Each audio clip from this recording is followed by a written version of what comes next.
It's oil. After what happened here, it's a miracle there was any left at all.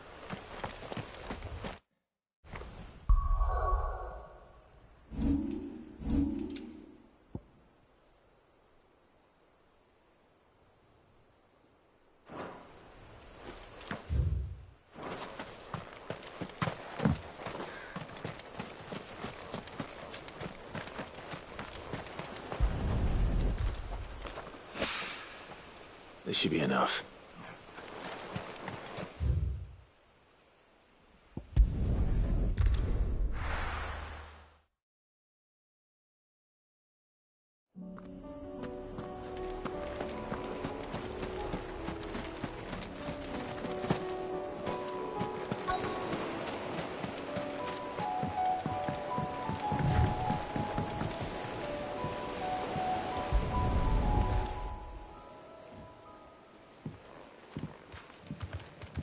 It's still here. After all these years. A lot smaller than I remember. And you were a lot bigger. You might have to swim, boy.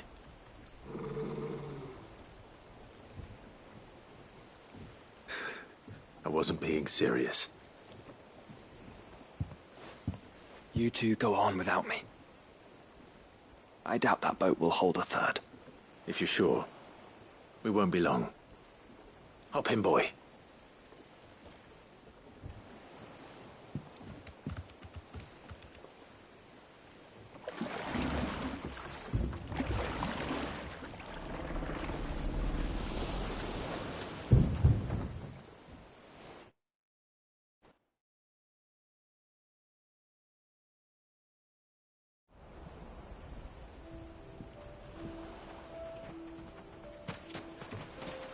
This place hasn't changed at all. The rookery's right through those trees. Come on.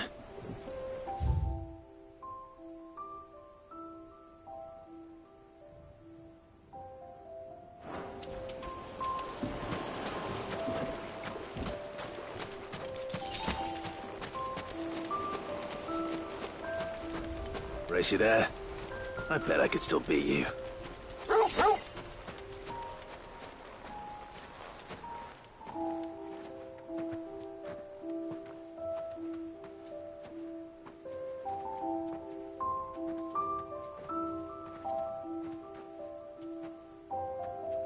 Here we are. This was our hideaway. Wasn't it, Torgal?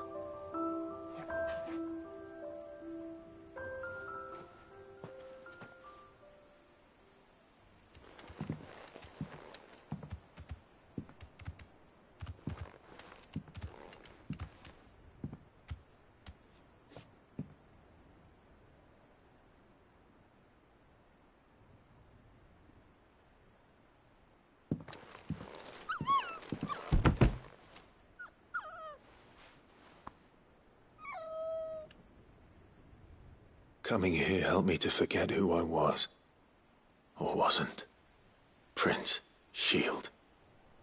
Son his mother could love. Had I been any one of those things? Perhaps.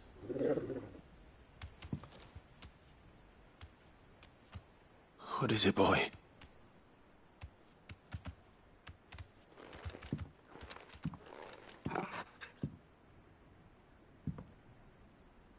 This is all from the castle. And Phoenix Gate. Did you bring these here? My sparring sword.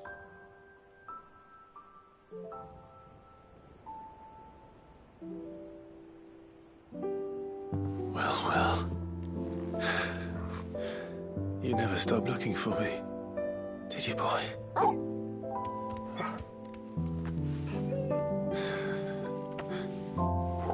Thank you, Torgal. For never giving up. For never forgetting.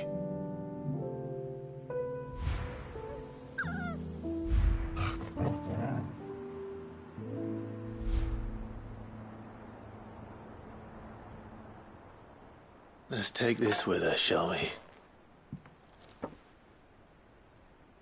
So I don't forget either.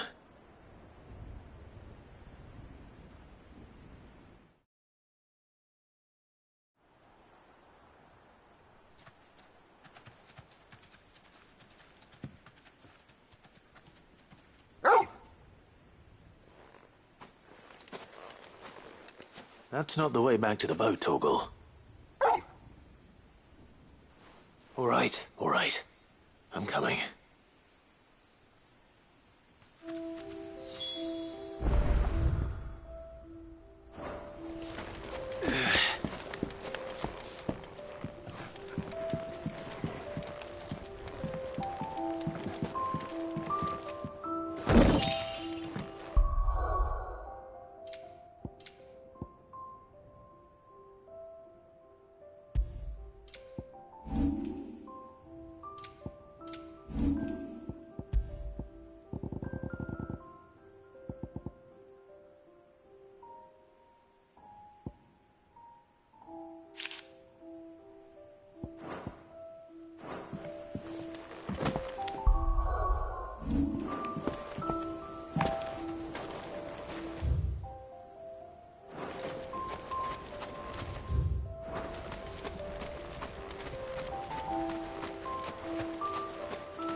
I think I know where we're going.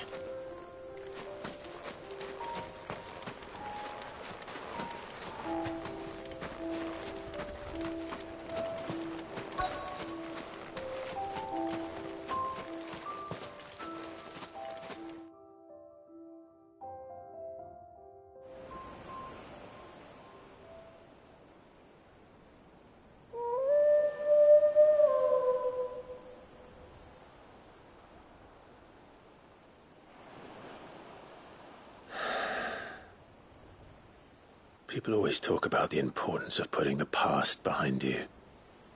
But without it, we wouldn't be who we are today. And we certainly couldn't steer our way to a better tomorrow. Come on, Torgal. Let's go home.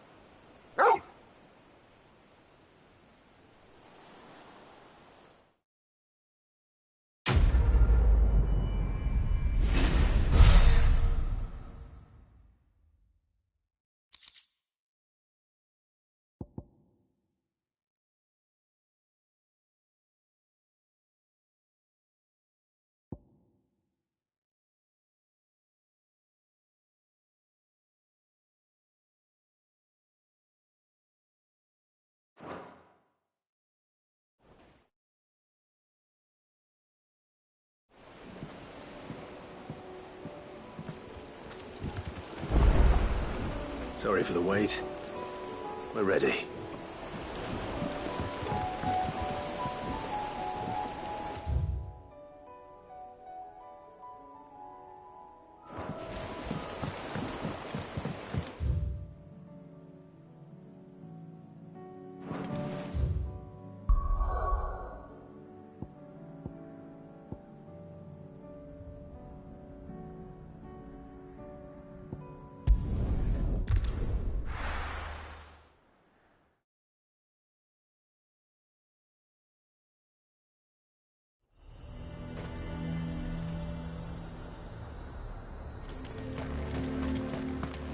The garrison is threatening to pull their sentries from the markets if we don't... I would speak with this Duke about it. Saw the captain just now.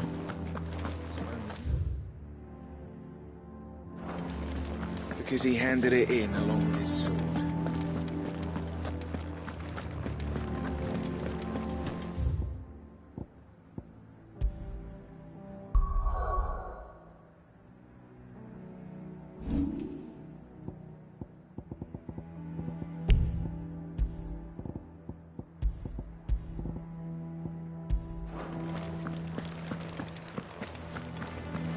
The Duke might have soldiers at his beck and call.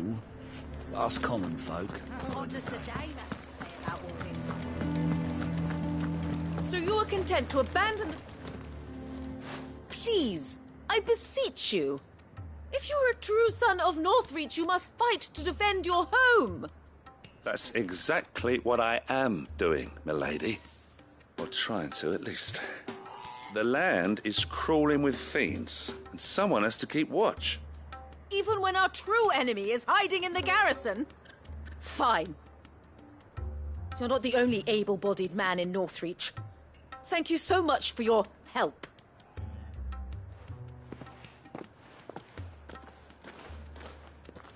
She cornered you too, then? Could hardly get a word in edgeways. Like father, like daughter, eh? She made an uninvited appearance at the Vale earlier, hoping to convince the Dame to join her in fomenting rebellion. I bet that went well. Her ladyship seems to have a way with people. Anyway, what brings you here? Our mutual friend thought you might welcome some help. Oh, she did she? Right as always. In fact, you're just the man. We've had some reports, you see. Sightings of, you know what. They're back. Seems that way. All over, too. We haven't been able to confirm anything yet, but if you're willing, you could go and see what's what. Right. Where should I look? You know Grieger's Weep? One of the sightings places them somewhere on its shores. I'm on my way. Thank you, Clive. I'll look into one of the other sightings. Let's rendezvous back here later.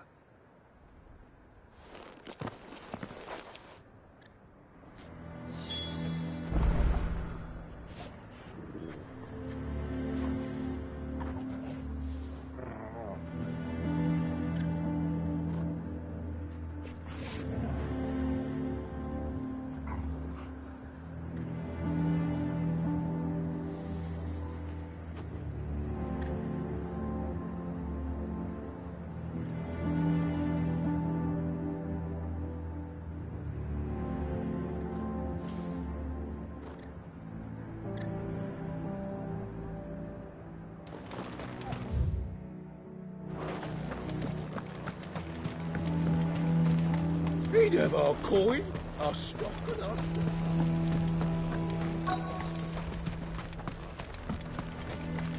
I'm nervous. Is it all right to be nervous? Well met, Sid. This is the initiate. Ember, present yourself. At your service, Master. Please, just Sid. There are no masters here. Your life is your own. Oh, of course. Thank you, Sid. The sergeant says you'll be evaluating me at my trial. To become a scout, yes. You are aware of the dangers inherent in that role. I am. But I swore I'd face them. Just like the man who saved my life. And who would that be? Gav. It was him who found me and freed me. No magic, no support, just one man and his nose. Came and sniffed me out. It taught me what one man can do if he puts his mind to it. And I've been training ever since, so that one day I can be someone's saviour, just like Gav was mine. I'm sure he'd be flattered. You clearly have good intentions, Ember. And it sounds like you're under no illusions. Stick to this path and you'll make a fine cursebreaker. So, what? Have I passed? You haven't even started yet.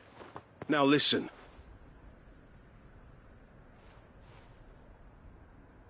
Not far from here is an Imperial lookout, Eastwatch.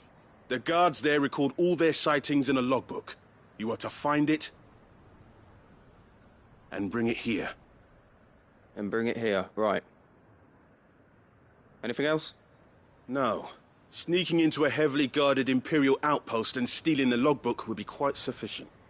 You'll need to assess the situation, determine a point of entry, create a distraction and effect an escape, all without being discovered and thrown into an Imperial oubliette.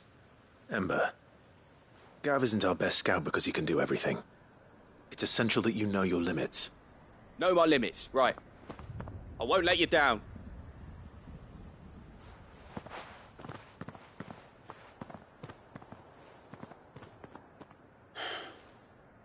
It shouldn't be as dangerous as I made out. But keep a weather eye on him all the same, would you? On my way. All right, Ember. Impress me.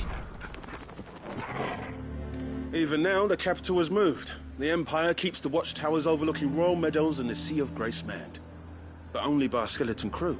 It's a trial, not a death sentence.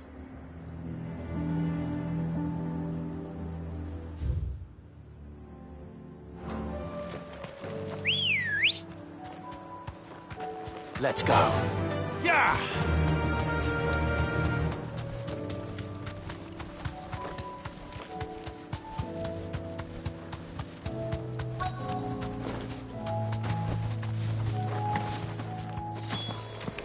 Damn it. The reports were true. I need to stop them before they get to the town. Awaken, would ya?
Call that a test, Ultima? Clive, it's me. You all right? I am. But it seems the reports were true. The thralls have returned. I dispatched the few that I found, though. Well, that's something, I suppose. But what were they doing south of town? They all came from the north last time. We might be able to fend off an attack from one side or the other, but from both? Do you have eyes in the north? Some. I should probably go and have a look, though, just to be sure. You head back to Northreach. I want you there just in case war breaks out while I'm away. What do you mean? Her ladyship's been busy working her magic on the townspeople, stirring up ill feeling towards her father. She'll have her marching on the barracks if we're not careful. What? This is exactly what the Dane was afraid of. I'll do what I can to calm things down. Be careful out there, all right? Don't worry, I'm not like you. One sniff of those things and I'm running back to town screaming blue murder.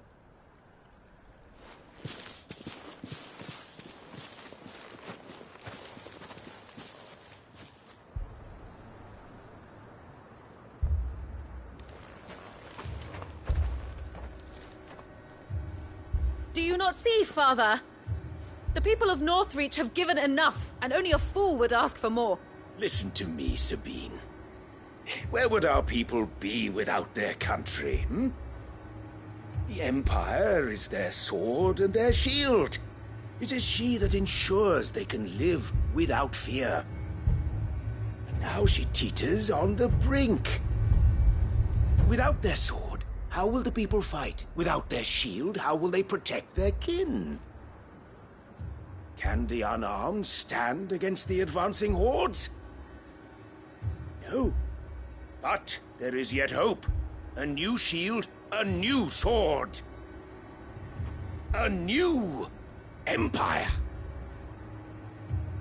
We can rebuild Sandbreck, just as Great Grieger wills it. Perhaps we could, Father. But we don't want to. Not if it is built on the broken backs of the people. Please, let us not quarrel in the street. You must see that no good will come of this. Our fight is not with each other, but with the threat that draws ever closer to our gates. A threat that your sword has yet to rid us of, Your Eminence. You will hold your tongue, whore! You may have filled my daughter's head with your heresy, but I will not be corrupted. Corrupted? Your daughter's opinions are her own, as you would know if you had ever deigned to listen to her. At least I hope they are your opinions, and not posturing born of a family feud. Northreach deserves better than that. Northreach deserves better than you, Carla. Yes, I know who you are. The slut of Twinside who bedded a Branded. Jealous, are you? That a woman might choose a bearer over a pious man of Grieger. Clive! I met a swarm of thralls coming south from Oriflamme. Hundreds of them. Too many to count. No. Work on the fortifications has scarcely begun. We will retreat to Caernarvon and there make our stand. Did you hear me? That was an order! While this is but a heartfelt plea, let us make our stand here and protect our homes. Protect those that we love. Together, for Northreach!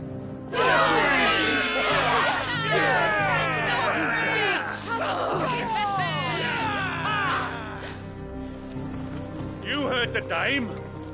What are we waiting for? Pikemen to the gates. Archers to the roofs. Quickly, come on!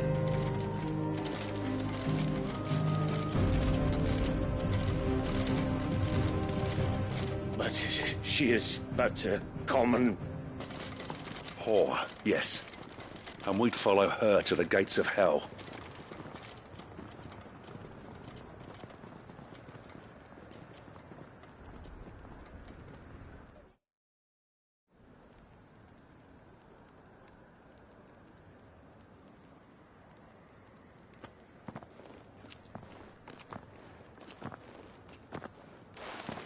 The men have their orders, and they look like following them.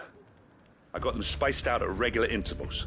Whichever direction the thralls strike from, there'll be someone there to meet them. Thank you, Philippe. Rest assured the people will play their part. The herbalist has donated her stock of medicines to me. Should any of your men be injured, take them to the Vale. We'll see to them there. Thank you, milady. I will. I'll play my part too. You still won for numbers.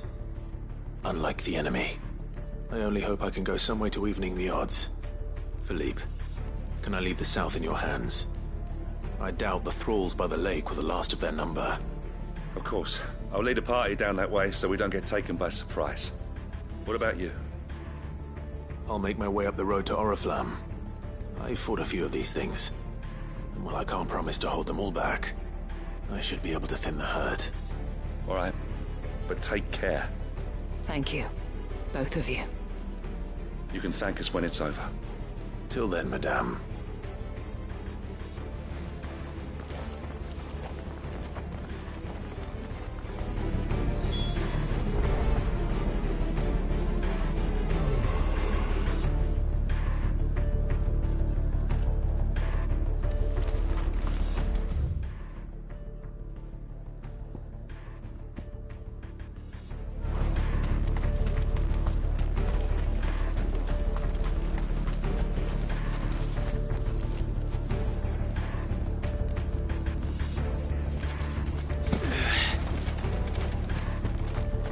want steel in the hands of every man.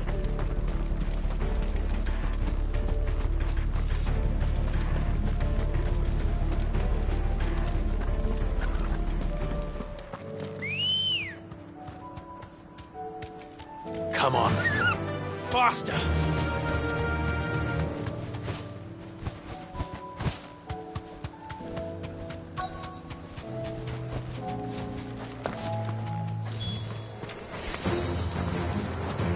There are so many of them. Not for long.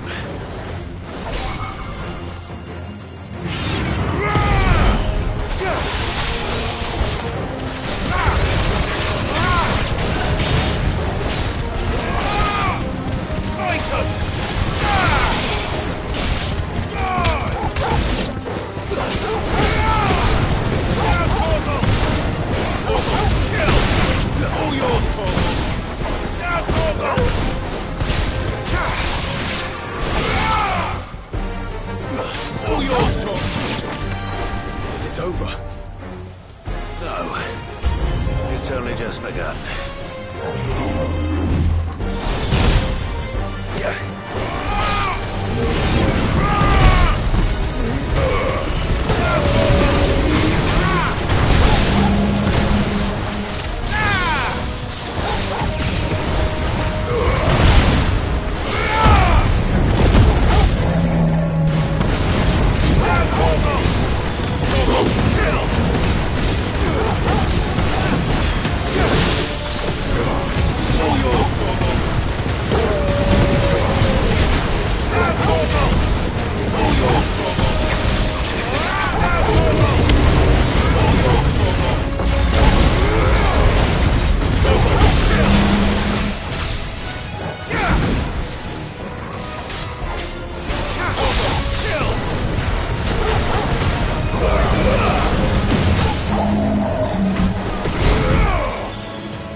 That looks to be the last of them. I wonder how the others fared. Better hurry back to town. Come on, Torgal.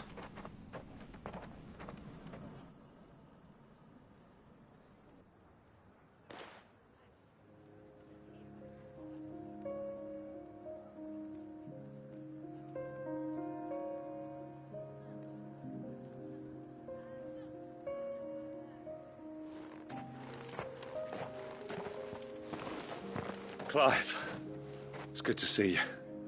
And you. The road to Oriflamme is clear. How did you and your men fare? Well, we ended up fighting for our lives down by the lake. Took a few nicks, but nothing the girls of the Vale can't put right. Glad to hear it. Well, it seems we've survived. For the time being, at least. I thank you both for answering the call. You were right. And I was wrong. About everything. I had thought that the only way to unite the people was under the banner of Empire. That without a strong hand to guide them, they would drift apart. To be borne hither and yon by the eddying currents of fate. But you brought them together. Not by force,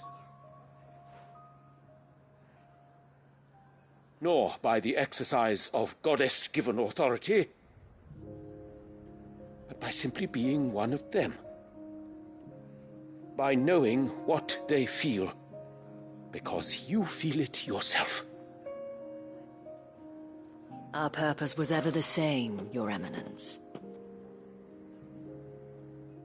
You were merely distracted by a loftier vision of empire and glory, while our eyes beheld matters closer to home.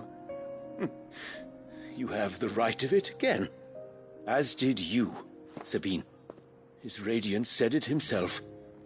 Sanbreque is naught without her citizens. I forgot that. And I am sorry. I'm sorry too, Father. I should never have taken things so far. I only wanted you to understand how the people felt. How I felt. But my anger got the better of me. Do not blame yourself, my dear. This was my doing. I should have listened to you. To all of you. Your Eminence, your Ladyship, I do not doubt that you came here with the best of intentions. But I believe the same could be said of us all. We all want safety, security, prosperity. Not just for Northreach, but for the entire realm. And we may yet achieve it. If only we work together. Will you join us in this? Yes. We shall. Thank you, Your Eminence. Now that that is settled, I must go and see to the wounded. The Vale's doors are always open to any soldier in need of relief. And today there are more than ever before.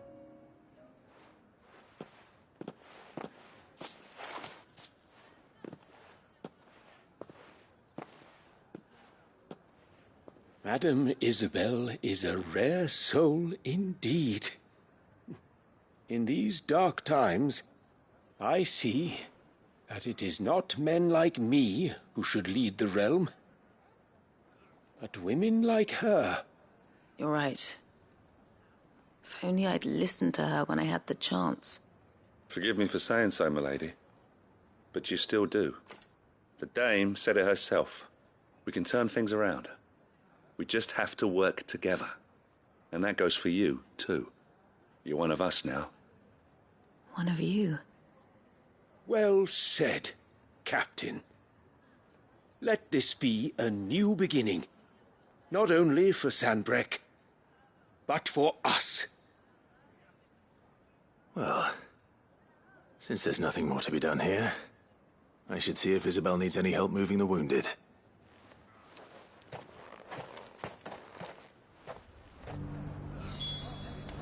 Can we get you anything?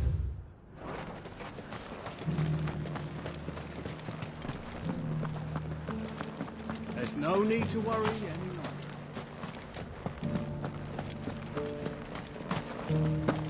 I saw several soldiers being carried to the Vale.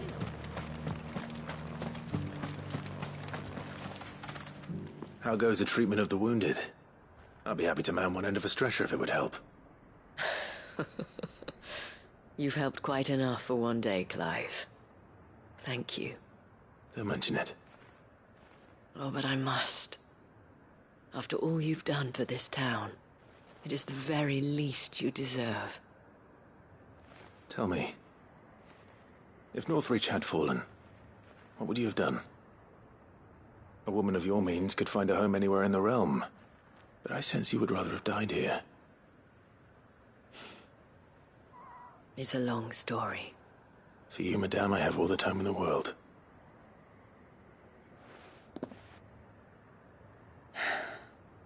Very well. Long ago, I had a life in the Crystalline Dominion. I was Carla then, courtesan to the nobility.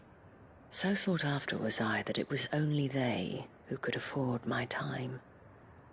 Alas, those halcyon days were not to last. For naive as I was, I fell in love with a bearer. He was my master's guard, the gentlest man I have ever known. After they discovered us together, he was whipped bloody and forbidden from ever looking at me again.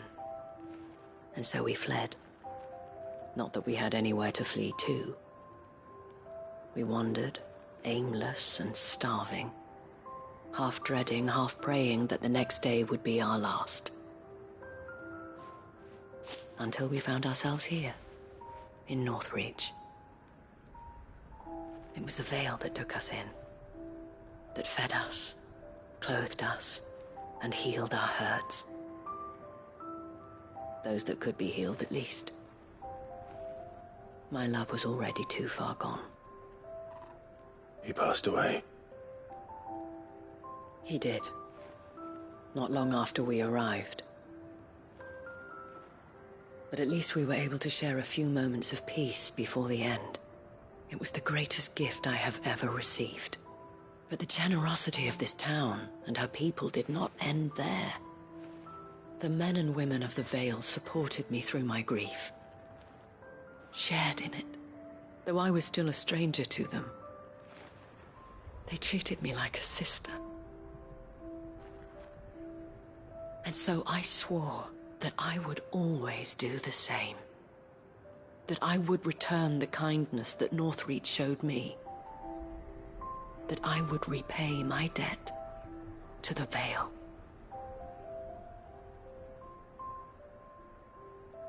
Thank you, Isabel, for sharing this with me.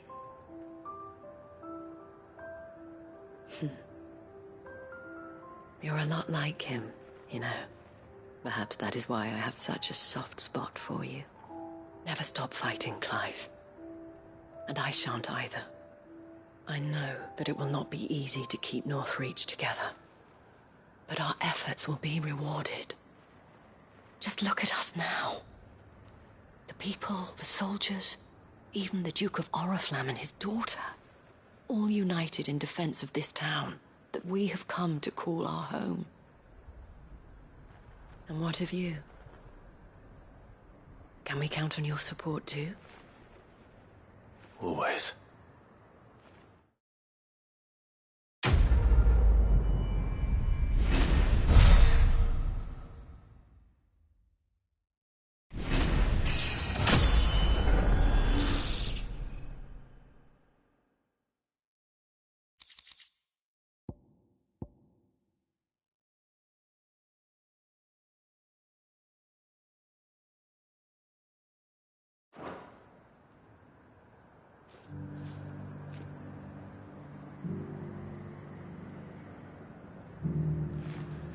We have brought Northreach together.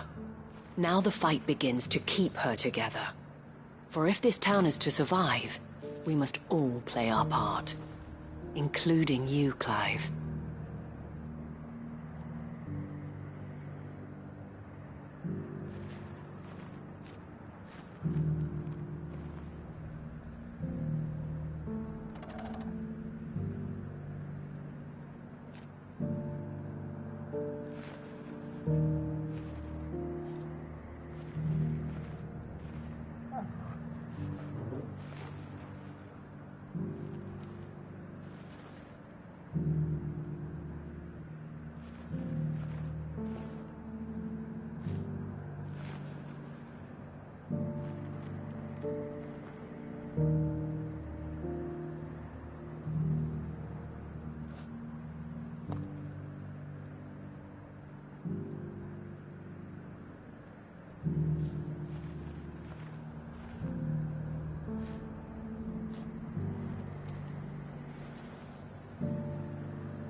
These are clean kills.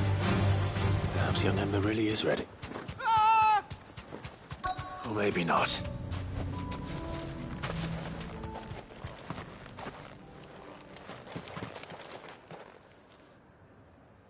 Damn it. Ember, draw your sword! I can't! Then run! If you want him, you'll have to go through me.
Ember, are you...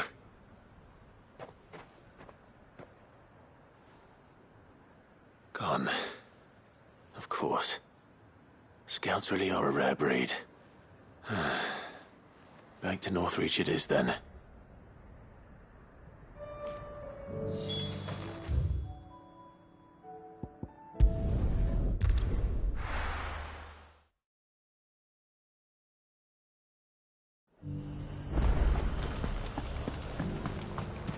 Got any more of those special elixirs? I might.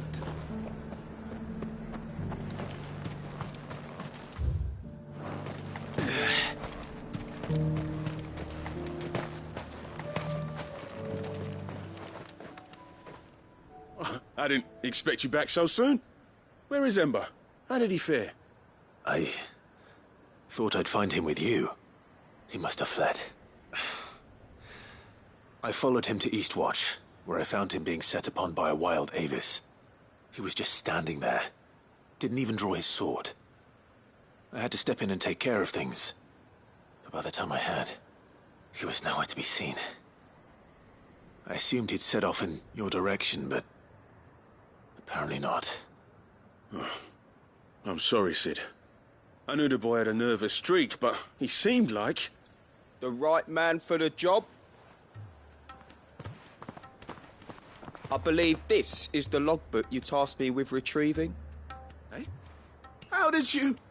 Don't you tell me you breached the tower while Sid was busy saving your skin. What? Wasn't that what you asked me to do? To bring the thing back without getting caught? He has you then, his heir. And he did it all on his own. But Sid, he did what he thought was best. And now I have to decide whether I agree. Of course. We'll await your evaluation back at the hideaway. Don't you leave my sight. Yes, Sergeant.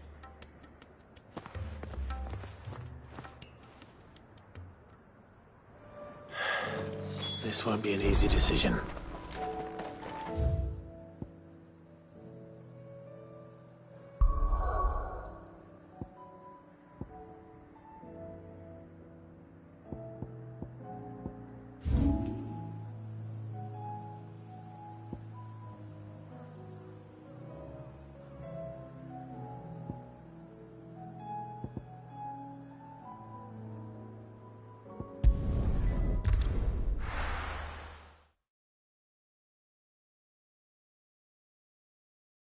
This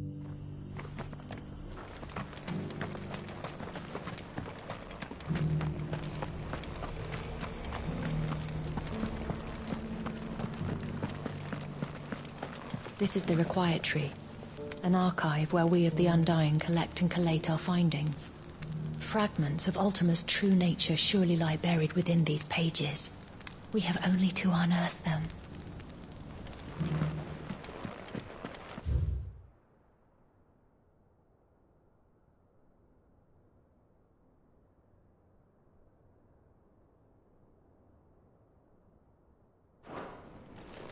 The Undying are not the only secret fellowship in this realm, you know.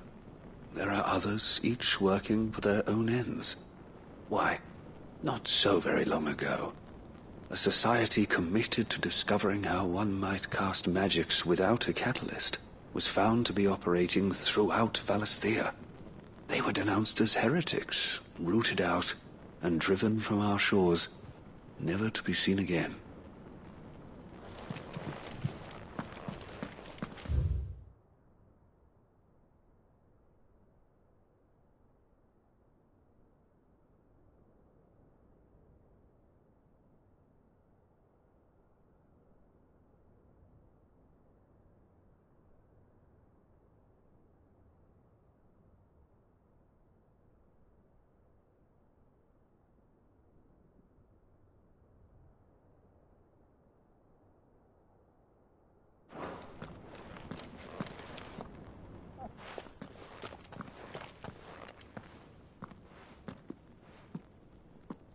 My lord, your grace.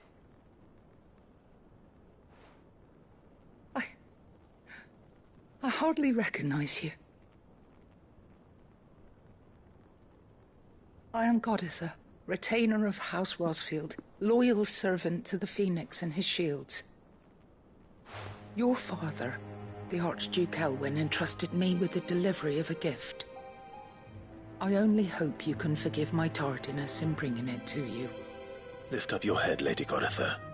You have our gratitude for your service to our house and to our father.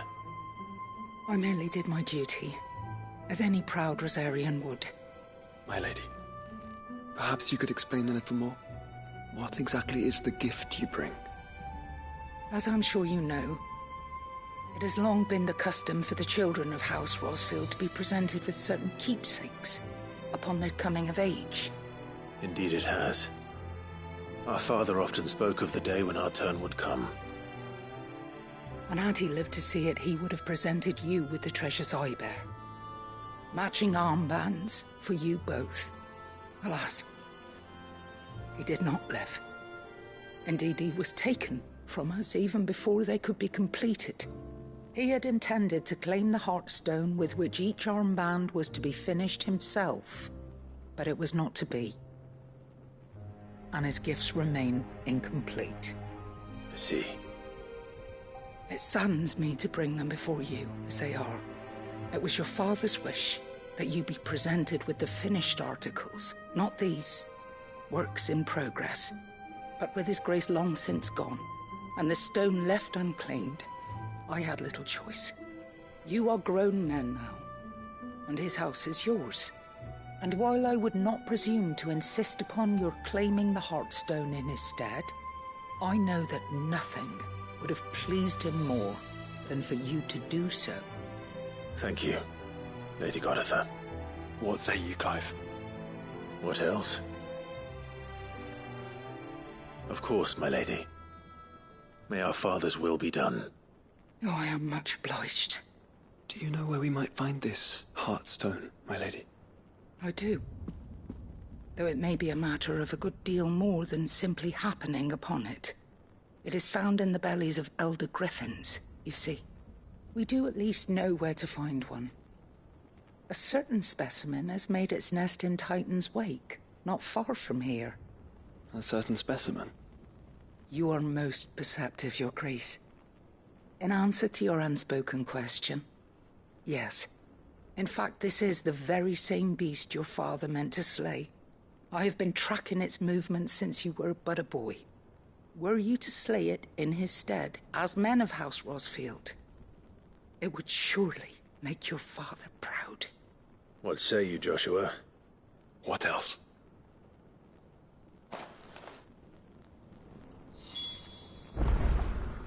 The griffin your father meant to slay is currently nesting in Titan's Wake, not far from here. Slay it in his stead, and claim the Heartstone that he could not. Titan's Wake is to the south of here. But we must not be hasty. The good lady has been disappointed once already.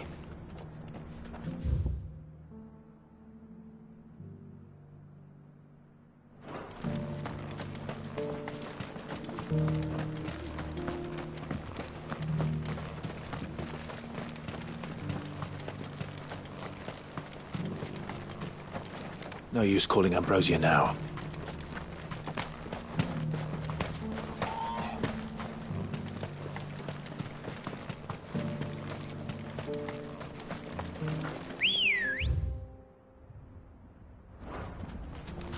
Come on. Faster!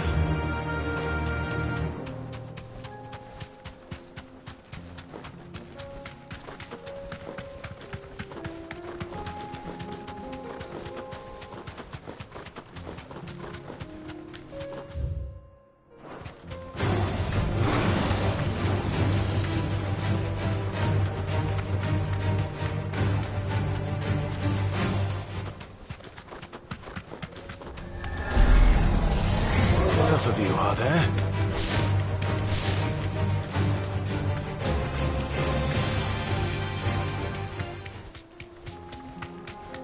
Eyes peeled, Joshua.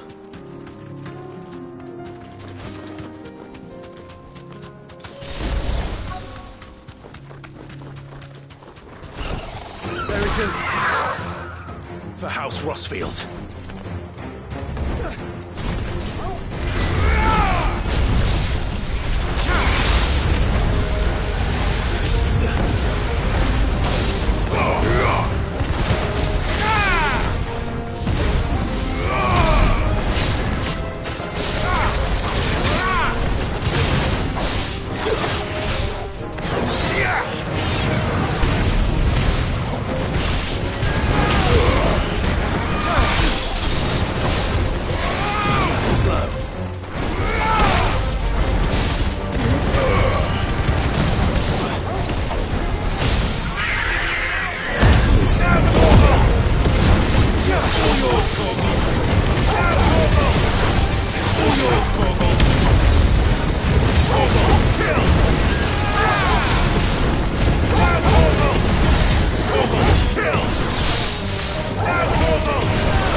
Is this the Heartstone?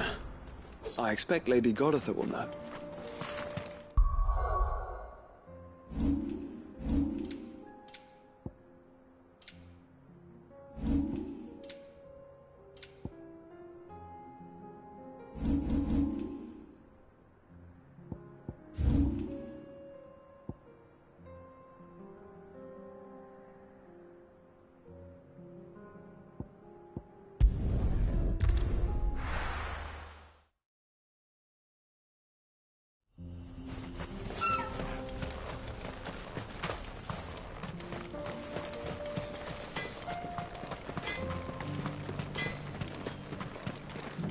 have some things for sale.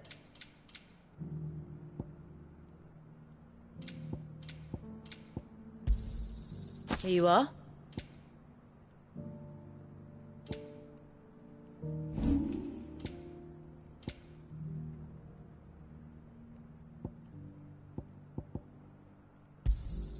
Anything else you don't want? Thanks. Anything else you don't want? Thanks.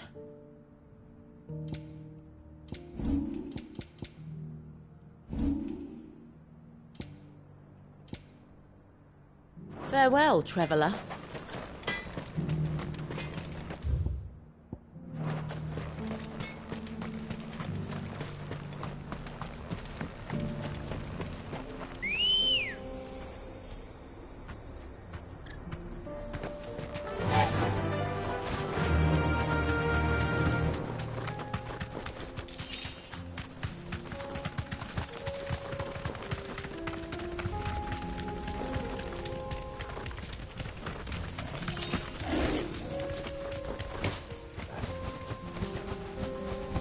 Here we are again. Carava. If you were a tortoise, Torgal, where would you hide?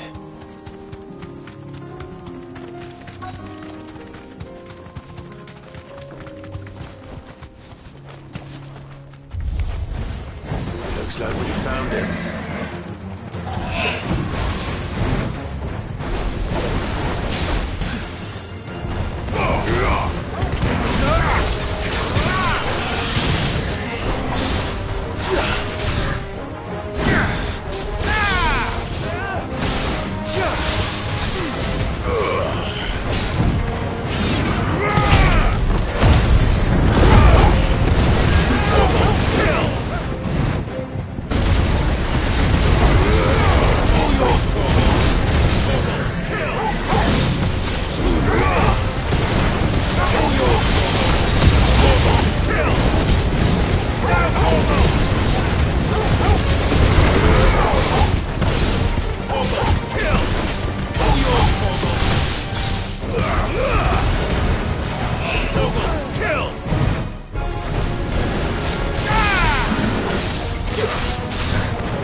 Torgal!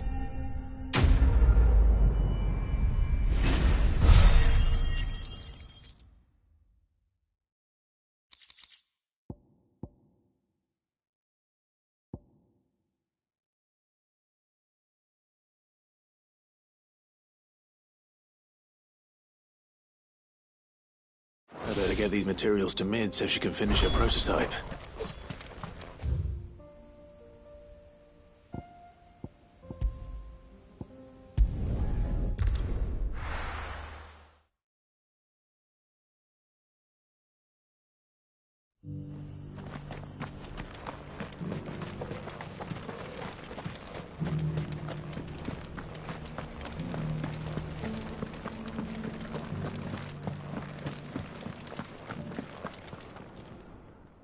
Thank the Founder you were safe.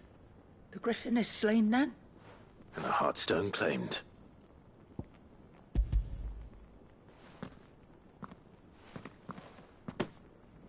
Yes. This radiant luster, like frozen flame. It is just as your father described it. Thank you, my lord. Your grace. Your father would be so proud. Lady Goditha, the lapidary is ready. Thank you, Cyril. I will be with him shortly. If you would excuse me, I shall have the stone cut and set forthwith.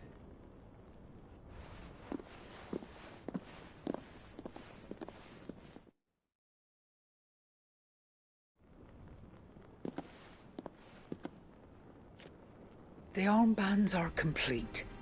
Pray, take them. They are yours, after all.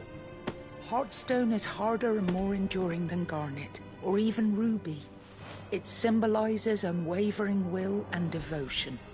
And the graven vines encircling the stone represent the unbreakable bonds between you. It's a message. Father knew we had enemies both inside and outside the duchy. Enemies who would thwart his vision. Only with unwavering devotion would it ever be realized. And only if we stood together, as Phoenix and Shield, as brothers in arms. Only then might those enemies be overcome. Indeed. His Grace knew the enormity of the task he would entrust to you, his heirs. But this was more than just a message. It was a promise. That he would always be with you. Thank you, Lady Goditha, for remaining the steadfast custodian of our father's will. Forgive me, my lady, but there is something I don't quite understand.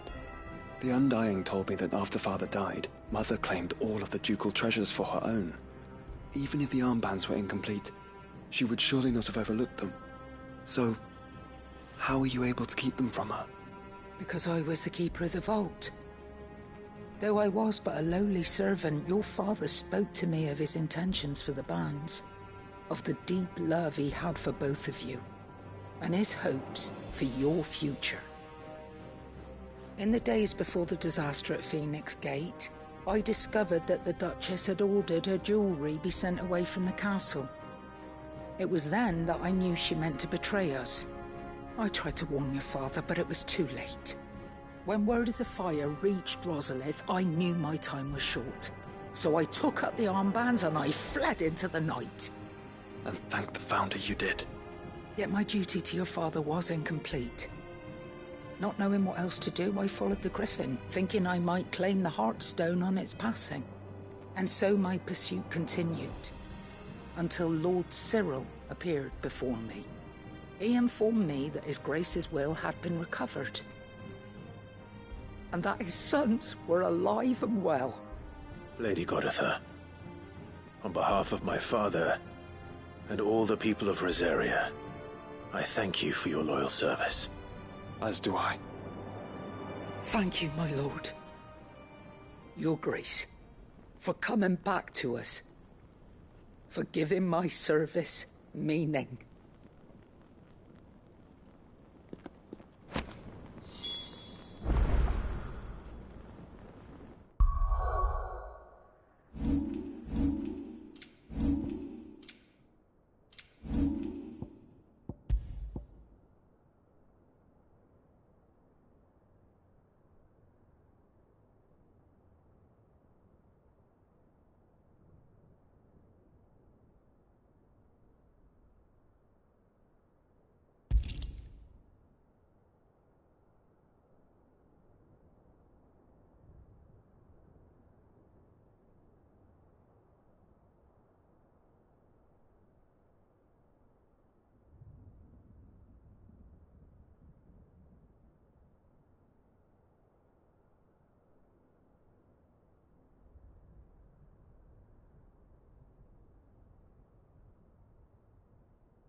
I remain your faithful servant, my lord.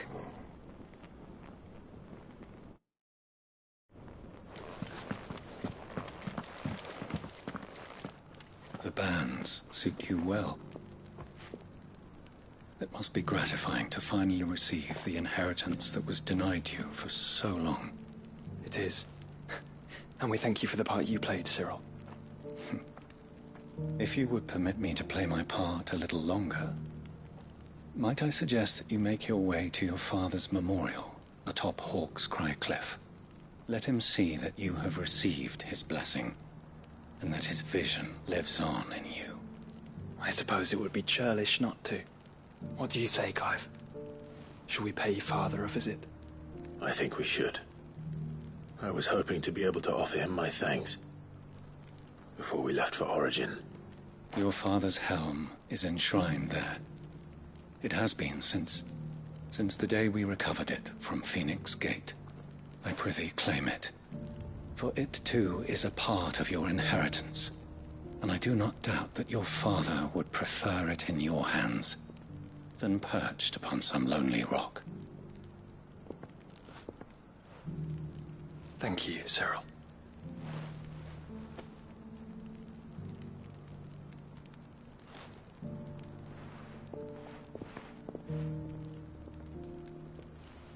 Come on, Clive. He's waiting.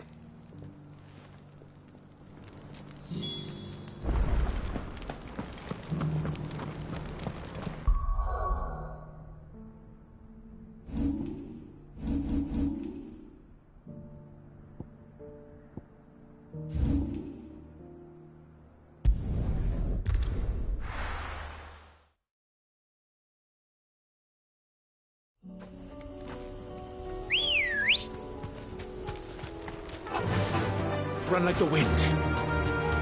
Unwavering will and an unbreakable bond. Do you really think we're strong enough? Save the world? Of course. To have overcome Father's political enemies. That I'm less certain. Especially knowing what we know now. What Mother was truly capable of. Perhaps these bands would have helped. Knowing he was with us would have made all the difference. He's just back there.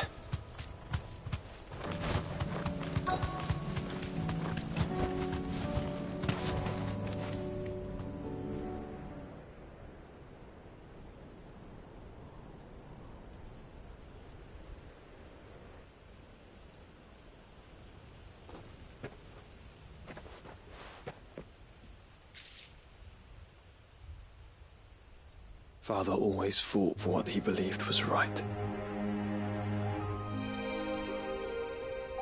It wasn't until that night at Phoenix Gate that I realized I had never fought for anything. I always had someone else to do the fighting for me.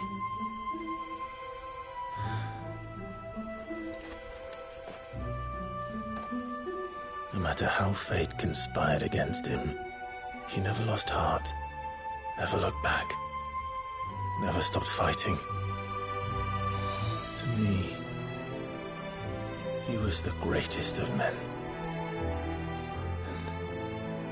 And I've been trying to live up to his ideals ever since.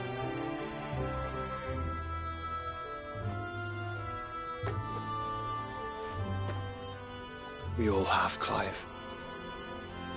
We all have. And we'll keep trying. Because that's what he would have wanted. What he would have done himself. Even if it meant standing against the very gods in the heavens. I shall be borrowing this, Father, if I may. That you might watch over us as we follow in your footsteps.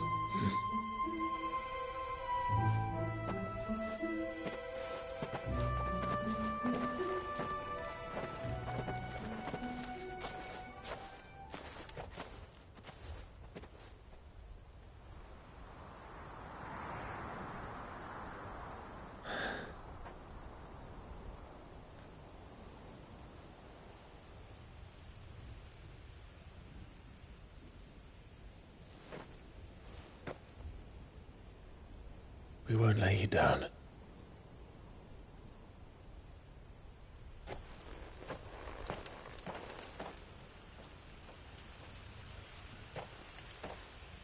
Onward then?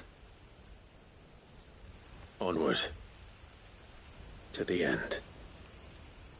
And to a new beginning.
Come on.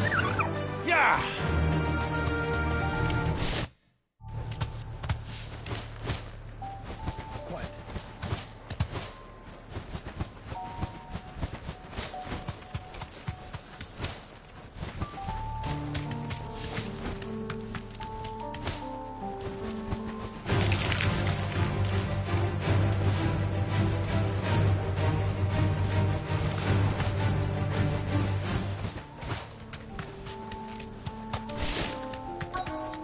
This be Mickelberg.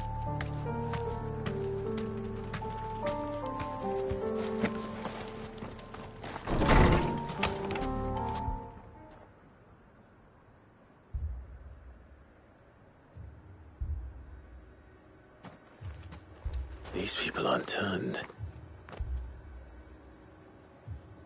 And the village seems safe enough at least.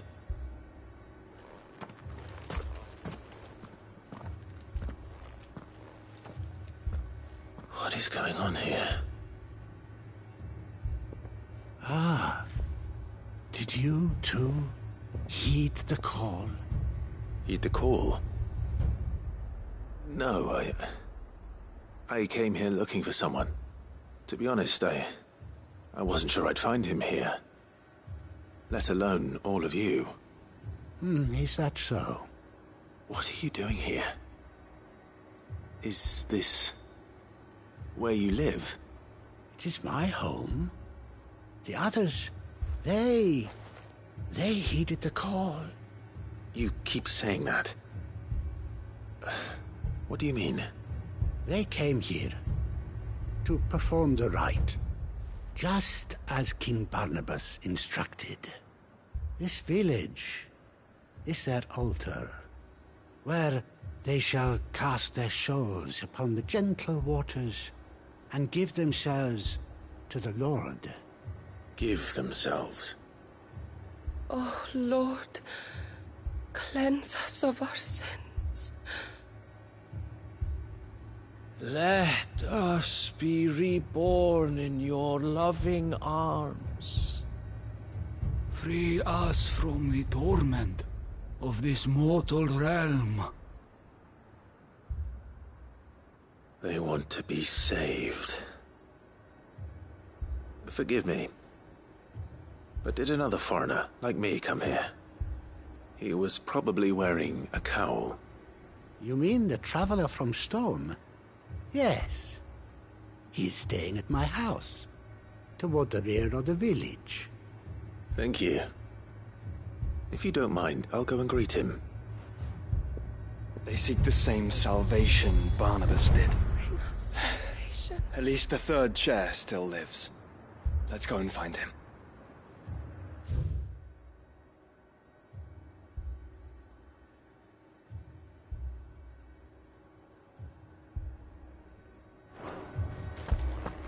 Let us be made pure. Let us be made divine. Your friend with the cowl has been staying with me. Please, make yourself at home too, traveler.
Excuse me.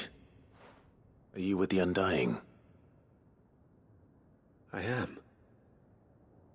And so it would appear, are you. Lord Rosfield, if I am not mistaken. That's right. And you must be the third chair.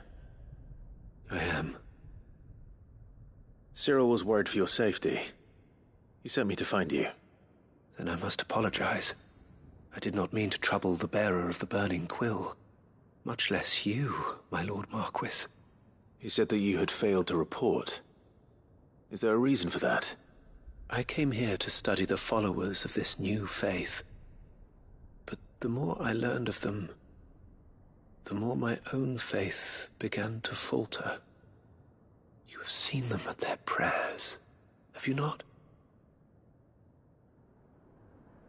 They devote themselves to the veneration of their Lord with a fervor I have never seen before. Praying night and day that they might be rid of their wicked wills and reborn in their Saviour's light. Not that they might be granted respite from their worldly woes, but so that they might continue to serve him. Serve him with all of their beings. I, too, swore to devote my life to the service of my Lord and Master, but this... 'tis different. It is more. And so I would see it through to the end.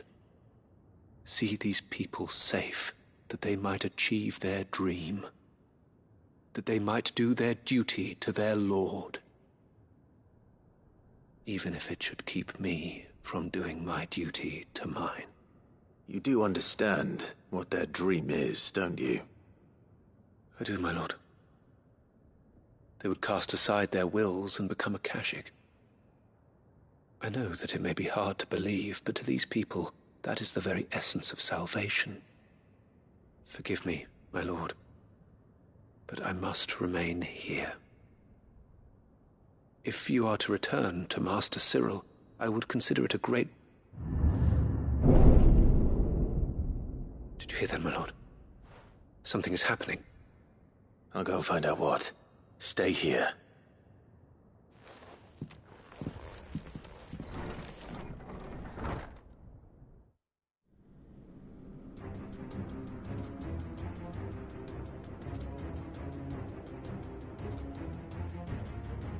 Beneath the flood.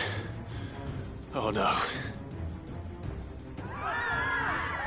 There must be something I can do.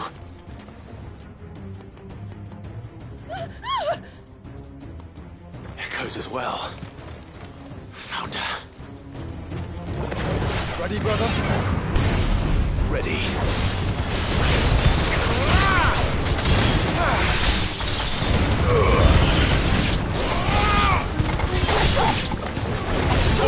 Kill! Now, Vogel, kill!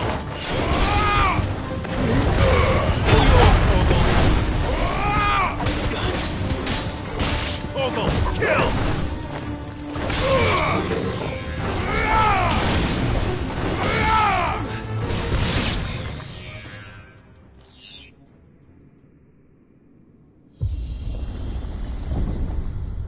What now?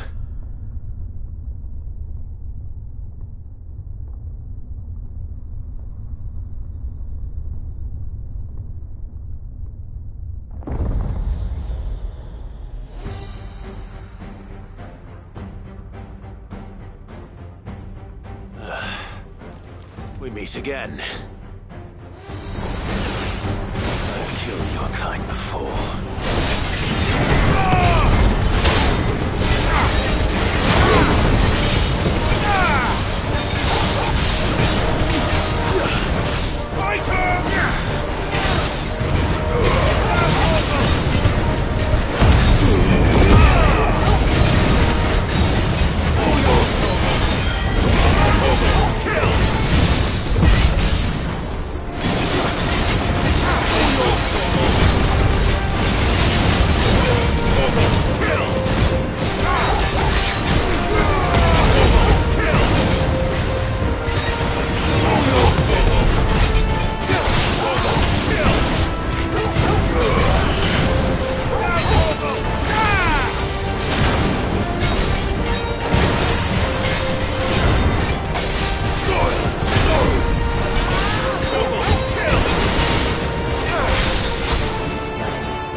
yours, Torgal.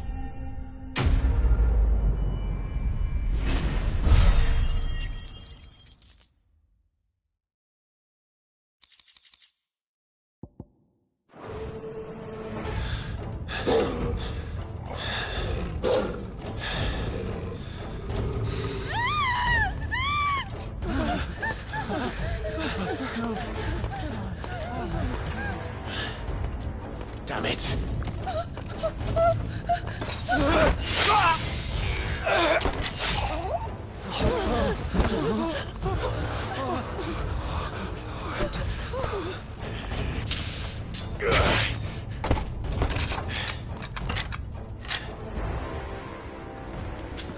Don't you die.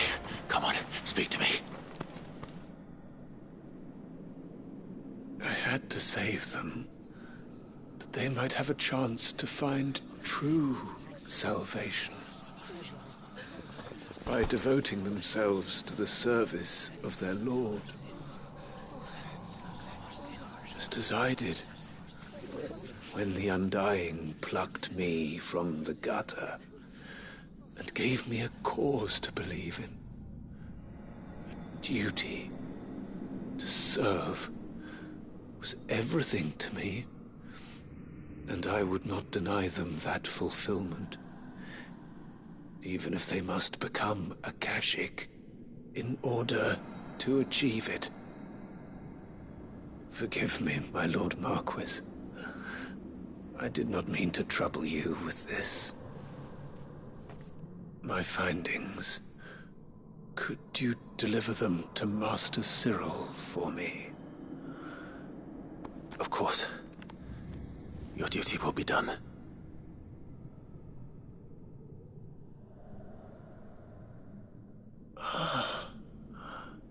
Look, my lord.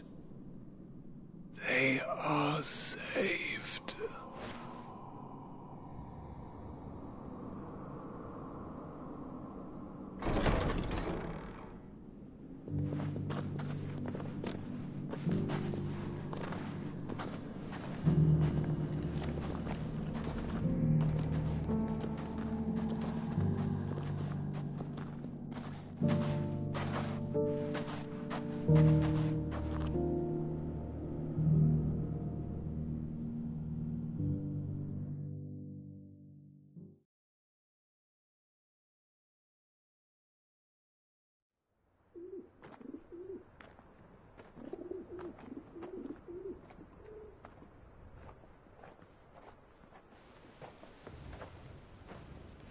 They are saved.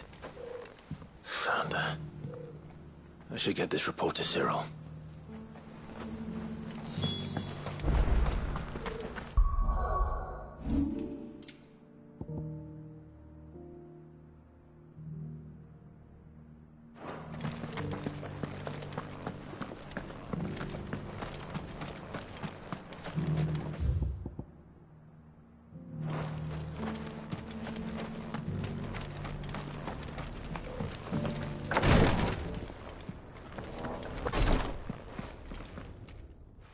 My Lord Marquis, welcome back.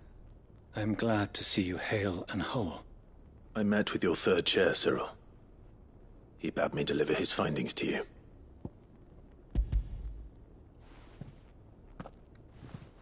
Thank you, my lord. He remained in Ash? He died protecting the villagers from an echo. I buried him in Mickelberg. I'm sorry that I couldn't save him. If you could not save him, no one could. The villagers, they were believers in this savior cult. They prayed to their god that they might be unburdened of their wills.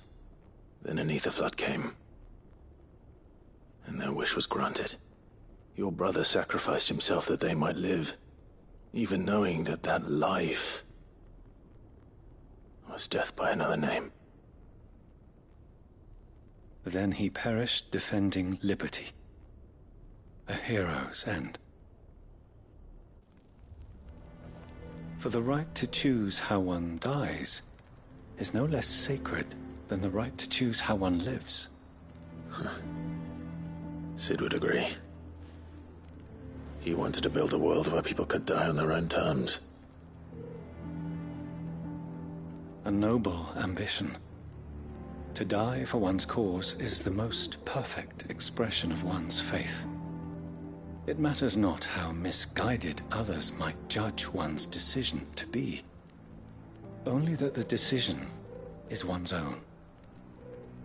We live according to the teachings of our order. We believe in them, we protect them, and yes, we die for them. For better or worse, that is our creed.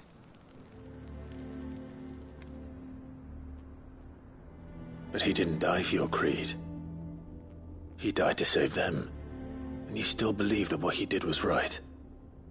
I believe that he believed it was. We of the Undying are not slaves, but willing servants. And this was his will, the ultimate expression of it. All right. I'd like to know this man's name, Cyril. To know the names of all the Undying who've fallen in the line of duty. They died serving my house. It's only right that I remember them. That is my duty. Of course. I shall fetch the Book of Martyrs at once. My lord, it has been, and shall ever be, the greatest honor of my life to serve House Rosfield. Though our duties may differ, yours is no less important. I pray with all my heart for your success. And were they here, I have no doubt but that every one of my fallen brothers and sisters would feel the same.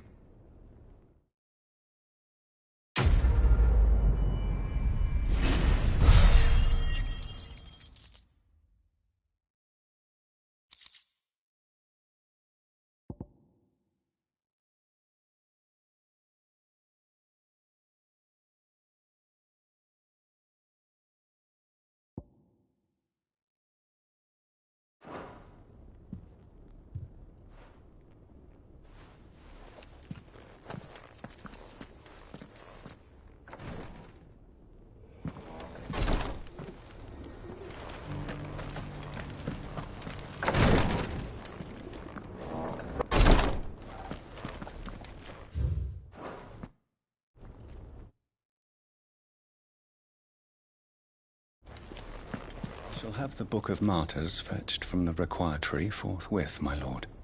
But prithee, do not let me keep you, should you have more pressing matters to attend to. The volume will be waiting for you when you next return.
What are you looking for?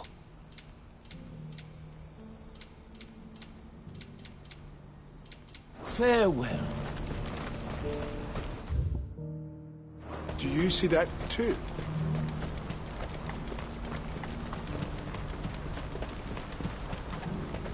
There are many variations of the Semekian legend, but almost all agree that man was punished for presuming to set foot in the sanctum of the gods.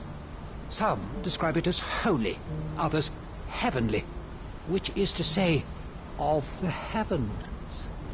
Could it be that the baleful mass that now glowers over us is this very sanctum? Have the gods returned to pass judgment upon us once more? Papa, what keeps it in the air? Why doesn't it fall? Don't you go tempting fate, girl. What is it? Don't ask me. Oh, please. Just make it stop. Make it stop.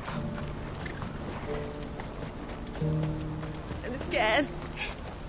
It's all right. I'm here.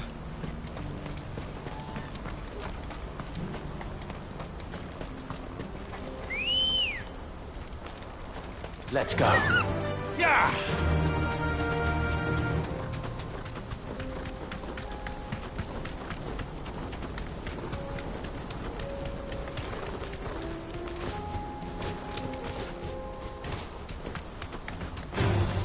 Time to fight.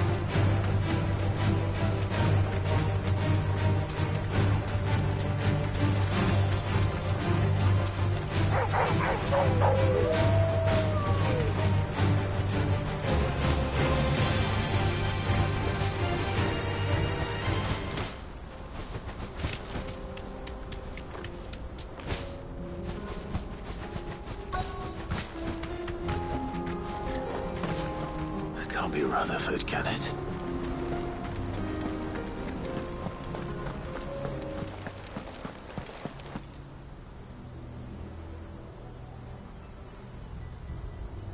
Turncoats and cowards, the lot of you! If it's a fight you want, it's a fight you shall have!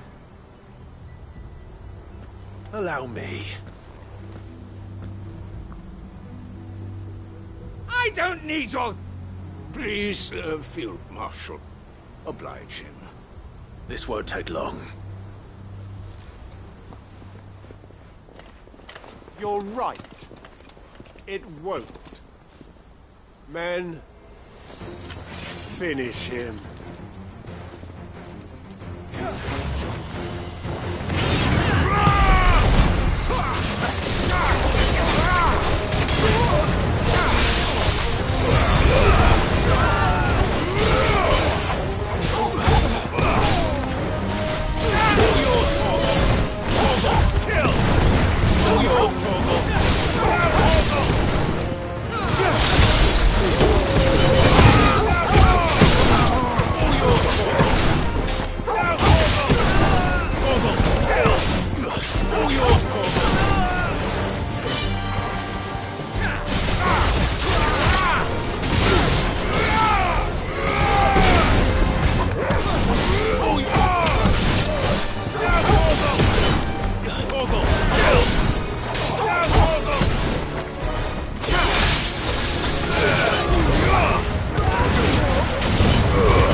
A little longer than I'd have liked.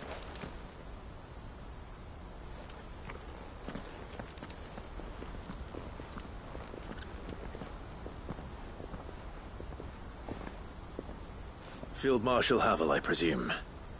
Are either of you injured? No, my lord. You arrived just as our escort turned on us. Fucking traitors. I'd heard reports of soldiers in the outlying regions abandoning the oaths they swore. But I hadn't thought the corruption had reached so close to the heart of the Republic. It's a fucking disgrace. Your interfering old bastard of an uncle tried to warn me, of course. My lord Marquis. Or is Sid the Outlaw more to your liking? Call me what you want. It doesn't change who I am, or the urgency of the message I bring. My uncle has a plan to right the realm, and he needs your help to see it through. Before I agree to anything, I'd have you answer one question. What do you stand to gain from all this? I won't deny that I might benefit from further chaos. But I seek a new beginning for all of us. And while the choices I've made may not always have been the right ones, I know I made them for the right reasons.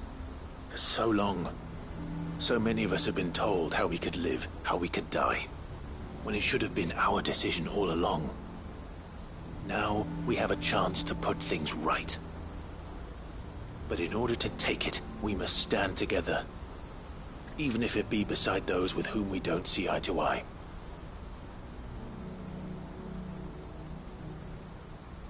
Certainly not the words I expected from an outlaw. But perhaps your uncle was right. You are no ordinary outlaw. I'll never hear the end of this. All right.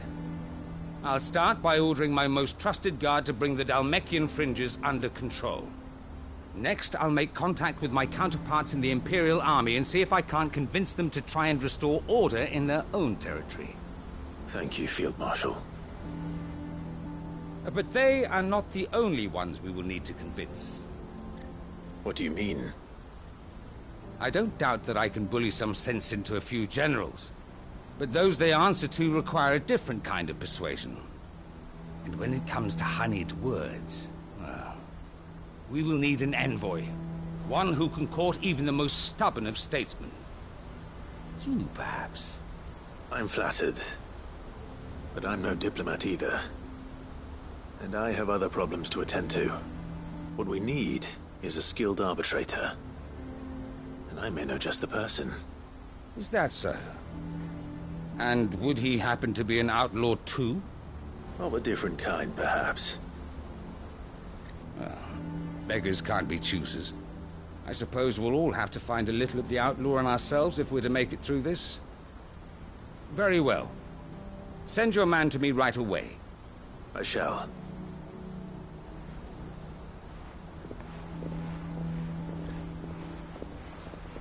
My Lord Marquis,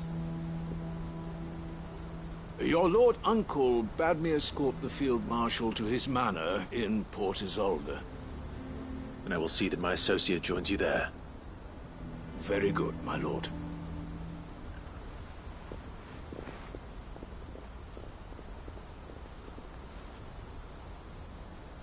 Huh.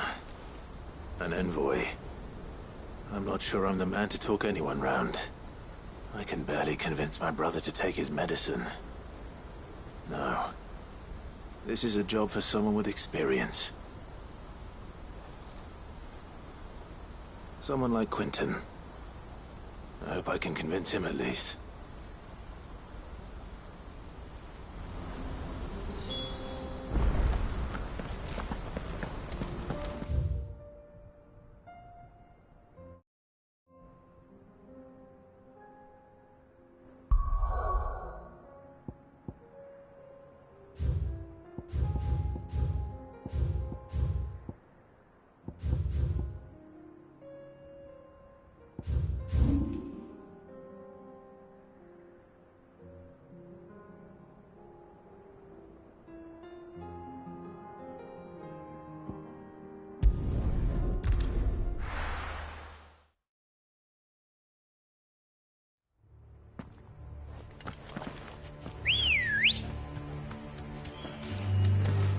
Come on. Doris is waiting for me near Balmung Dock. The longer she's out in the open, the more likely she is to be found by a Kashik. I need to hurry. Quiet.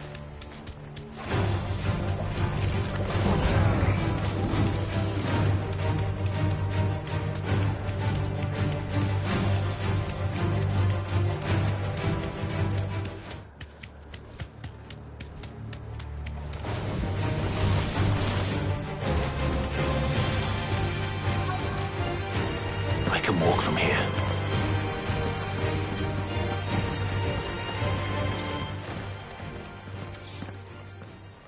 There were no guards, I take it. None manning the gates, no. It's a different story inside, though. The corridors are crawling with Akashic. Most likely guards left behind when the Wardens ran. If Chadwick was being held here, I worry that he may already be. Don't give up hope just yet, but let's move quickly. Let me check the ground floor. The ether's thickest there. Then I'll search the upper level. Good luck, Sid. Stay safe.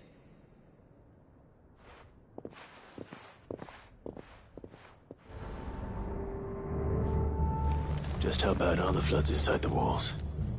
Bad enough to turn a bearer? I hope not. We're risking a lot just being here. Better keep my eyes open for signs of life.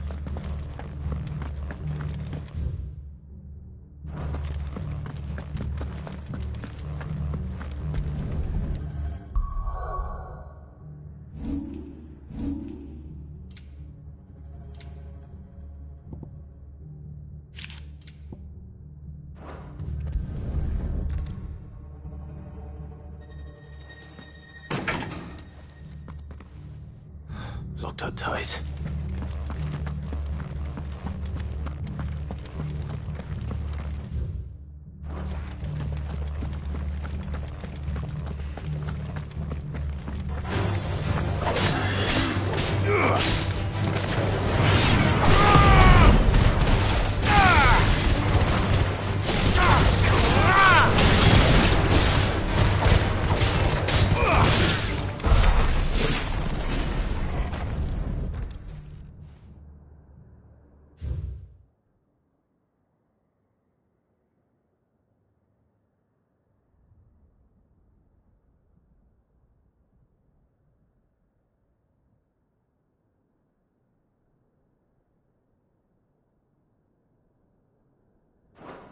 So this place was no ordinary prison.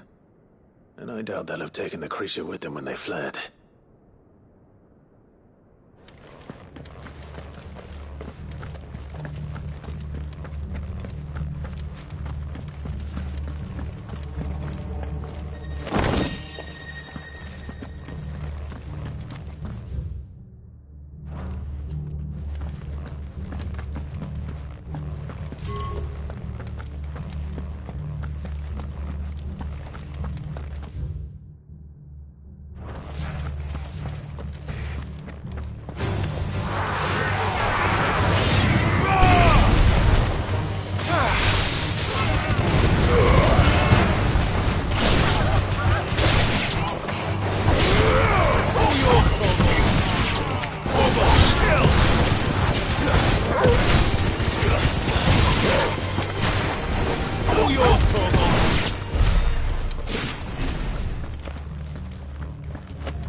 No sign of any bearers yet. I hope you have better luck downstairs. Quiet. Have care.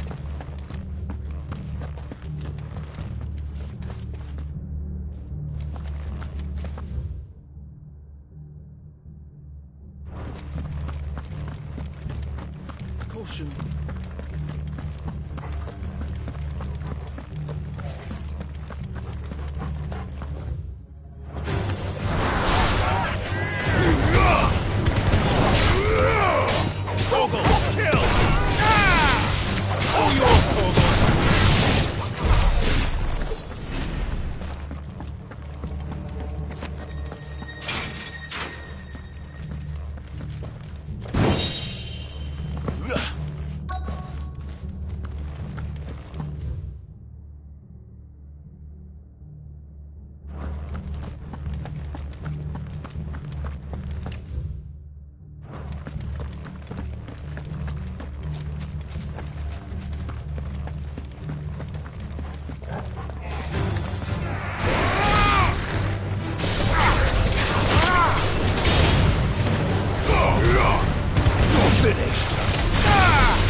They were feeding bearers to it. This is even worse than I'd feared.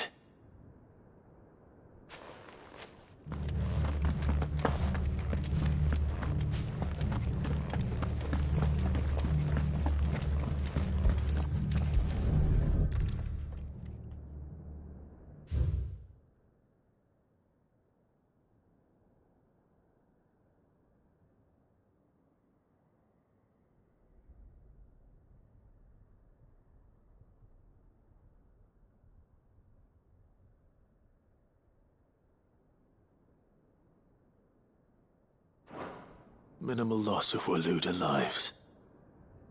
And what happens when they run out of bearers? Even the Imperials take better care of their branded than that. Nothing but a caching down here. Hopefully things are looking better upstairs. I should go and see how Doris is getting on.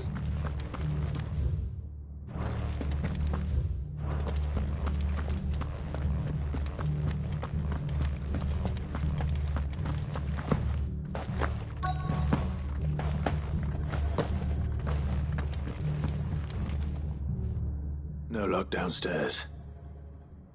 But I did find out that this place was more than just a prison. Something far more sinister was happening here. I know. I've been reading some of these documents and... it can't be true, can it? Bearers die every day in service of their masters, but this is so much worse. Pitting bearers against a wild beast armed with nothing but their wits? And all in order to bring about more death. And not just those who could fight, but the elderly, children even. And those who wouldn't or couldn't were disposed of. Whatever that means. I'm afraid it means they were fed to the monstrosity they kept here. Then we're too late. And I was a fool to bring you here. Don't say that. Did you find anything else? A key. But it doesn't fit any of the locks on this floor. Perhaps it will fit one of the doors downstairs. There's a corridor I haven't searched yet. Finish up here, then come and find me when you're ready. All right. I'll be there in a moment. If we don't find any survivors, we've risked our lives for nothing. Take care. That creature might still be here somewhere.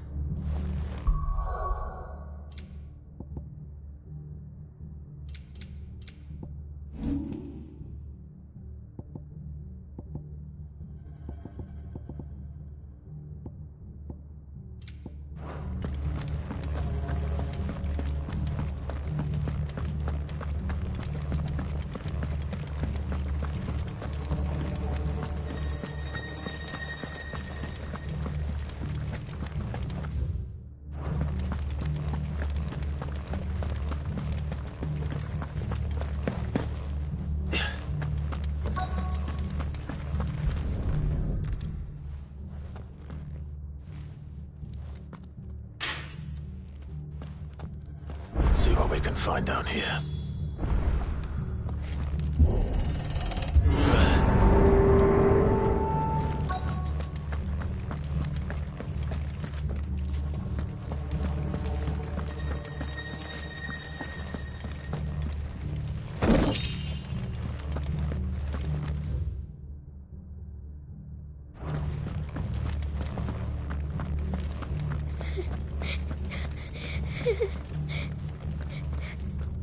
Survivor. And she sounds close.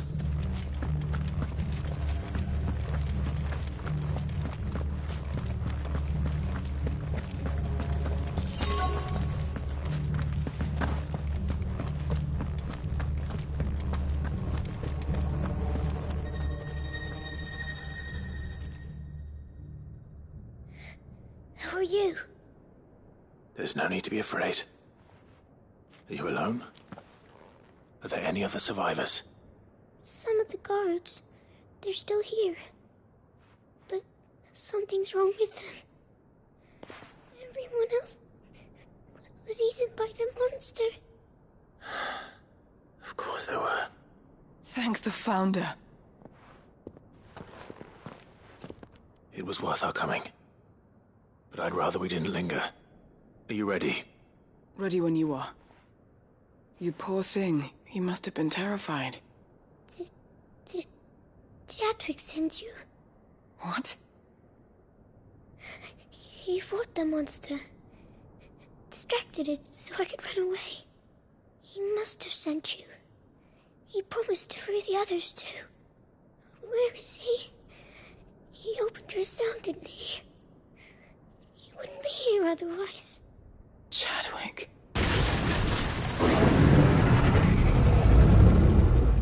Was that?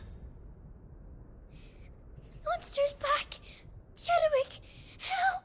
We have to get out of here. Doris, keep the girl safe. All right. You put that bearer-eating bastard in the ground.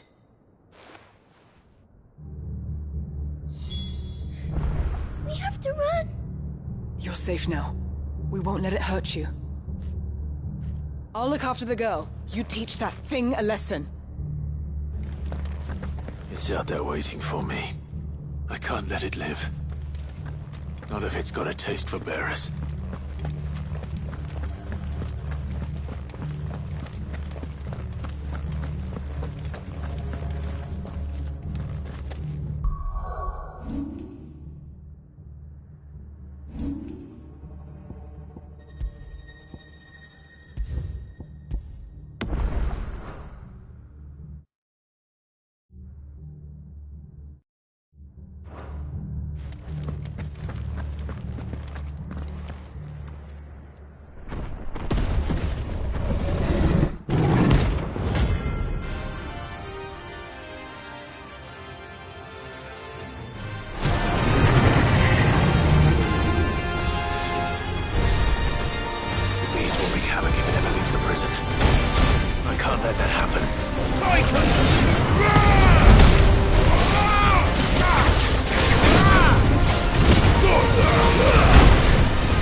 Finally.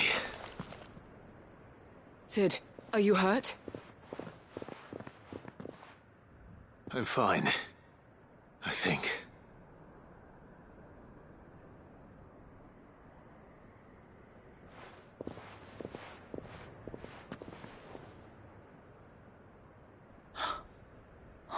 No. What is it? A diary. I gave it to Chadwick before we went our separate ways. He was here. Do you think that creature? I'm sure he fought bravely to the last. The girl is safe thanks to him. Chadwick. You fool. Come on. We have to get her back to the hideaway. We don't want his sacrifice to have been in vain. No, of course not. I'll see that she's looked after from now on. It's the least I can do.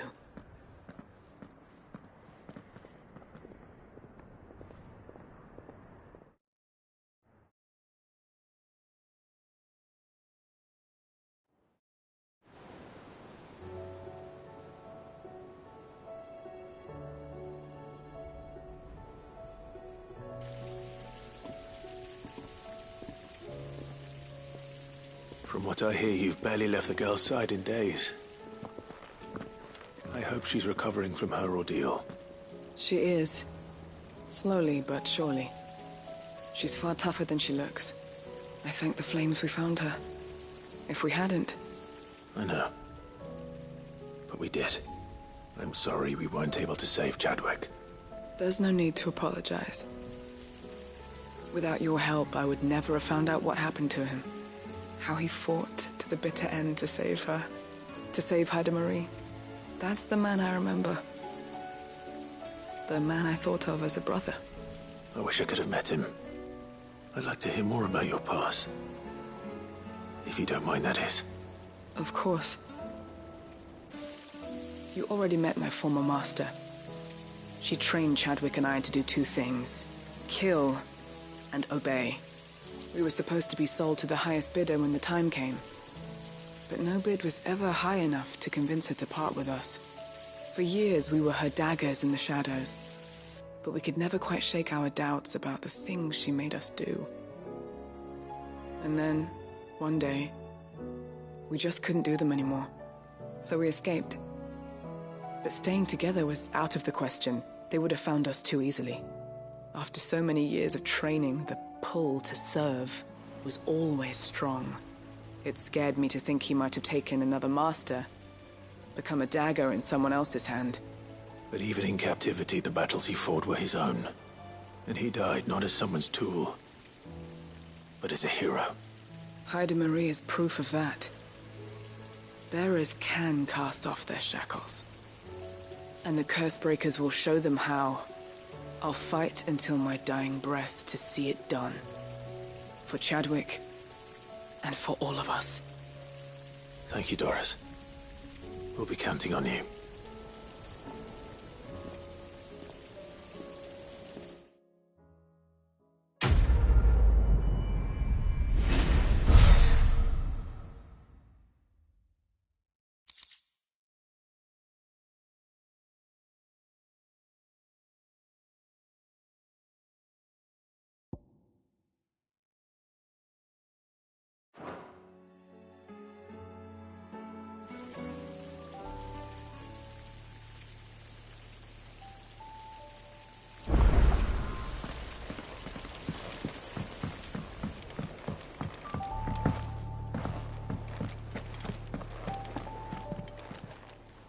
Welcome to the Patron's Whisper.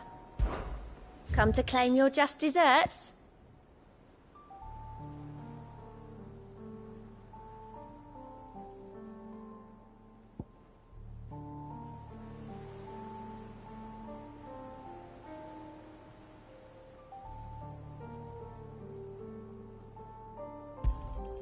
All yours. All done?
Mid, tell me this is all you need.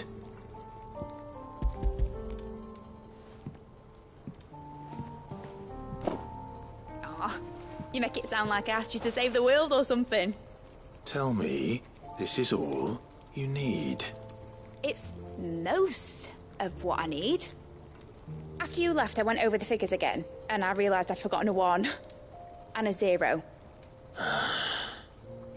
And a cogwheel. Just a tiny one. Though, that's the problem. Gears that small are a bastard to make, and I may have lost the one Blackthorn spent a fortnight toiling over. Wait. The children. When they took apart your scales, there was a tiny brass gear. Now that I think about it, they didn't use it when we put the scales back together. The young'uns? But why would they... You know what? I don't want to know. I'll keep working on the model. You go and find that cog.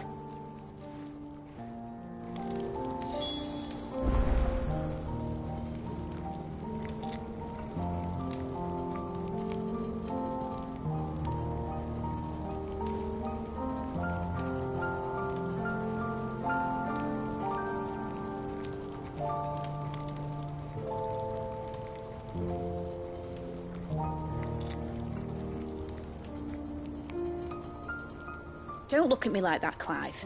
I already apologised to Blackthorn. Miserable old bugger. Besides, you can't expect me to keep track of every nut and nail floating about this place. It's a mess.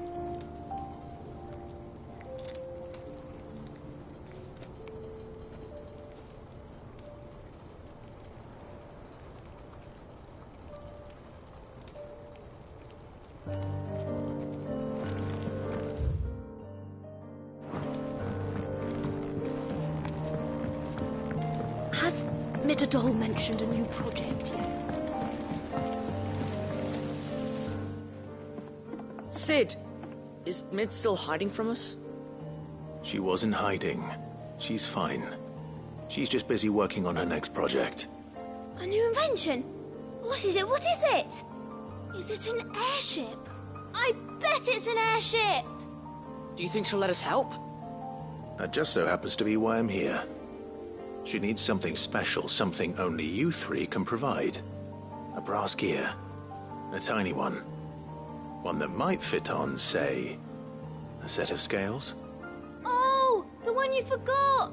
We remember. We saved it, just in case. It's in the bag of bits. Since your lesson, we've been disassembling, then reassembling everything we can find. All the pieces that are left over, we keep under our beds, just in case. That's good to know. Look! I found it!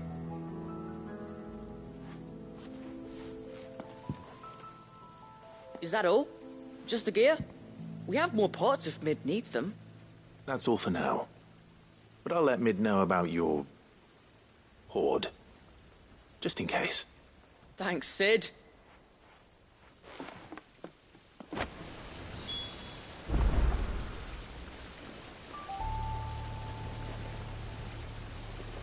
Back for another part? We've got screws and bolts and nails and knobbles and noodles and,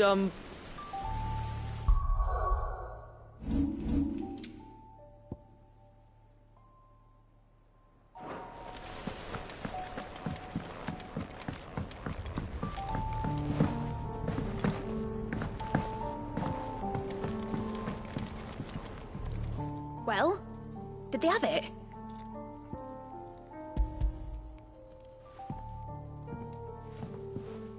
They did. And they kept it somewhere nice and safe. Will it work? Will it work? It's perfect! You're a genius, Clive. What exactly are you going to use it for? only the most important job of all. The wings aren't going to move on their own, but with the right cog in the right place, well, you just wait and see.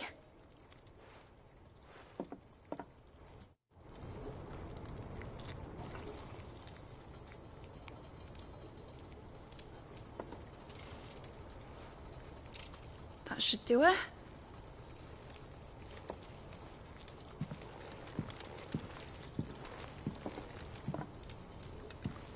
Here goes nothing.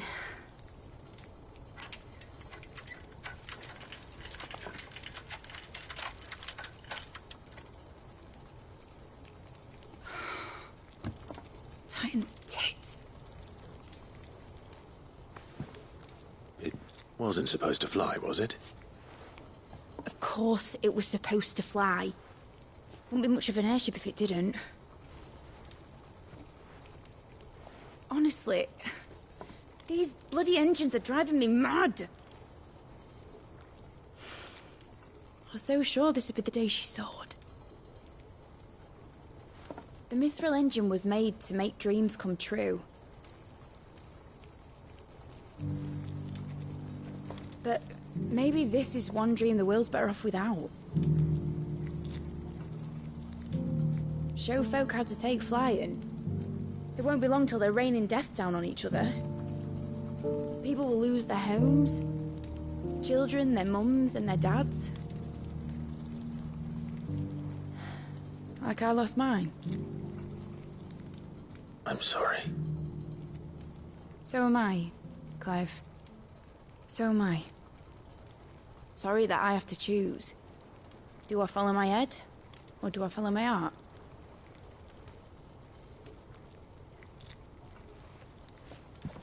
Good question. The first time I stood on the deck of your ship, felt the wind in my hair. It was like I was flying. But imagine how it would feel to actually do it. My dad always said there were two ways of living life. Chasing a dream or shuffling to your grave. And he were right. Right about a lot of things. Not that I like to admit it. People need dreams to chase. Especially in a world like this.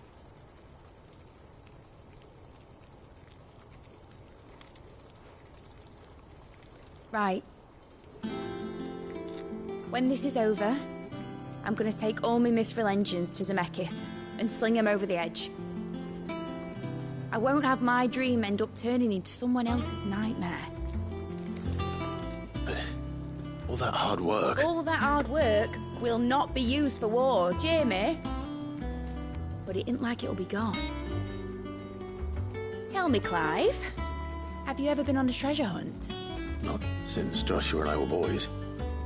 Why do you ask? Because I'm gonna bury the engine schematics and leave behind a little riddle telling people where to find them. A really hard one, so that only the most dedicated dreamers will ever be able to work it out.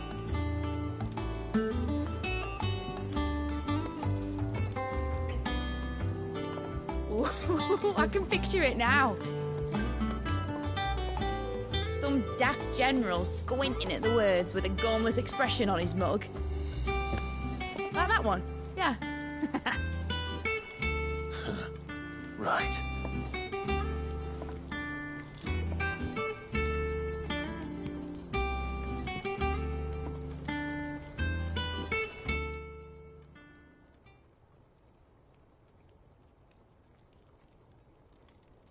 Of course, if I'm putting this engine at the end of a treasure hunt, I'll still need to make it a treasure worth hunting for. Won't be much of a prize if it couldn't even make a toy boat fly after all. My dad always said, dream big. But it ain't the size of a dream that's important, is it, Clive? Only that it's a good one. And I reckon I've got a fair few good uns left in me. I'm sure you do.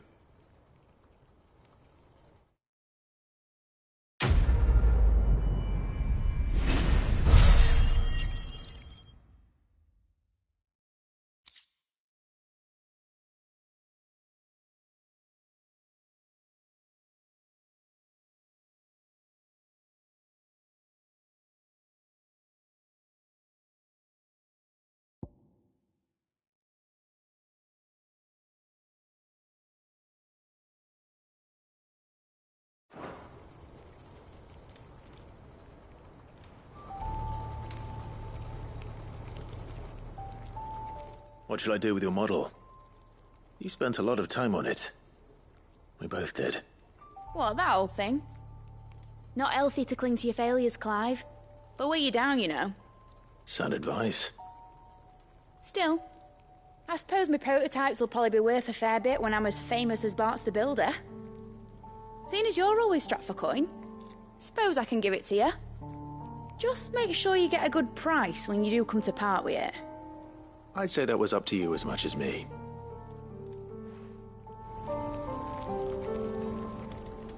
Need something? Enjoy it while you can, Clive.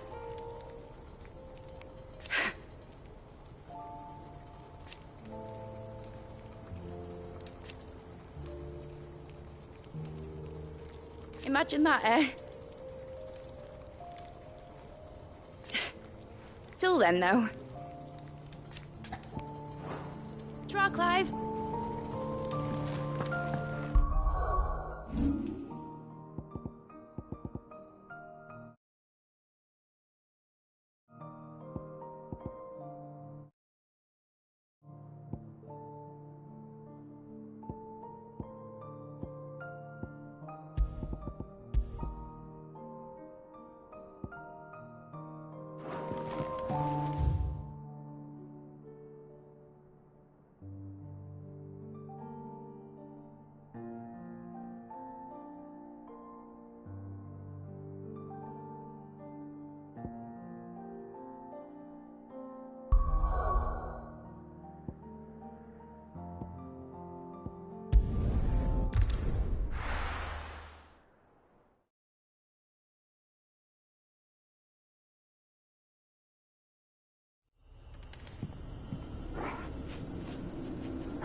No use calling Ambrosia now.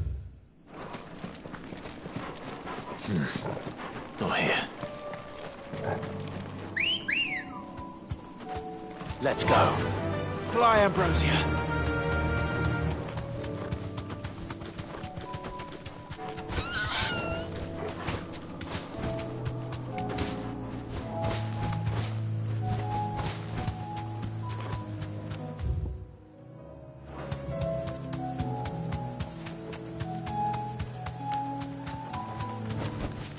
That'll do, girl.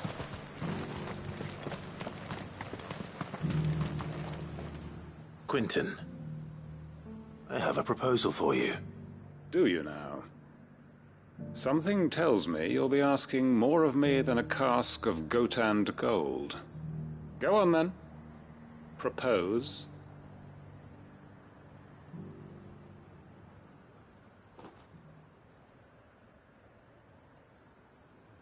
You'd have me convince the chiefs and chamberlains of the realm that they should simply swallow their pride and do the one thing that has proved impossible for thousands of years.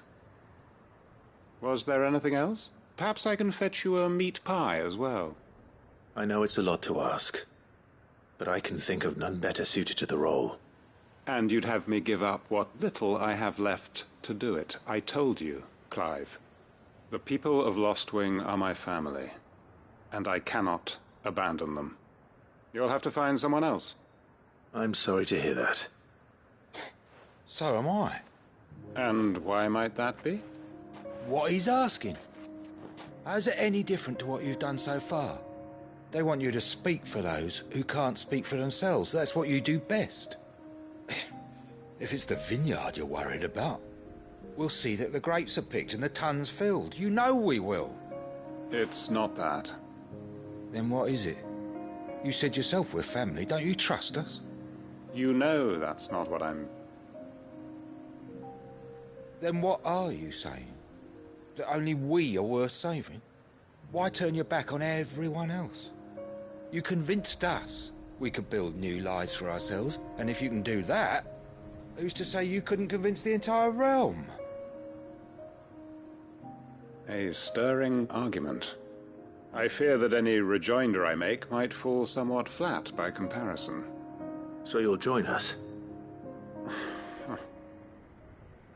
Where do you need me? Field Marshal Havel will want to speak with you in person. He's currently in Port Isolde. I can arrange for a party of Cursebreakers to accompany you there. That would be very much appreciated. I hear the roads are far from safe these days. Hopefully not for long.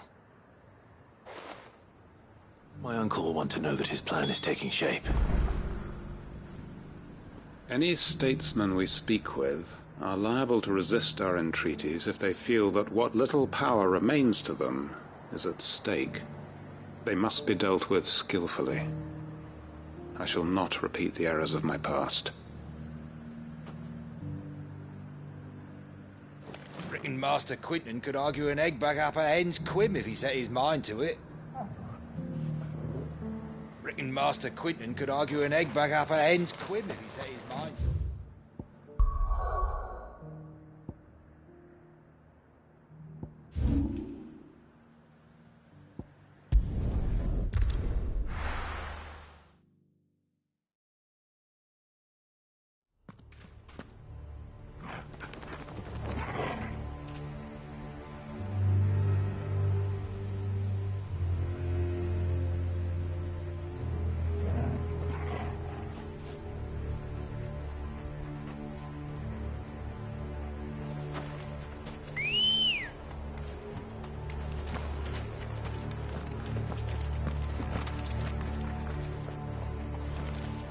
Good girl.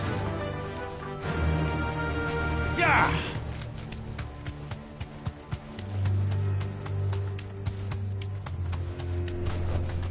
Be safe.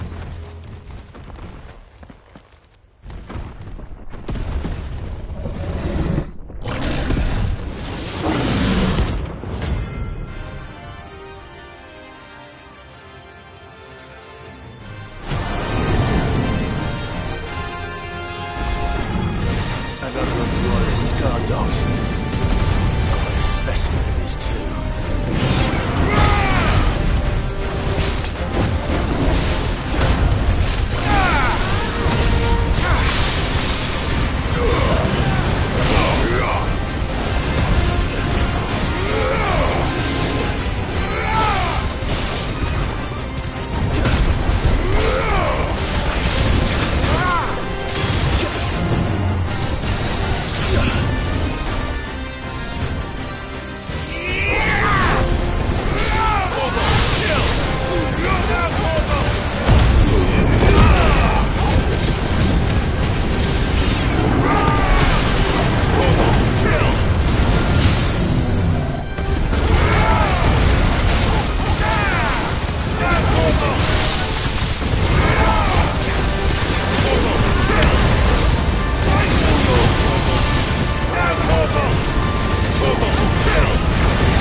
much for you, eh, Torgal?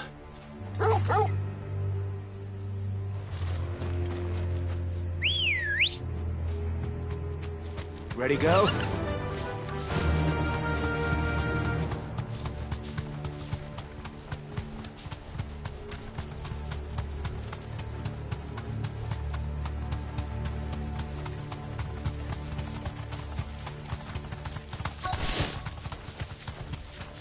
The entire village looks abandoned. Now, which house would a bookworm live in?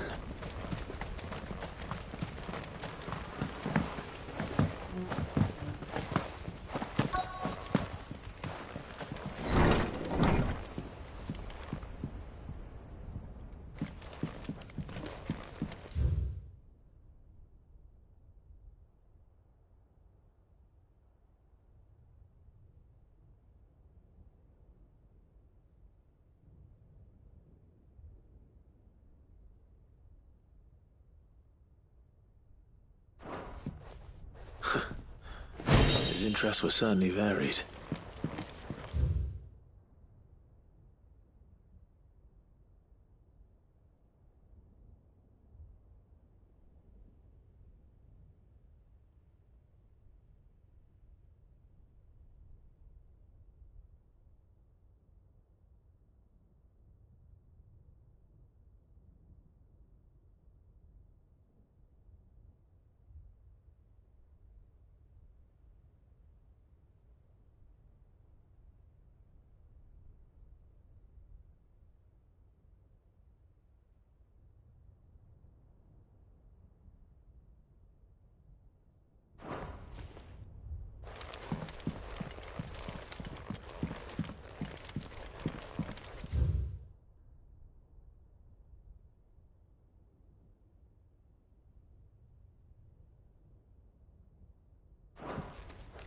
This is a Royal Army logbook. Did he take this from the local barracks?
This is it.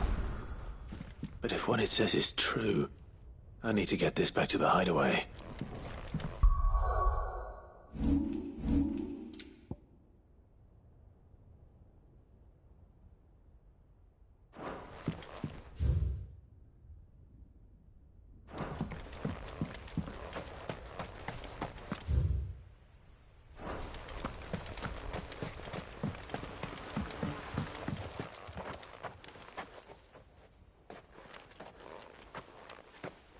Leaving so soon, stranger?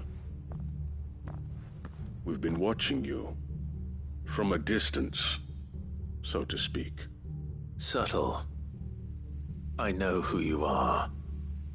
Then we need not waste time on introductions. Hand me the book.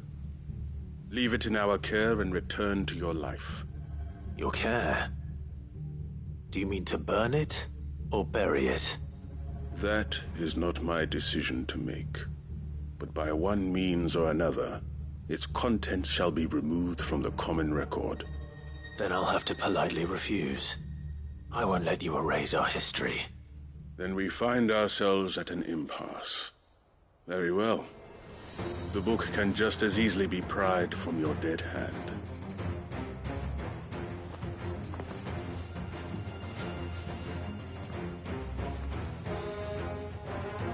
Let's see, shall we?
Impressive. But we have other means. We shall claim the book yet. Why do you want it so badly anyway? It lays out in no uncertain terms the vanity and avarice of mankind. It tells the shameful history of the persecution and oppression of a gifted few by a giftless many. Would you say that this interpretation was correct? I don't know. You don't know. Your sword may be sharp, but your wits are dull. So let me answer for you. There is no correct interpretation of history. That a series of events took place may be proved beyond a doubt.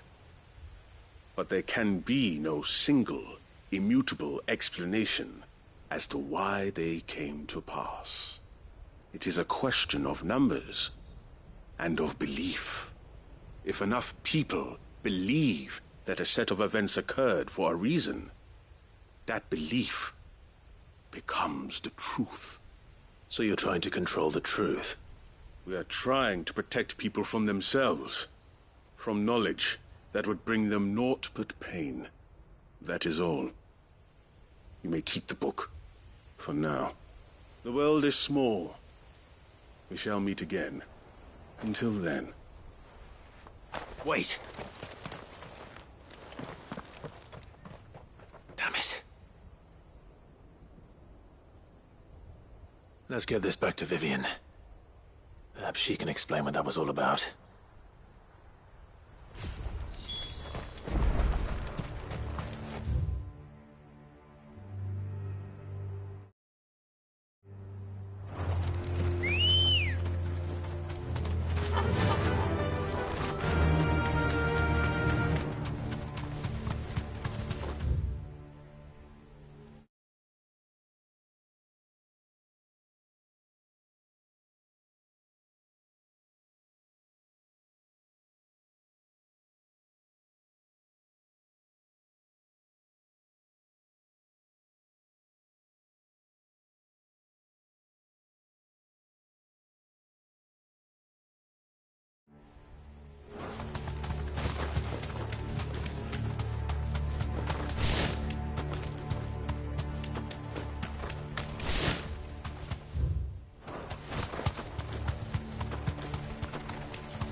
Back to the stables, girl.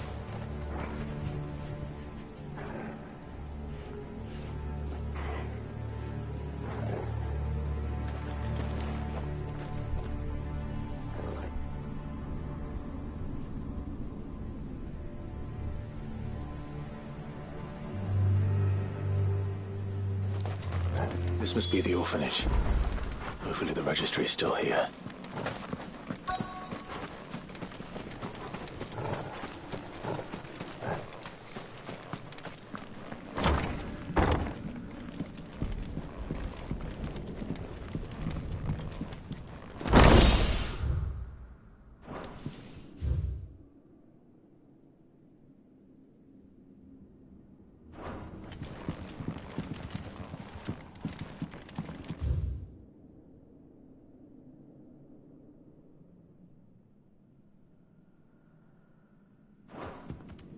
Conditioning. This is nothing short of torture.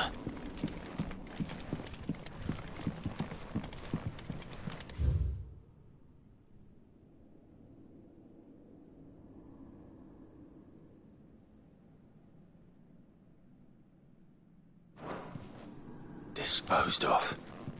Herman wasn't exaggerating. It's a wonder he survived this place. I need to find that registry.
This reads like a suicide note.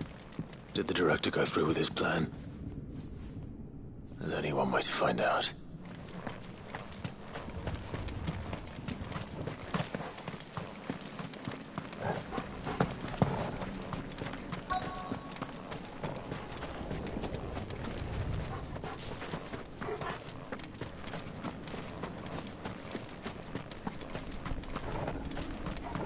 A forked white tree. This must be the place.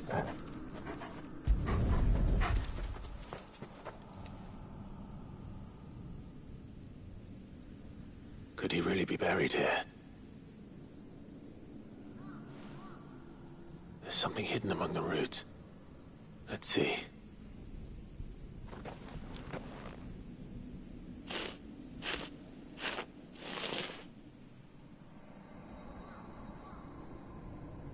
This must be the registry.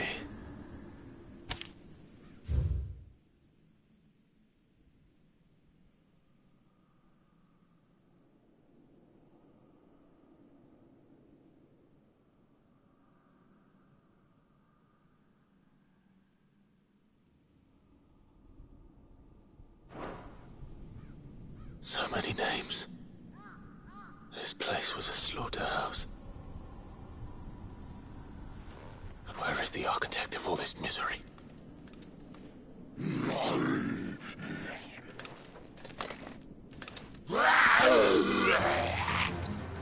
It was only a matter of time, I suppose. This place is cursed.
I'm done here.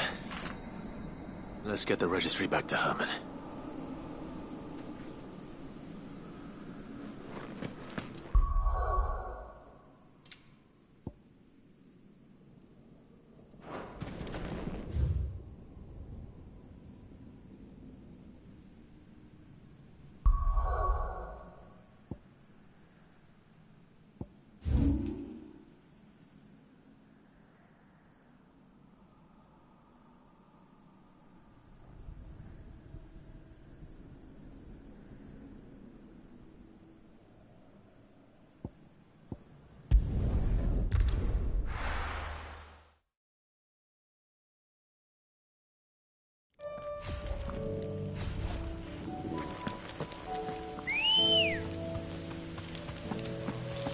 Ready, go?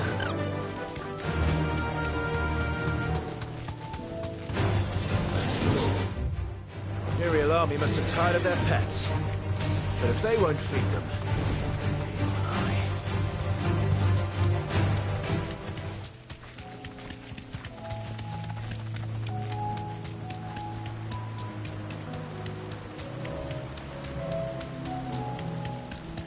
we have nothing to fear.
your madness!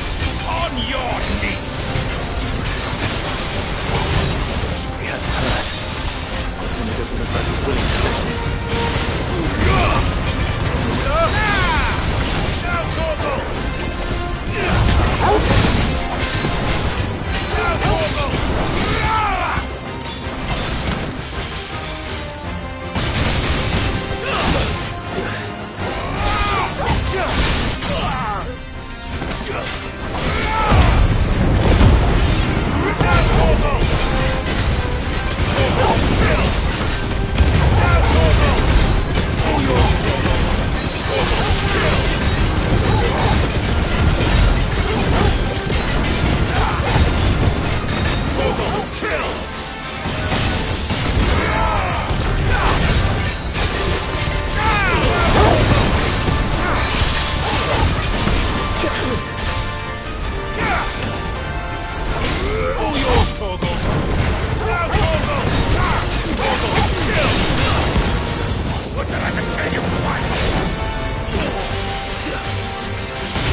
Damn it.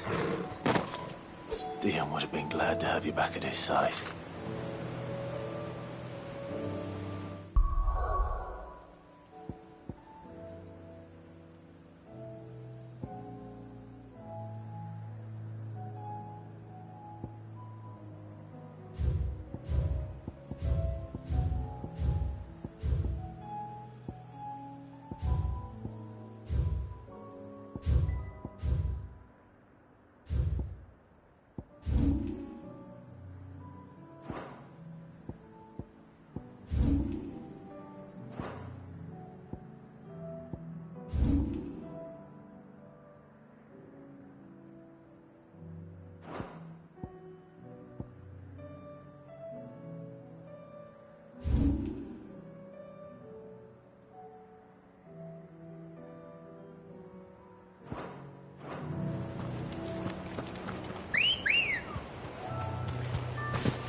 Good girl.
Brother.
Uncle, I bring good news.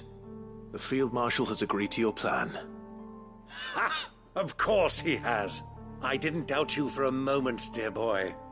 Rutherford is accompanying him back to your manor in Port Isolde as we speak. They will await your return there. As will one other. One other? Who, exactly? Lord Havel was concerned that even if he could get the realm's armies to agree to an accord, he might not be as successful in convincing those with political power. He asked if I might have a solution, and I suggested a certain Imperial Lord Magistrate turned Liberator. One of your co-conspirators? Master Quinton would probably call me one of his, but yes. Another outlaw, then. Just the thing we need to put these rotten politicos in their places. Good thinking, Clive. I'm glad you approve. The more the merrier, eh? Uncle, assuming Havel and Quinton can solve our problem with the armies, you still haven't mentioned how we might manage the grain shortages. Oh, don't you worry, my boy. The 7 high houses will be seeing to that. They have all agreed to make the most generous of donations. Oh, of course, it did take a little persuasion. But luckily I had some unexpected help. From who? Why, you, my boy. Rumor has it that you rescued the Lady Ariane's head steward Rockford from a horde of bloodthirsty bandits. It was more of a handful. Well, the old battle-axe was so pleased.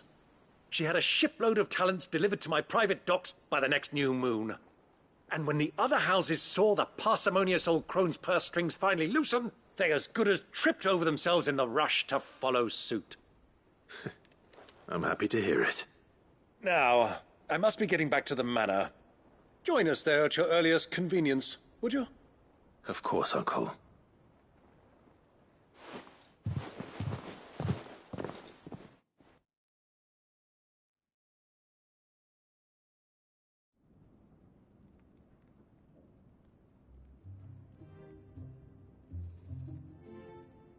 And how, pray tell, will we get that grain to the capital if the roads are still overrun with Akashic? You find another bloody road. I only have so many men, and I'm not about to send them headlong into an ether flood. That is, unless you'd have them turn as well. Well, I'd certainly eat less. Says the man with a belly bigger than a band of curls. My soldiers actually need their rations. Without any food to keep them going, they'll be dead even before you've sent them on your fool's errand.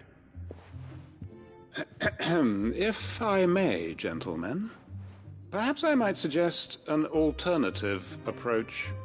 Though supply routes are indeed disrupted, there is no shortage of ships. Indeed, they bob away in every bay from here to Randalar, awaiting a safe haven.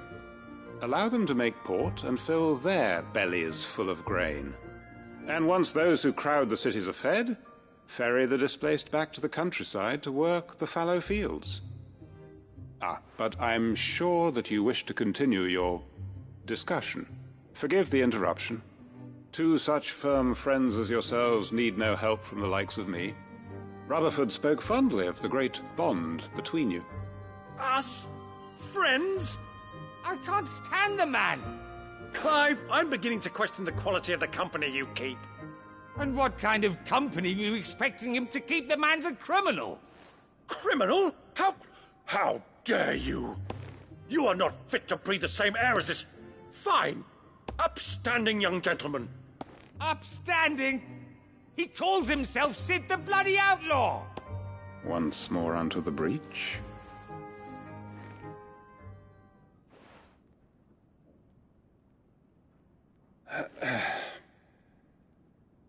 Shall we begin again? What we seek here is not to create a new nation, nor to claim the thrones of those that already exist. We wish simply to bring stability to the realm that mankind might weather the current storm. And to do that, we must convince those in power, the generals, the statesmen, the nobles, that our cause is just. There will be disagreements, yes, and I imagine some resistance, much resistance. But we cannot let that deter us. If we show them the path, show them that we walk it ourselves, then I am confident they will follow. The fate of the world lies in my nephew's hands, but the well-being of her people lies in ours. And we must not squander the chance that Clive has given us. Uncle Byron, Now, with that settled, let's move on to the signing of the Accord. For what great moment in history hasn't been accompanied by a little ceremony?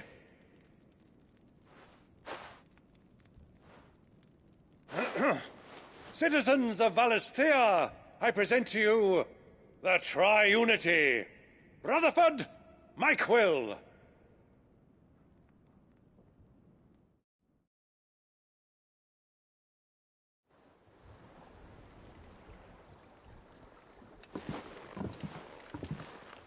Well, my boy, the stage is set. That it is. This is the role you were born for. Now I ask only that you trust in the talents of your supporting cast. We shall play our parts to the best of our abilities, that you might have the opportunity to shine. The realm needs its Sir Crandall. And there is no better Crandall than you, Clive. I want you to keep this signed accord as proof of our faith in you. I will. Thank you, Uncle.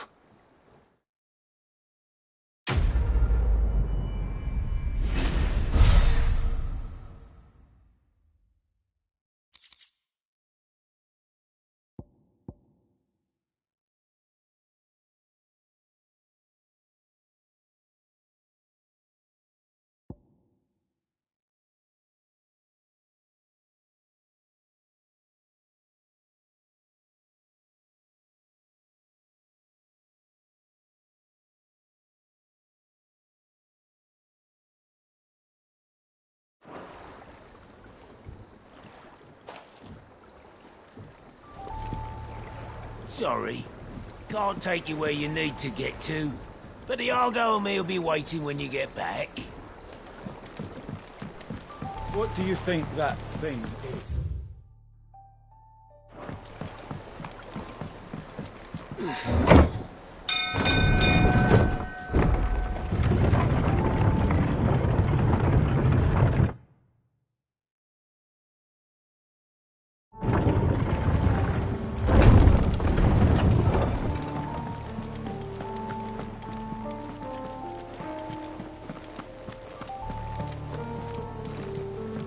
You should have seen him. The thing didn't stand a chance. Yeah. Welcome back, Sid. Welcome back, Sid. Yes. Welcome back. Trip wasn't too much of a pain in the arse, I hope. Truth be told, it was me who suggested roping you in to help with the trial. But from what I hear, things didn't go quite as planned. No, they most certainly did not.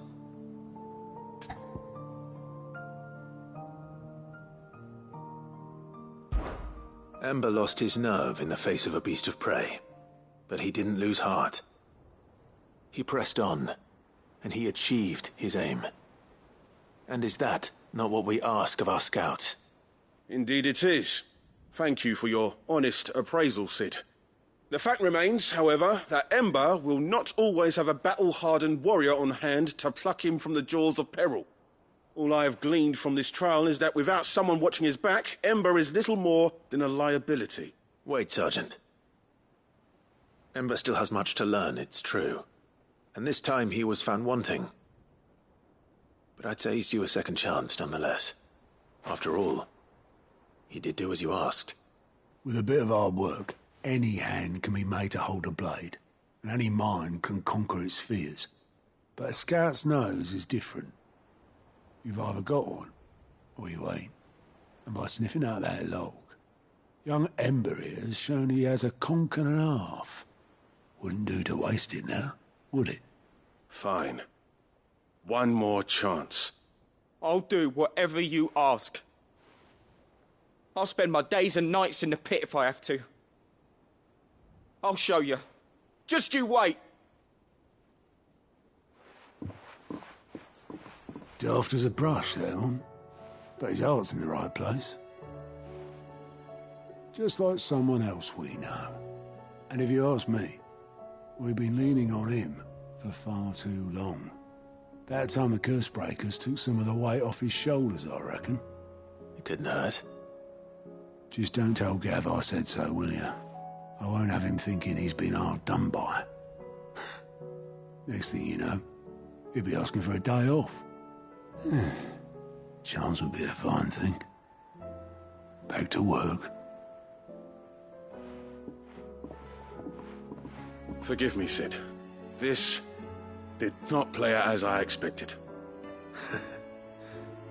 Things really do these days. But that's why we need men like Ember more than ever. Men who can make the best out of a bad situation. Remember that. I will, Sid. Thank you.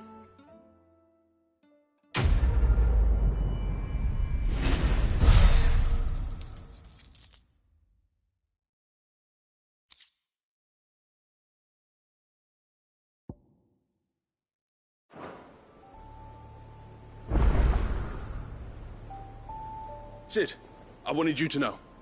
I will be taking personal responsibility for Ember's combat training, and I will not let you down.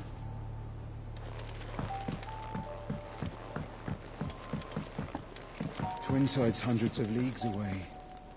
I read Gav's report on Stonia. Only wish I could have been there to see the Mother Crystal fall. It's just a shame it wasn't the last. Assuming that thing looming over the mountains is a Mother Crystal.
Vivian. I found it. The book you lost.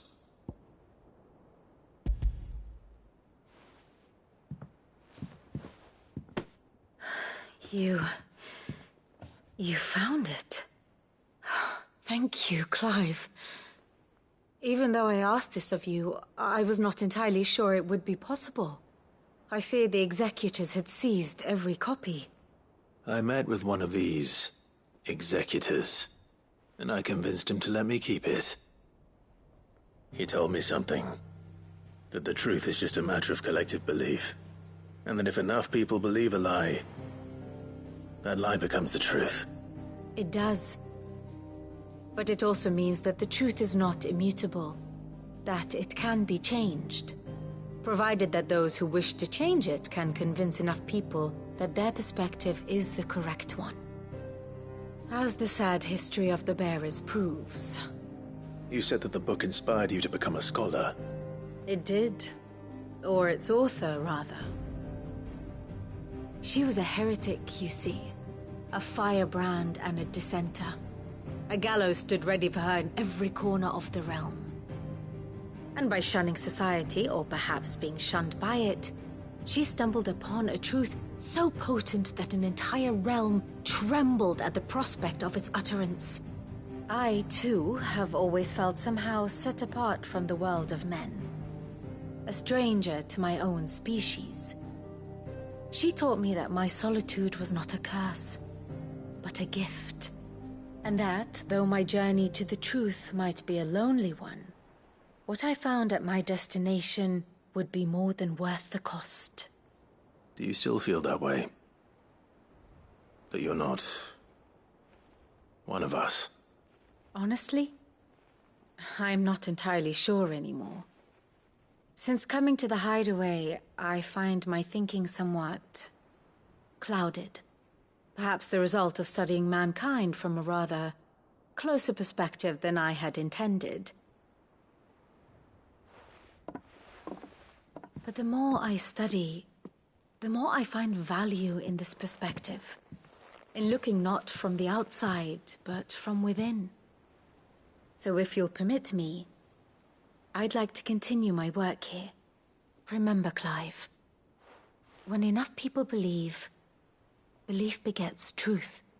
Give the men and women of this benighted world the gift of truth. Make them believe in you, as I do. I'll try, Vivian. I'll try.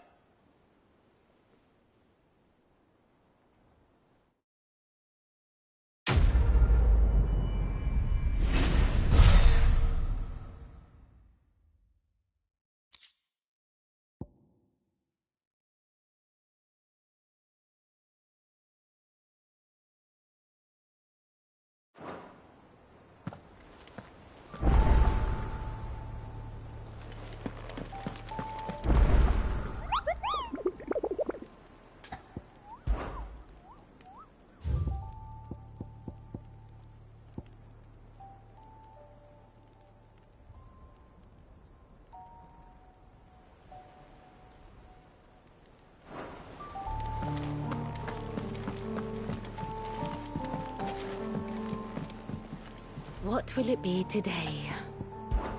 Truth is but a matter of belief. Alas.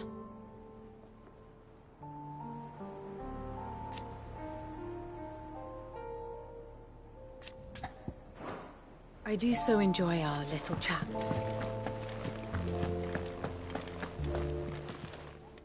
Welcome to the Patron's Whisper.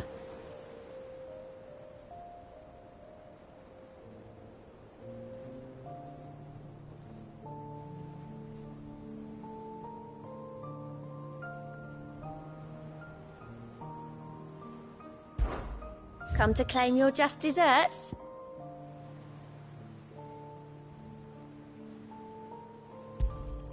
All yours.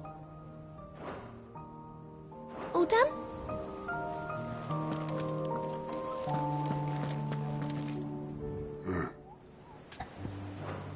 I'll be here if you need me.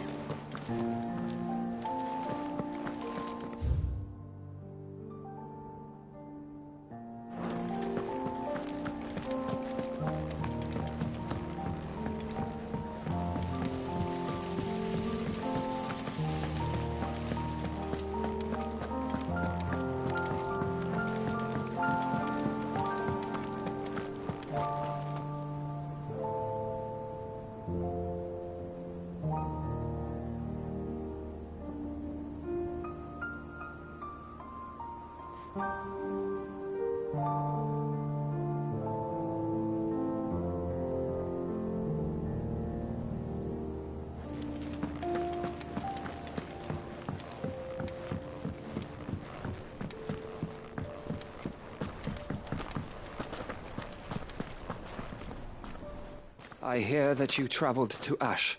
Cid, did you by any chance recover the names of my fallen friends? I did. Yes.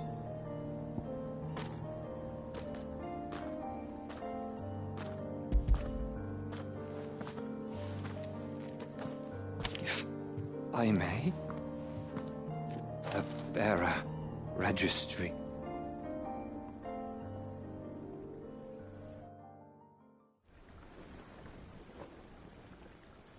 The director was a brutal man.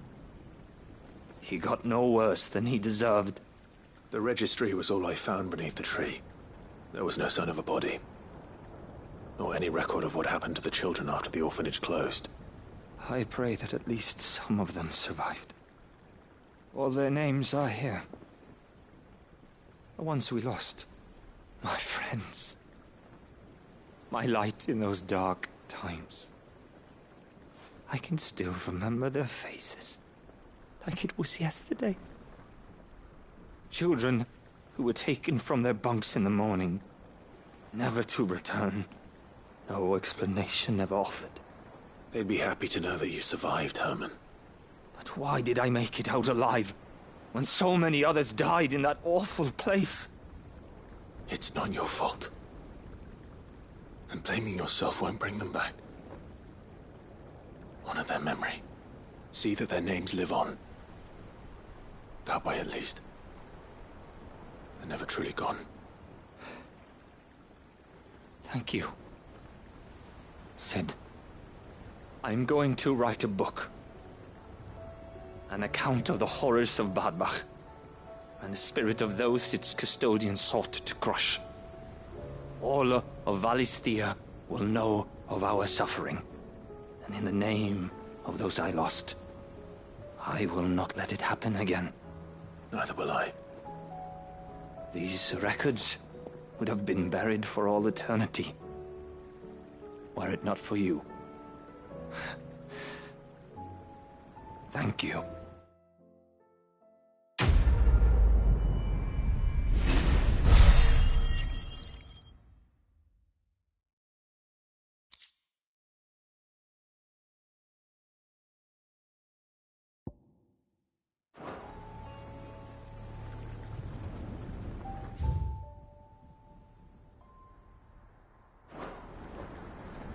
The realm will hear of Badbach.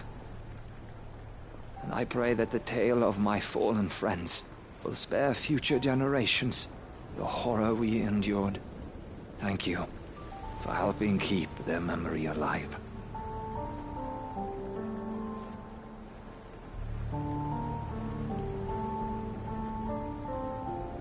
The realm will hear of Badbach. And I pray that the tale of my fallen friends will spare future generations the horror we endured. Thank you for helping keep their memory alive.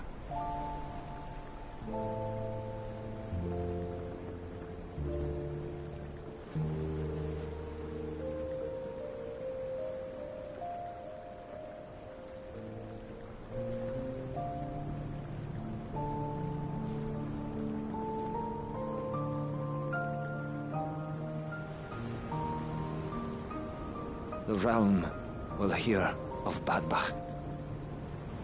And I pray that the tale of my fallen friends will spare future generations the horror we endured. Thank you.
Trouble with your gear, or Sangfornian, dear?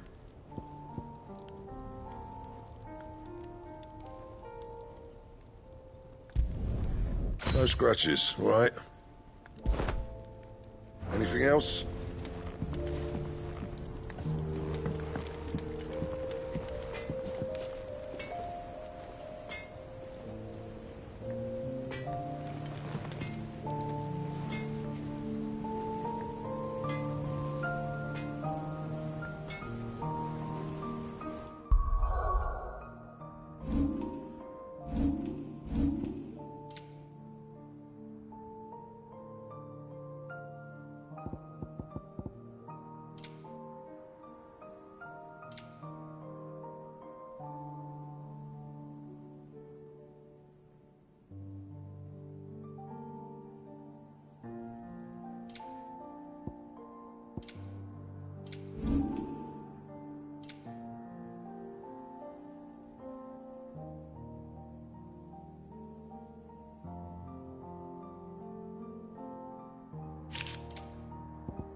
Sangfornian, dear.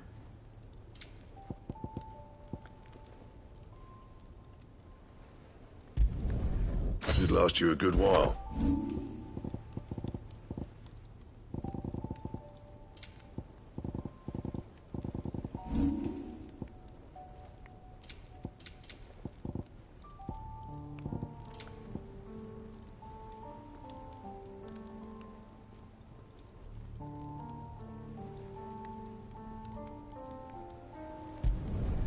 No scratches, all right?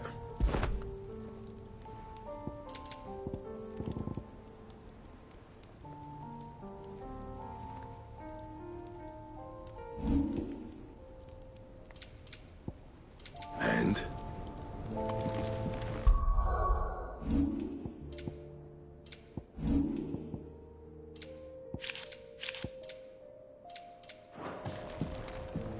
To what do I owe the honor?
to do, Clive?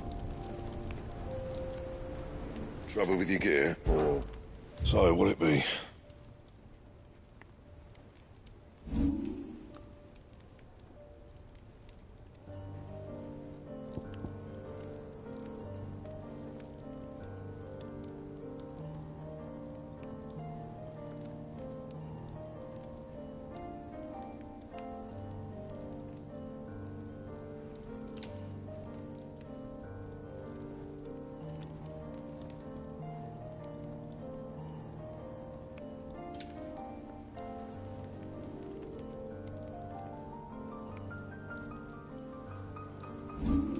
That it?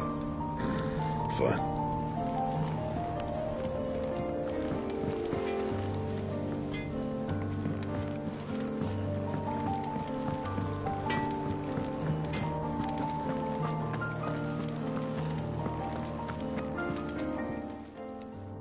Still alive, are ya? Going purse weighing you down? You'll not find a better price than that. It'd better all be here. Is that all?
You all right?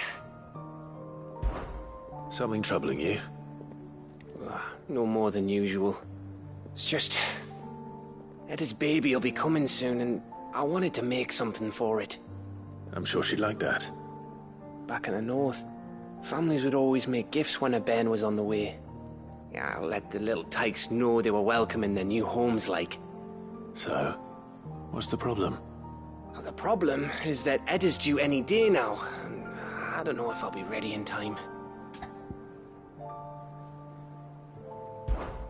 Is there anything I can do to help? You know, there just might be. All right then. What exactly are we making? A good luck charm. But not just any good luck charm. Not just any. No. One made from the feather of a silver chocobo. There's nowt luckier in all the realm, or so we used to say back home anyway. Thing is, they're hard to come by. Had Otto and Karen check with their suppliers, but nothing. I'd try and track one down myself, only... Only the big day is fast approaching. And that's all you need, a feather. That or the bird whose horse it's attached to, aye. I was gonna start by asking around with traveling traders plying the northern borders. Well, there's no shortage of those passing through Martha's. I think I might make that my first port of call. I'll let you know if I find anything. You're a good friend, Clive. I won't forget this.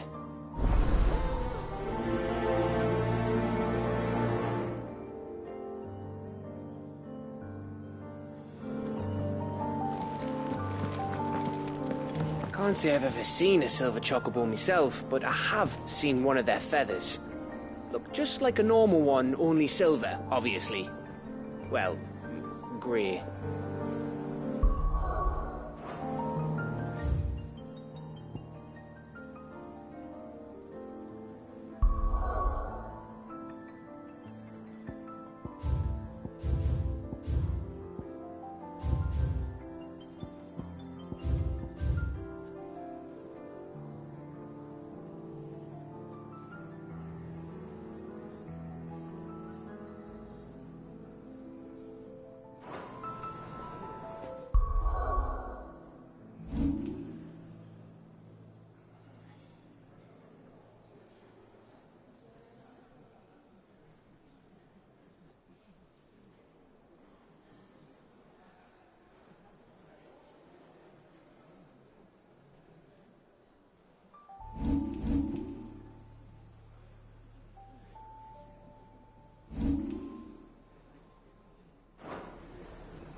If Joshua's worried about Jill, I should go and speak with him.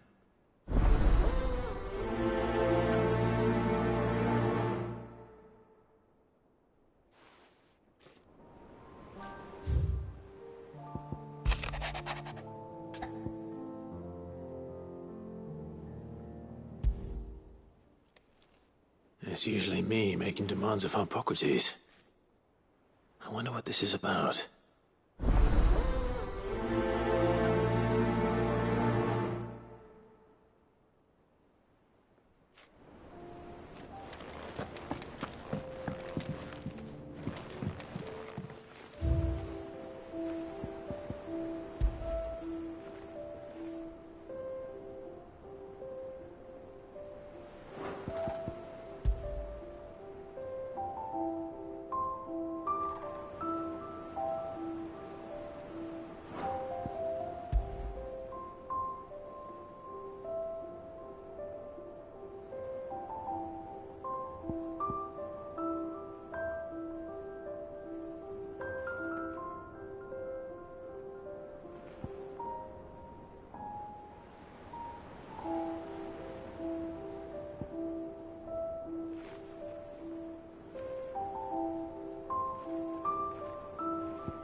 Would you like to see my wares?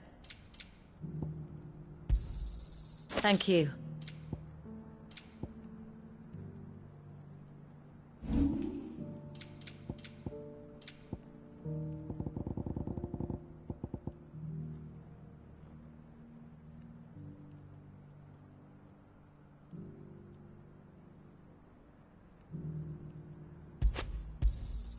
Anything else you don't want?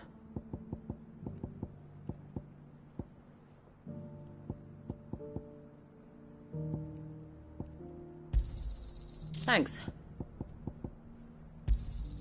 I'll take it off your hands. Anything else you don't want? Thanks.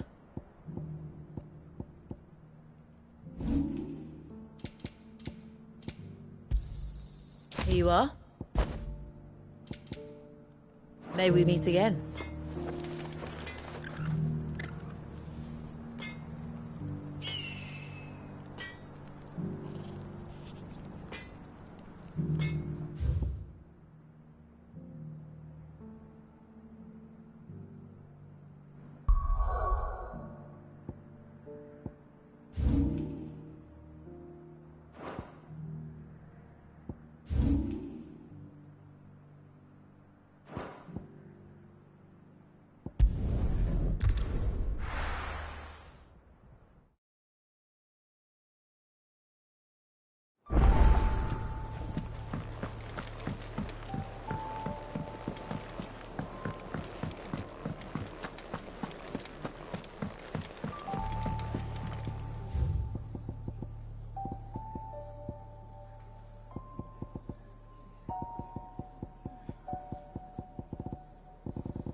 Good girl. Run like the wind.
Rest in peace.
Joshua, I read your message. And you're right. Jill is different. I don't think I'd realized how different, but since we returned from Drake's spine, I've felt it more and more. I suppose it's not hard to imagine why. She doesn't think she belongs anymore. And that's why we need to remind her she is still one of us. To let her know that we still need her. Now more than ever. That you still need her. But how to do that? When last we were truly close, we were but children. Of course. Do you remember the time we accompanied Father on his annual tour of the Duchy? And Jill and I broke from the procession to ride up Man's Hill. To see the snow daisies, I remember. It was the first time Father had allowed us to join him. And when he realized you were missing, he had the entire retinue down to the pot boys combing the countryside. In the rain. A thunderstorm forced us to take refuge in a grove of oaks before we'd even made it halfway there. It was the Lord Commander who finally found us, and needless to say, he was none too pleased. Then it seems you and Jill have unfinished business. What do you say? Man's Hill. It's not that far. Oh, true. Though I suspect it is also much changed. little in southern Rosaria remains as it was when we were children. You're saying I should go and scout the area for bandits? I'm saying we should first go and see if there are actually still any snow daisies left. What would you do without me, Clive? I can't say my travels ever took me back to Man's Hill. I'm curious to see how it has fared.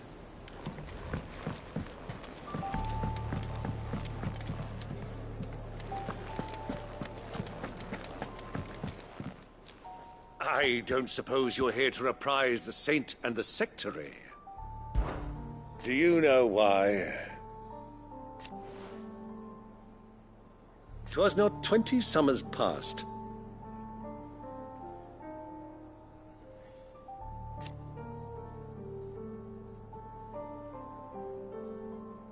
Your mother, the duck.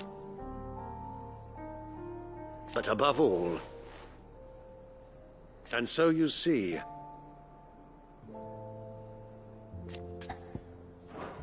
that's my boy. He's here, I tell you. The Crown Prince of Sabra. I suppose he's the Emperor now. The Emperor? Here in our hideaway? Don't mind him. I believe you.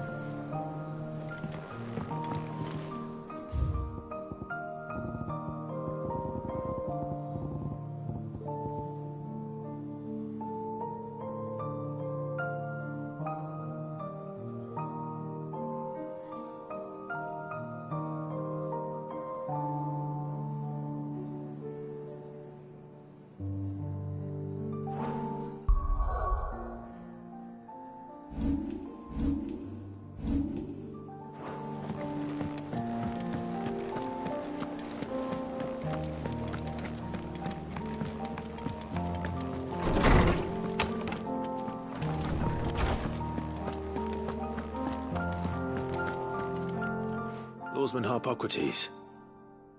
I received your note. Ah, yes. I expect you're wondering what this is all about. You spoke of making amends with Dion, but I can't imagine what for. Then I should begin by telling you that I was once his tutor. This was some years ago, of course, before I joined Sid in his hideaway. At that time, I was counted among the foremost scholars of Oriflamme, and was accordingly invited to the palace to supervise the young prince's education, all to ensure that the future emperor had a firm grounding in, well, everything an emperor should. History, religion, commerce, government. Alas, our time together was cut short when Dion left to join the Dragoons, his studies no longer being deemed necessary. I had not expected to meet with him again, least of all here. Have you spoken with him? No, I have yet to find the right moment. His Highness always seems so preoccupied, especially when alone. I would not wish to disturb his ruminations with idle words of greeting. Not when I know he dwells upon the evil Ultima had him commit in the Dominion. The guilt weighs heavily on him, I know. But as you say, that was Ultima's doing. Surely you can't blame yourself. When I first met him, it was not guilt, but his people's expectations that weighed heavily upon him. And I did nothing to ease that burden. He bore it alone, until the day he could not bear it any longer. It is one of my greatest regrets that I only ever offered him my wisdom, when what he truly needed was friendship. The blame for Dion's transgressions lies not only on his shoulders, but on mine. I see. I'm ready to help you in any way that I can. Then I beg that you bring me a wild wyvern tail. Apothecaries across the ages agree that even to glimpse such a flower is to be granted inner solace. Fabulists and fraudsters all, of course. But there is oft a seed of truth to be found where even the most outlandish opinions align. Well, it can't hurt to try. Where can I find this flower? And how will I know it? You have seen cultivated wyvern tails before, I trust. the lily-white blossoms from whose roots the poisonous ink for the brand is distilled. Well, those which grow in the wild differ only in their purple hue. The harsher the environment in which they are raised, the deeper the color. There is a waterfall in Rick Mal's roost across the strait, where the flowers once grew in abundance. Whether they still survive there, I know not. But try as I might, I can find no likelier location. It's all right. I'll find you a wyvern tail one way or another. Thank you, Clive. And please, be safe.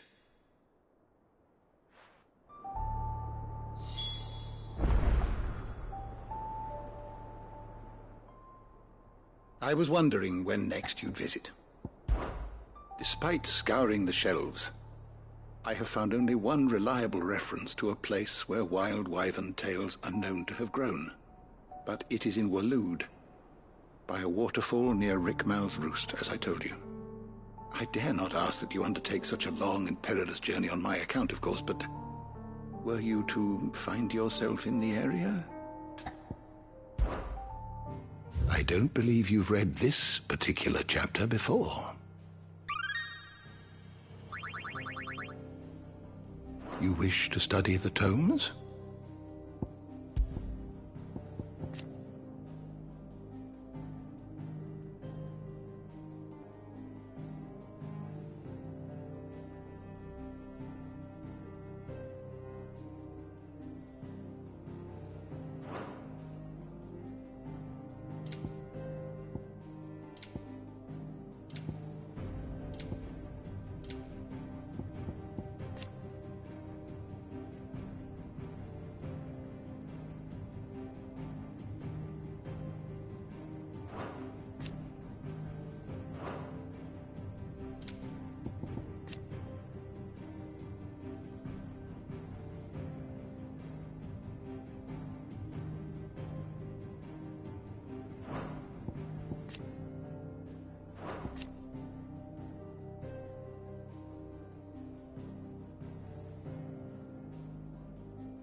always welcome, Clive.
Let's hope one of the merchants here has what Gav needs.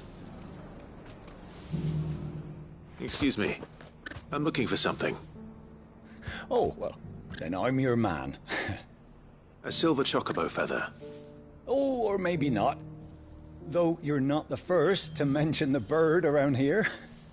There was a man stopped by the rest not long ago claiming he was attacked by a silver chocobo near some gutted hovel not far from Eastpool. Most took him for a braggart and a liar, but who knows? Perhaps there was some truth to his tale. We'll see. Thank you. The feller who claimed he was attacked didn't linger here long. Said he was going to go back and capture it. Prove us all wrong.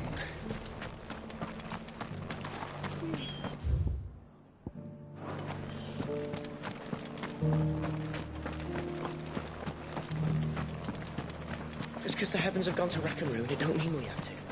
I've got greens of all shapes and sizes. How do, traveller? You've the look of a man who could do with a new whetstone. Or perhaps a bawdy etching of the Vicerine. Maybe another time. I'm looking for a silver chocobo feather. If that's the case, rumours are all you're likely to find.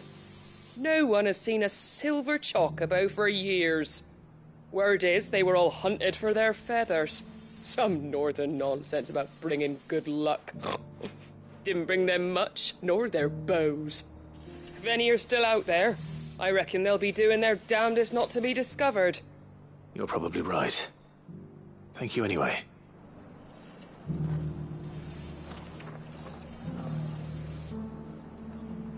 The hills around the rest are crawling with wild chocobos. If you're not too picky about the colour of their plumes.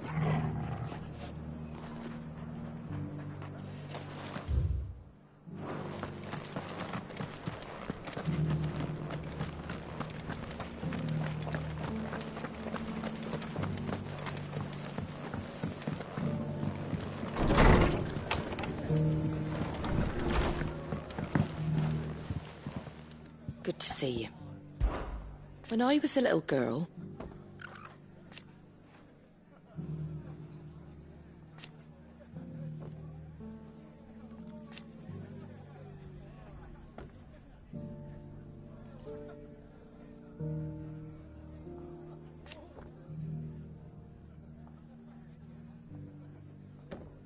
My grandmother...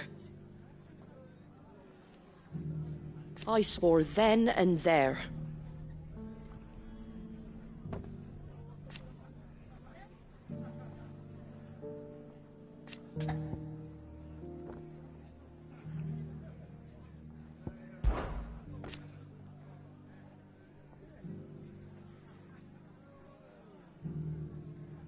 Put the wind right up us.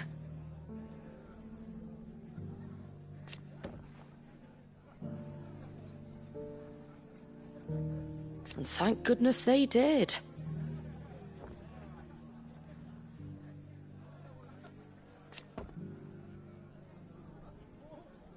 Like being back in the glory days.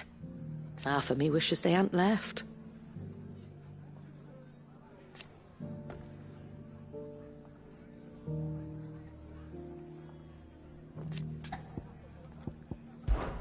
It ain't exactly a bed of roses.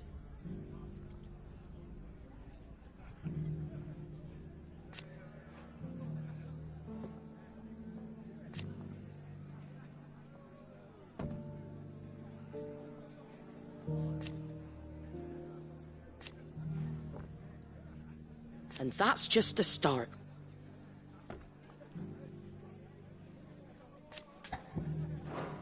Stop by for an ale any time, eh?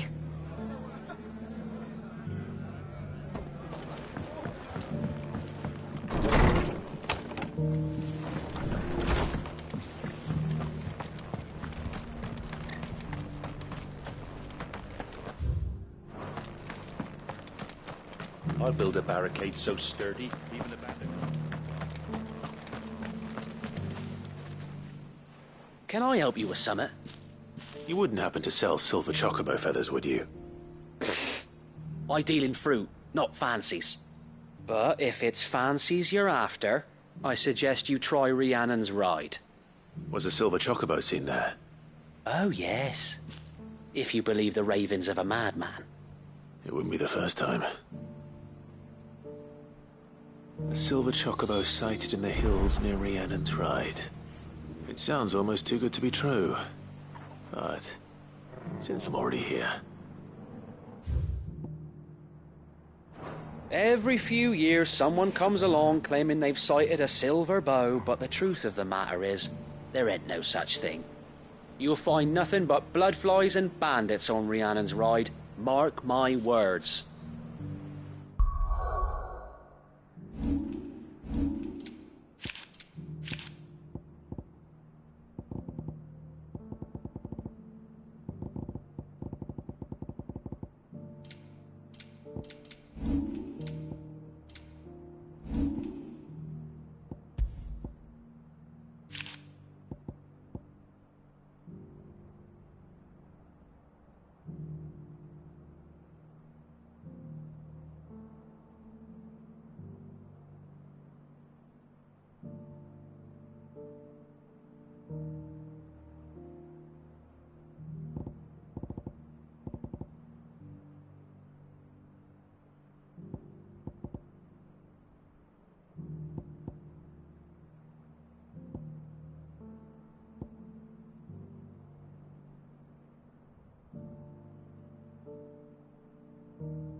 This is the place, but... I'm sorry, Clive.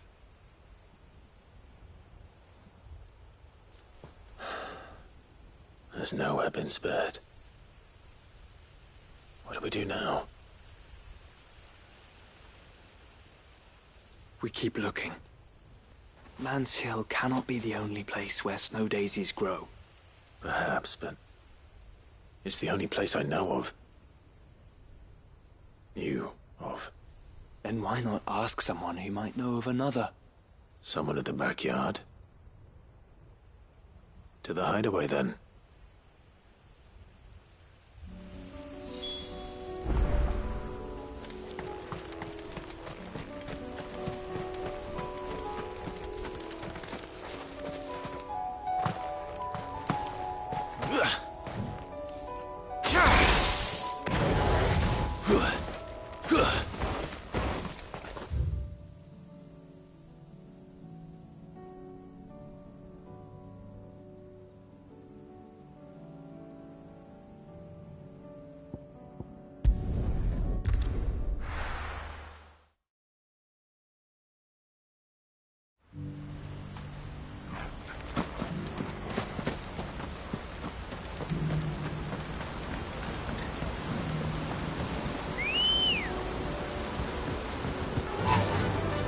Fly, Ambrosia.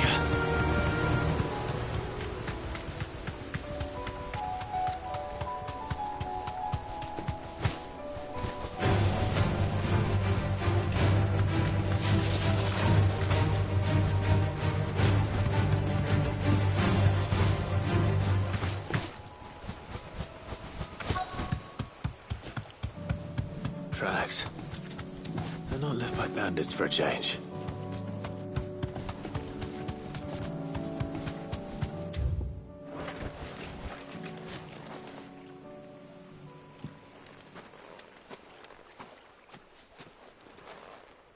More tracks. And these look fresh. The chocobo was here. And recently. Perhaps it still is.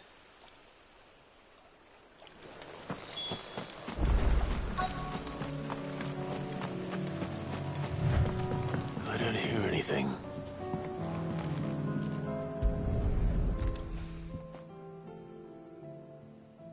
Well, I'll be damned.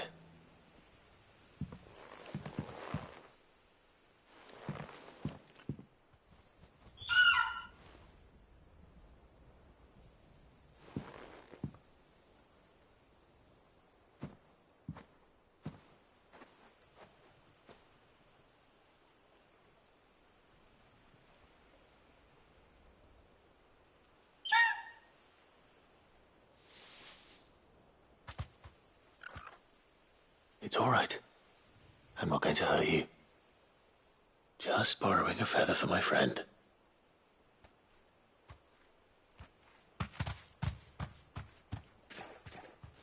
Thank you. Let's get this back to Gav before they change their minds.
You have to listen to me. They're coming. You need to evacuate. Know your place, bearer.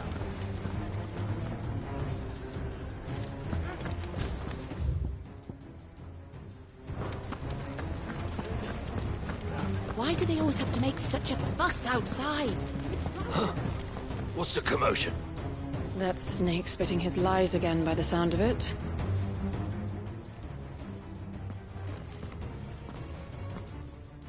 Ah, it's you. What do you want, Lord Underhill? To pass on an important message. There's been an ether flood out in the Velcroy. The camp where the so-called League of Outlaws were gathering has been swallowed. They're no longer just bandits. They're Akashic now, and they could be here at any moment. You need to begin preparing for a full-scale evacuation right away. Oh, do we? And who was it who gave you this disturbing news, might I ask? Lubor, perhaps? The man spreading the same poison out in the square as we speak. You may believe his lies, my lord, but we know better. But why would he lie about something like this? Some twisted attempt at revenge, perhaps. If he had not been unmasked, he may well have been elected our leader. A great honor for one of his kind. One he might well feel aggrieved at having been denied. Lord Underhill, forgive me, but it has become all too evident where your sympathies lie. Lubor cannot be trusted, and neither, therefore, can you. You may not trust me, but for the sake of your people, ask yourselves if there is any chance that this is true. There isn't. You can be certain of that. Now be off with you. You're making a mistake. Come, Clive. If our words will not move them, then we must find another way to help save the town. You're right. Let's speak to Lord Ferda. I do not know if you are in league with Lubor, or if he has merely filled your head with his lies, but I do know that not a word you say is true. Enough of your nonsense, Lord Underhill. Leave us be. You have to listen to me. You lied about being one of us, and you're lying. I think we'd better shut up. What's Lubor raving about now? What commotion is this? I ask myself.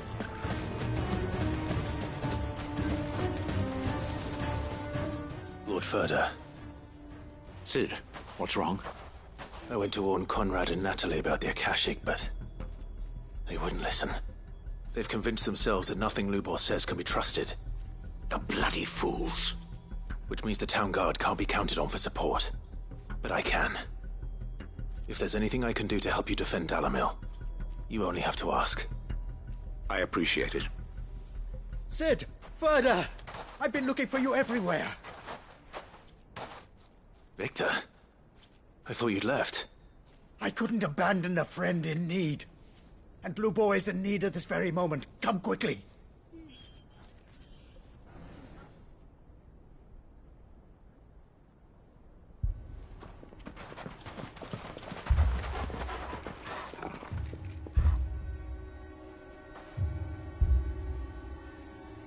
You have to believe me. The Akashic are coming. They don't eat, they don't sleep, they don't tire, and they don't care who they kill. They're unlike anything that's come before. There won't be no parley, no mercy granted. We may have saved the town once, but this is different. I do not ask that you forgive me, but please believe me. If you do not run, you will die. You will all fucking die!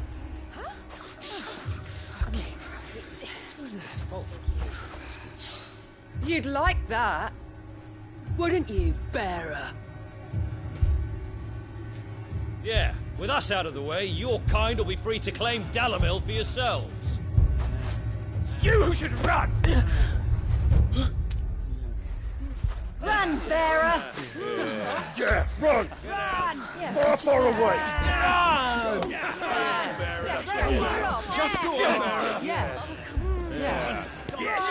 Go. Come on, then. Go on! Just go. Lubor. Wait. Someone's coming. Go. Come on! Stop! You're hurting him!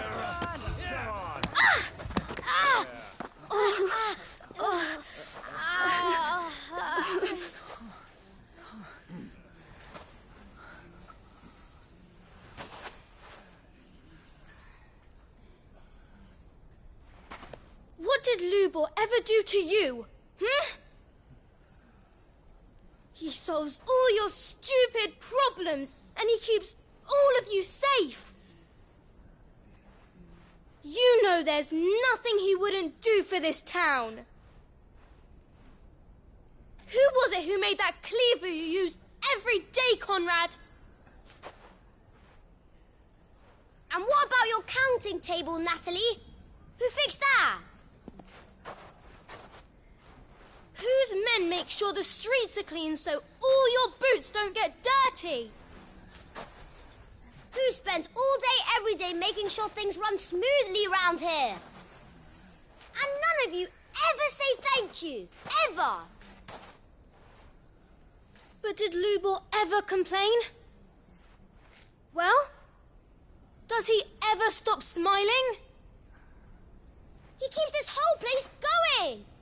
And you act like it doesn't even exist.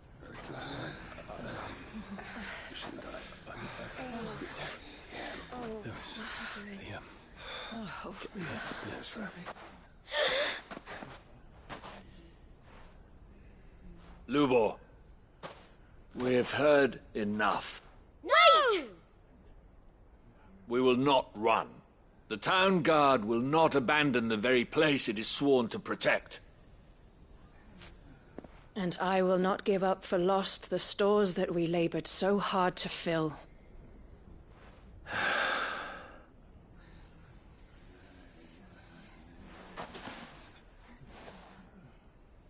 So tell us, how do you propose we deal with these Akashic of yours?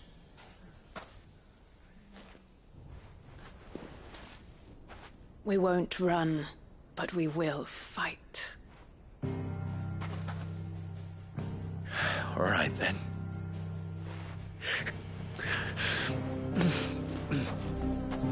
Fine.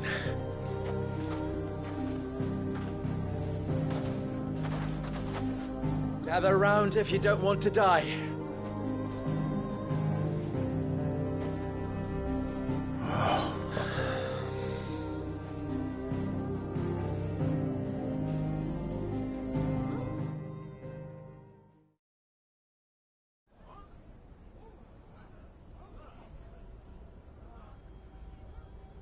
Allow me to explain the situation. The ether flood occurred near the village of Cheratina, deep in the Velcroy.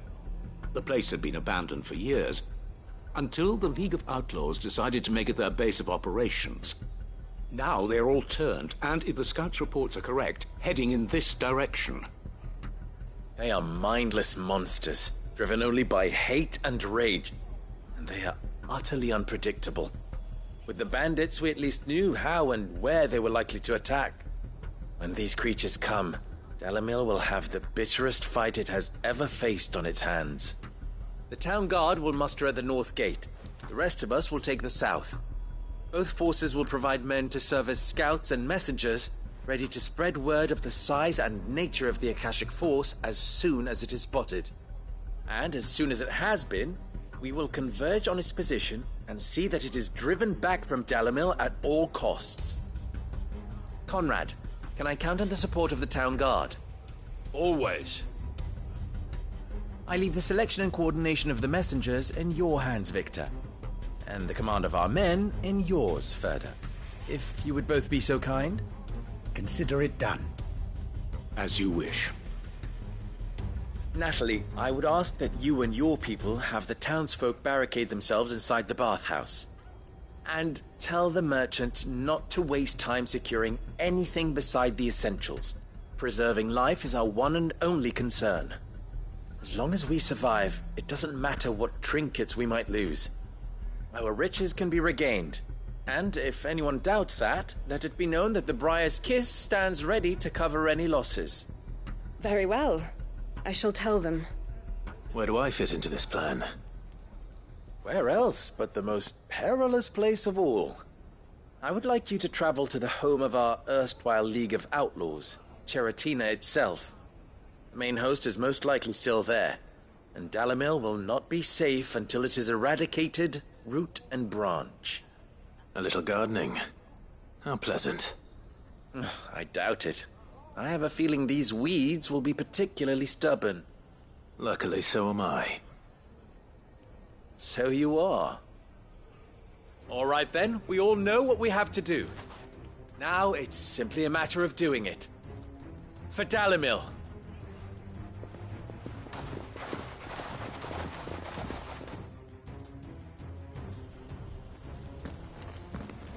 Looks like everyone's ready. I'd better not keep them waiting.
Good girl. There it is. The flood. But what's waiting for us inside?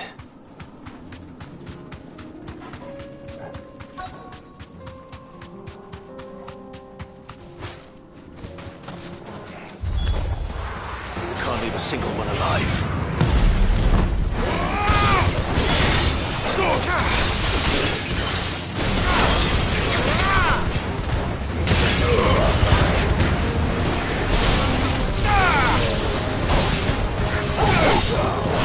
All yours, Torgal! Now, Torgal! Kill! Now, Torgal! Torgal, kill!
The League is disbanded.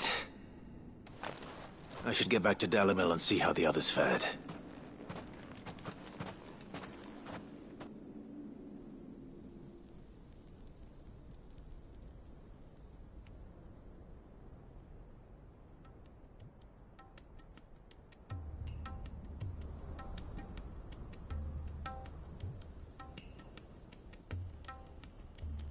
All the Akashic we were able to find have been dealt with.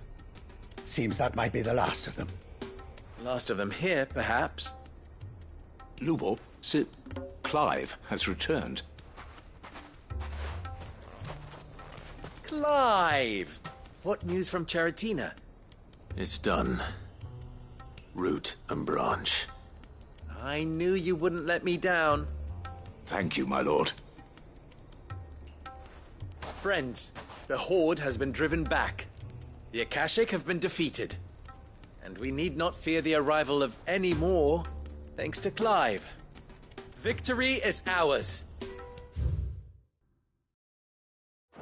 We bloody did it! We saved Dalimil. Lubor, allow me to apologize. After all you have done for this town, we should never have doubted you. But we did. And for that we are truly sorry. We only hope that you can forgive us. We need you, Lubor. Dalimil needs you. So, if you would still like to be considered for the position of mayor, you have our backing. You do remember that I'm a bearer, don't you?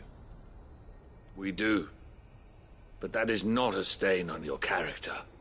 It is a stain on ours. We thought only of what we perceived bearers to be, not what you truly are. The man who saved Dalimil twice over. I see. But I will only accept your proposal on 2 conditions. Name them. Firstly, that you will both do everything in your power to rally your people to my cause.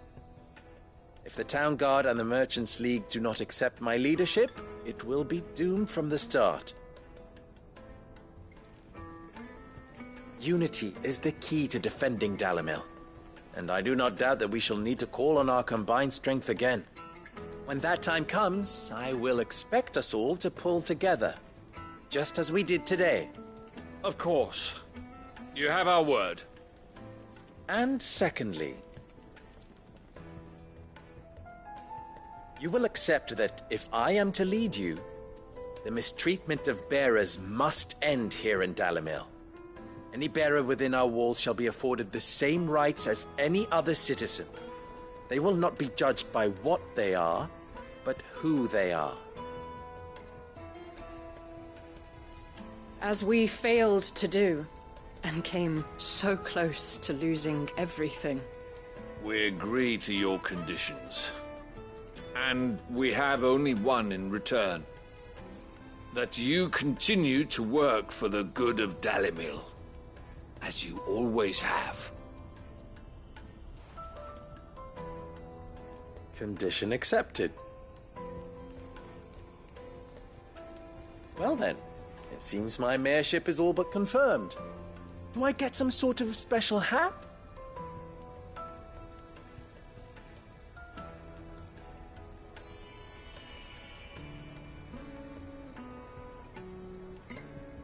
How fickle fate can be. Not so long ago, I had resigned myself to leaving Dalimil in disgrace. And now, I find myself her leader. Here. For everything.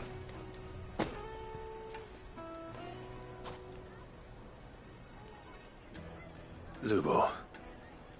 About the children. Fear not, you are of course relieved of your responsibility. I would sooner face another horde of Akashic than see them brought up as outlaws. I'll make sure they're safe here. I don't doubt that you will. And not just the children, but everyone in Dalimil. I'll do my best. Can't have all your hard work going to waste.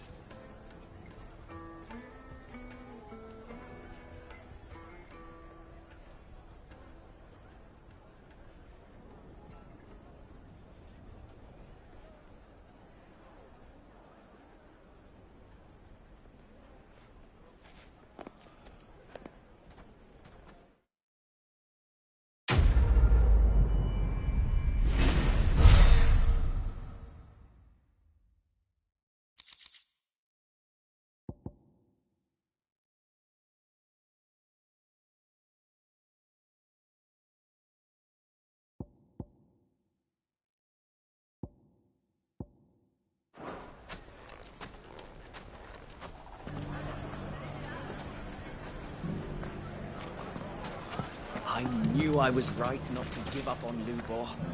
He'll make a wonderful mayor. You mark my words.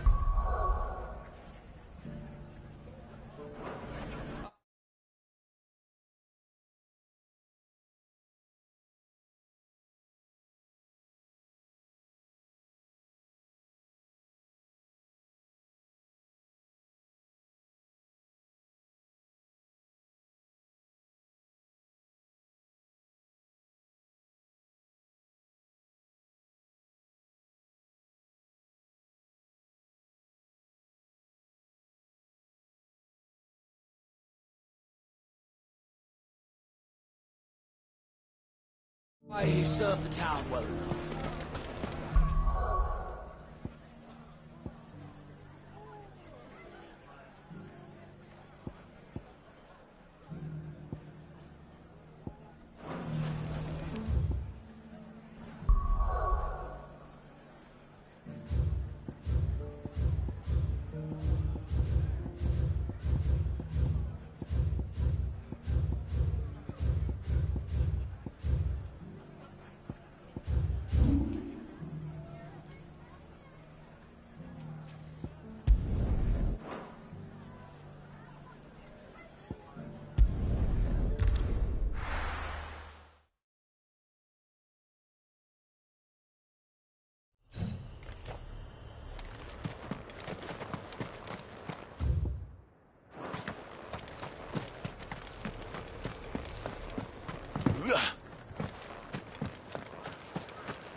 Seems this place has been flooded twice over. Purple flowers blooming next to a waterfall. Shouldn't be too hard to find.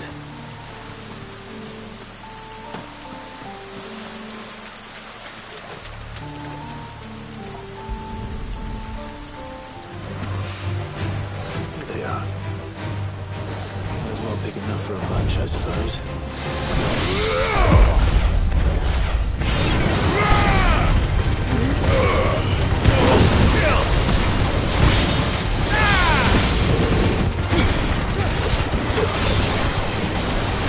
You're too slow.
Let's hope one of the gardeners knows where to find snow daisies.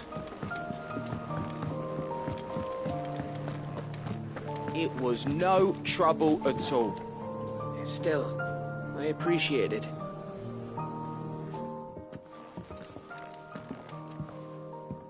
Clive, you're back. How'd you get on? Any luck? Any luck, you say?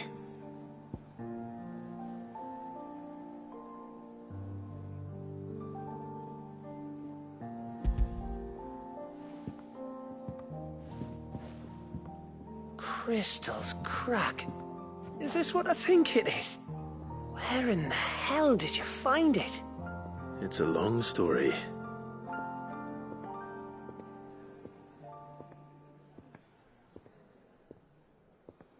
Right there on the road to Eastpool. Who'd have thought it? Everything up there's been abandoned for years. The empty cabin made for the perfect shelter. Though I fear my presence may have forced the poor creatures to look elsewhere. Don't blame yourself, Clive. The Blight's right on Eastpool's doorstep. They'd have had to move on before long, even if you hadn't have turned up. They'll find a new home. Trust me. After all, that's what us endangered animals do. Anyway, what matters is, you managed to nick us one of their quills before they could run off. And now all that's left is to fix it to the carving. I didn't know you could carve. Reckon there's a lot you don't know about me. Like the fact I'm as good with a whittling knife as I am with a sword. And that bone Ember gave me's a dream to work with. What did you say it was from again? An Avis? But it weren't your Avis, Sid. I slew one of my own at last. So all those long nights in the pit finally bore fruit. I'm proud of you, Ember. Don't speak too soon. I ain't done my trial yet. There we go.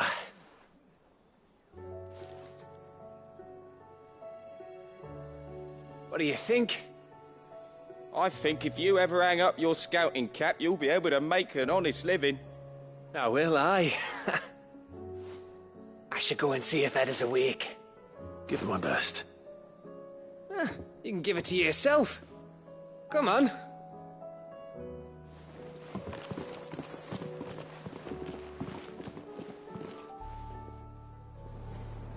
I don't want Gav to give up being a scout, honest.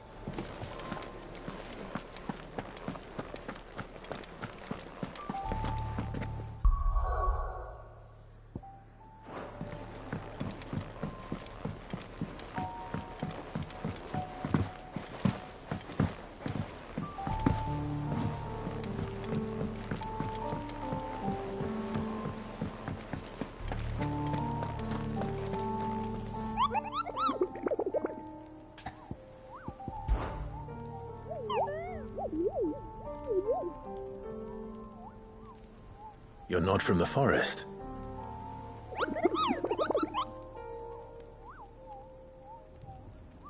Well, which forest?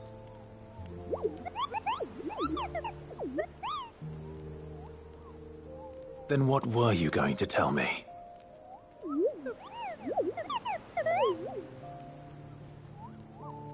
And if you had?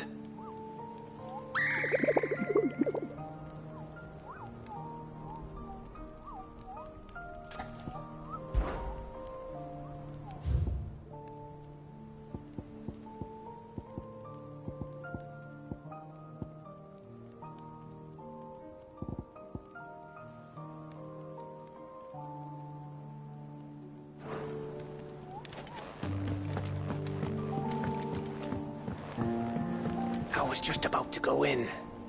But then I thought it might be better if you went first. What with you being the head of the family and all.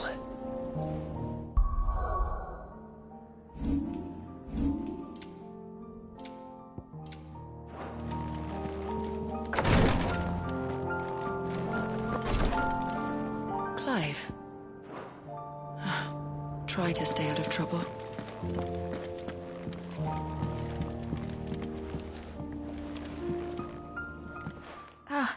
Me lords. How are you feeling? Well, thank you. Is something wrong? Wrong? No, nothing like that. What it is... Go on, please.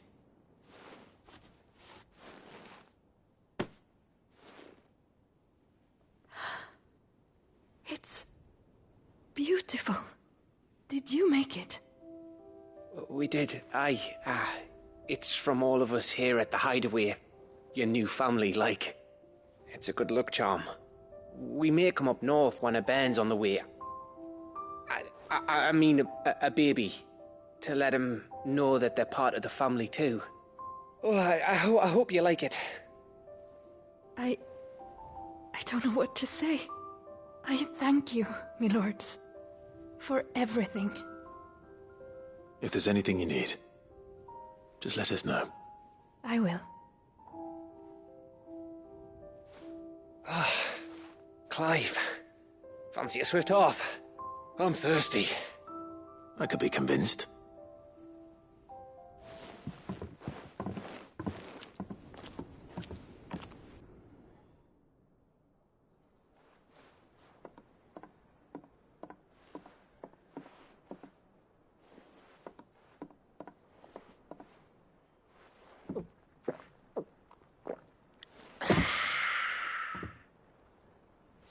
Don't you think you've had enough? Oh, we're celebrating. I'm gonna be a father. I think Edda might have something to say about that. Ah, you know what I mean. Bit of light in these dark times.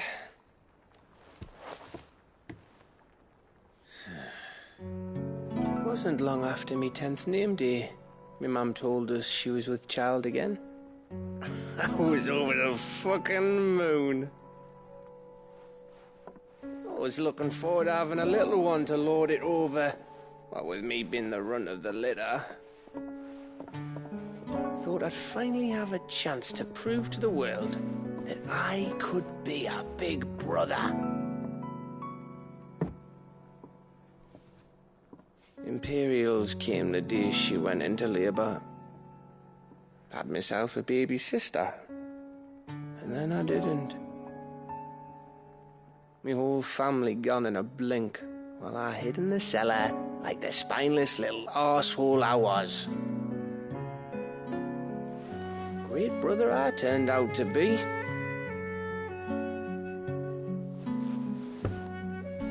I'll never be a leader. And I'll never be a hero. I'm just a daft little dog who comes running when his master calls. I'll never be like you, or Sid, or Jill, or even Torgal. Have you finished? Maybe.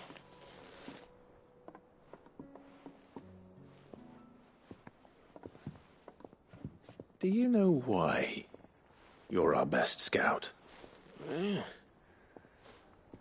Because you don't need anyone to hold your hand. Without your resourcefulness, your courage, your determination, I don't know where we'd be. Maybe hanging off a cliff like, That was only the once. Exactly. You learned from it. And here you are, after Founder knows how many missions, stronger for everyone. And let's not forget Rosalith. Who was it who freed me from the dungeon? Who was it who ran to Jill's rescue? That would be me. Because you're our brother, Gav. My brother.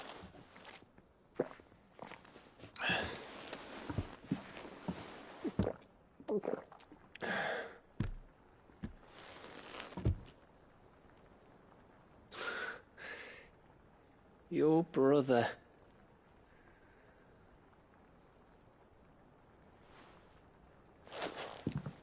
Which means that when the time comes, I get your room. And your sword.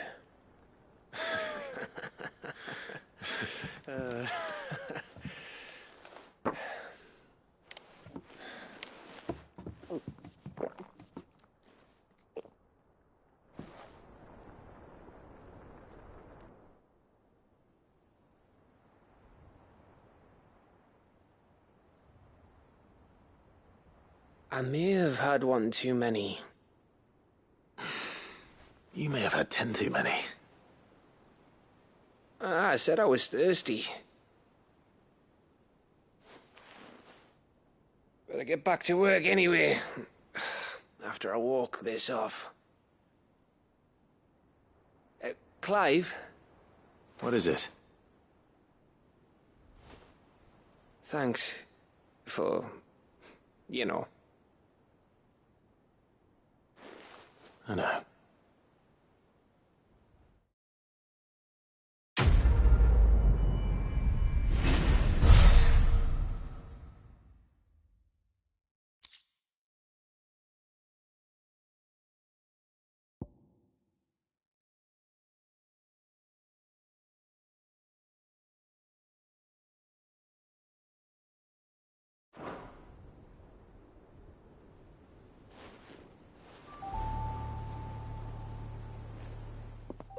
One of these days. One of these days, I swear it's gonna be me who drinks you under the table. If by under the table you mean retching on my boots half the night, I reckon one of those days was yesterday. Ha ha, you think you're so funny. But just wait till we crack open the bottle I left in your chambers. That stuff's strong enough to burn the horns off a behemoth. Sounds like I'll be needing some new boots.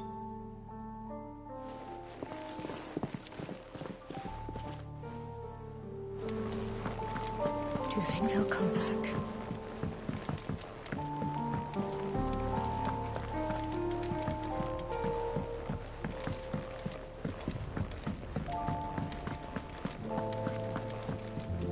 Here he is.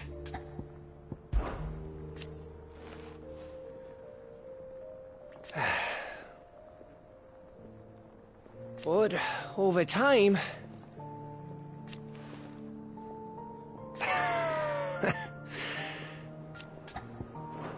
Give that bastard hell. Clive, my boy. Well, don't do anything I wouldn't.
What's on your mind, Clive?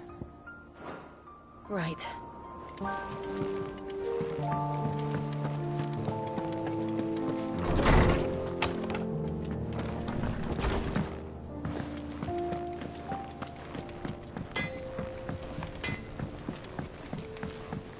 Say what you will. Maybe Karen has seen us.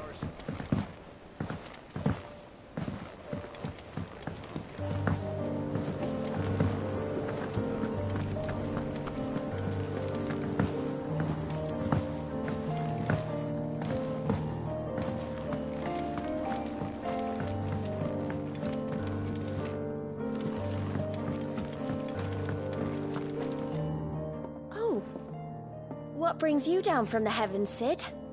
I need your advice. Joshua and I are looking for a place where snow daisies grow. Preferably in abundance.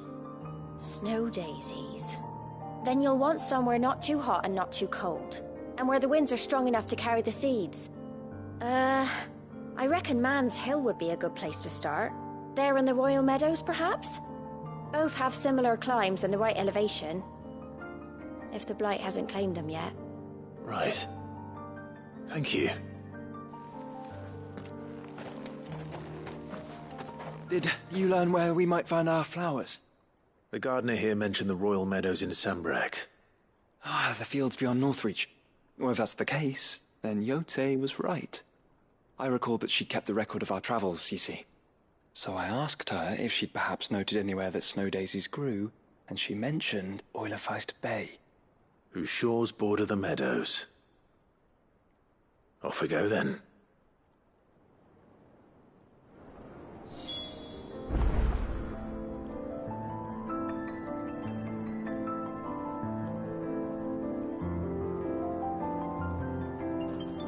The winds that blow across the Royal Meadows from Oilefeist Bay are strong indeed. Strong enough for snow daisies, it seems.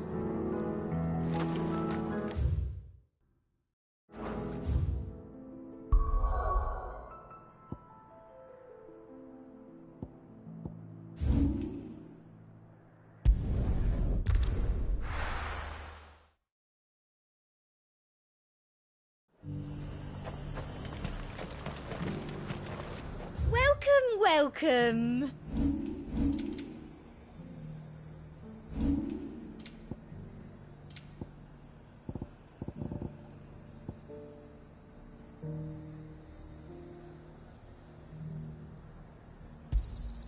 That's the best I can do.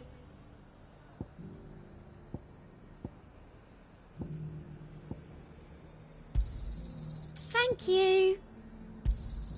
I doubt you'll get more than that in the capital.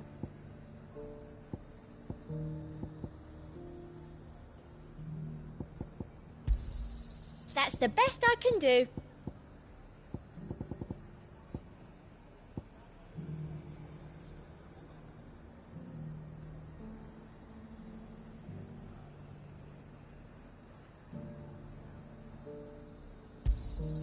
I doubt you'll get more than that in the capital.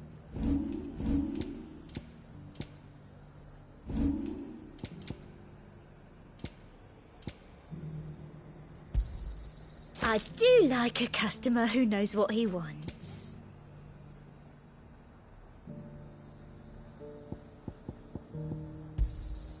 An excellent choice.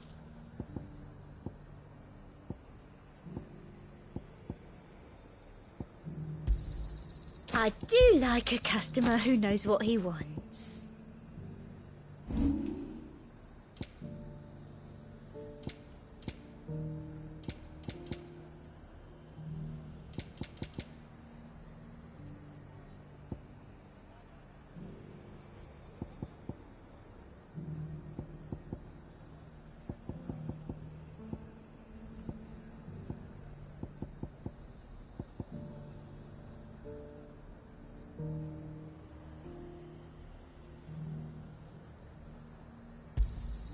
That's the best I can do.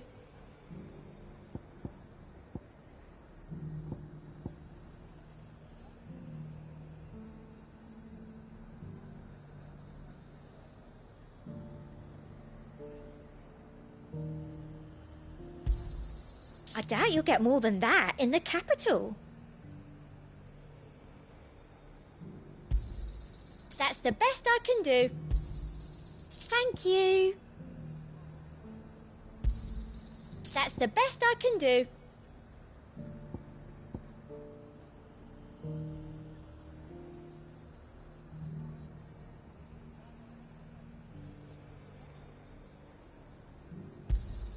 Thank you.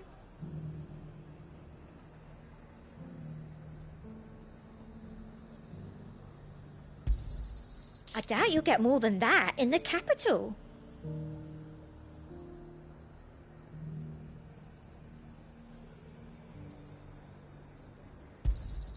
That's the best I can do.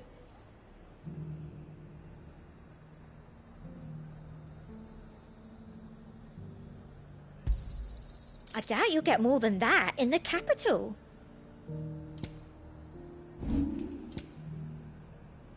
I'll be here if you need me. And how might I help the garrison today?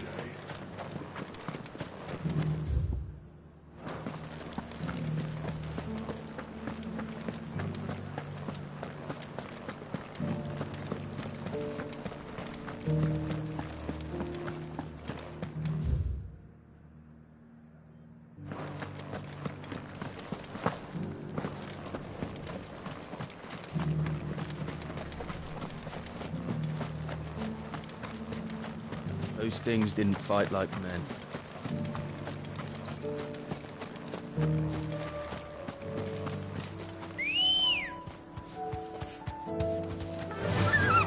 Fly, Ambrosia.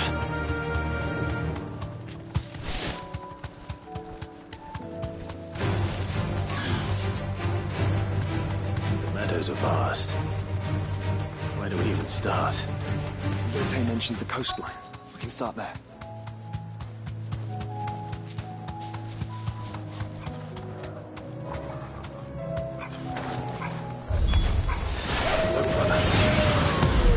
See them? I do. The flowers and our friends.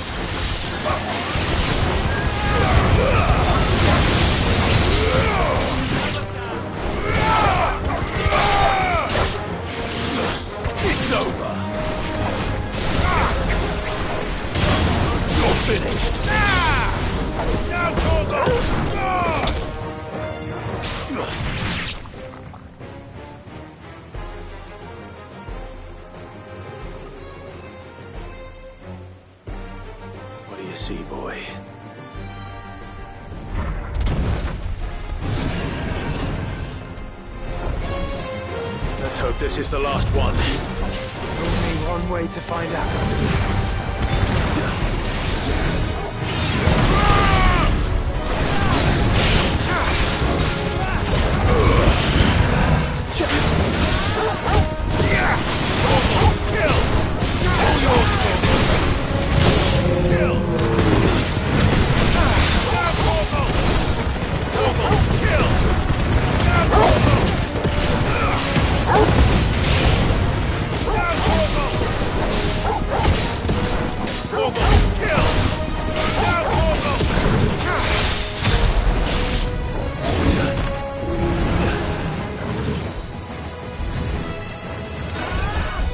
Nice try.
That was harder than I expected.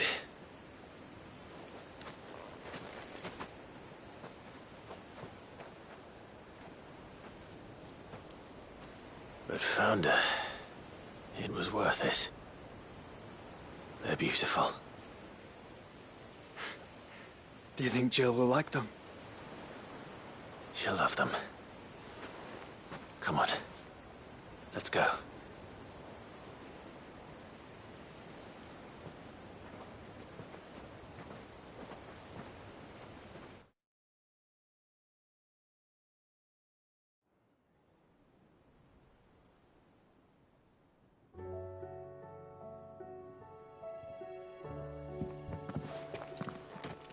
It appears my work is done. The rest, as they say, is up to you. Well, you and the skies. We wouldn't want another thunderstorm now, would we?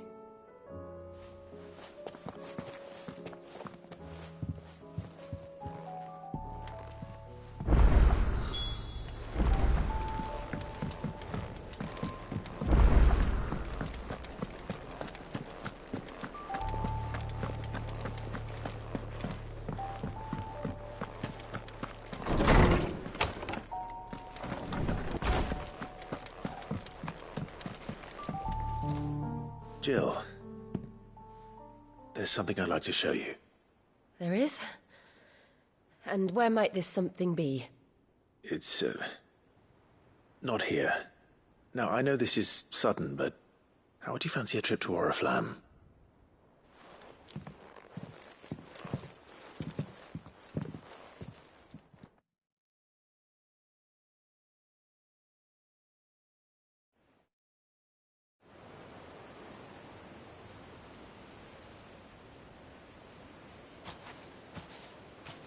There are so many. This is what you wanted to show me.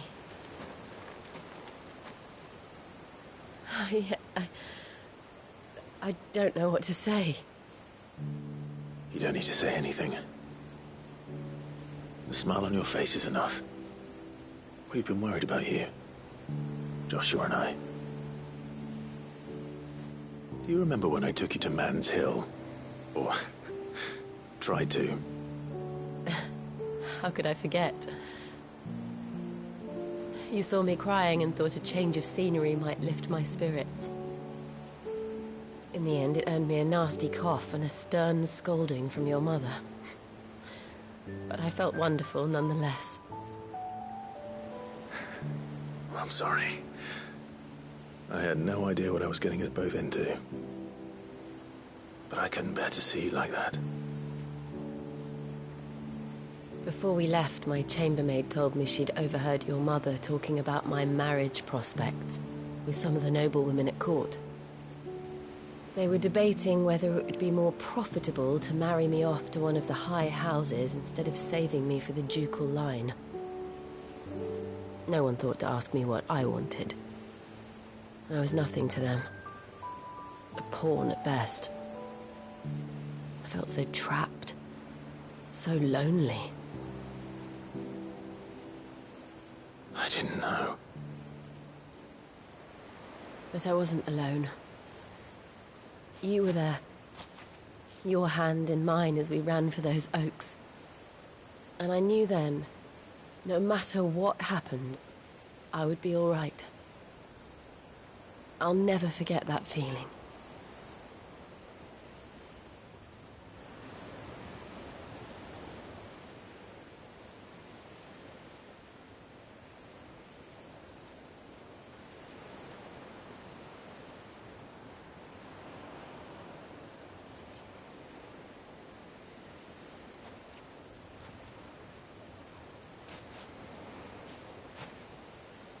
Before we broke camp, the morning after the storm,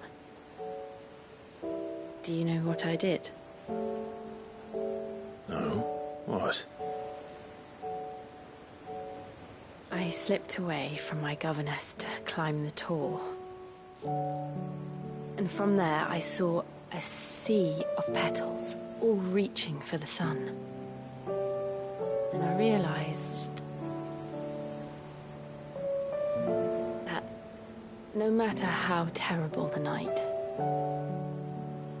dawn would always come.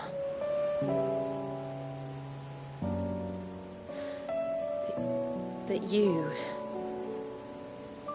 you would always come for me. And you have. Again and again.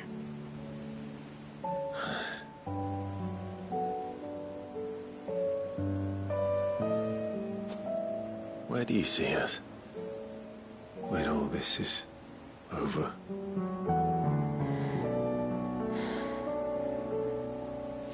I don't know.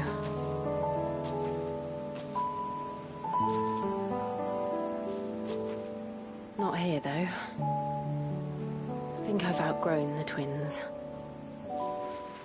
After everything we've been through, the realm just seems so small. I'll need some space to spread my wings. Then that's what you'll have. And I'll stop at nothing to see that you do.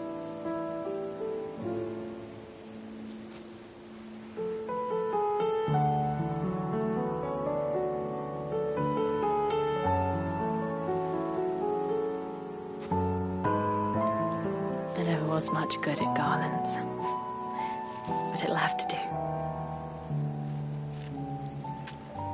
I'll treasure it forever. Thank you, Clive.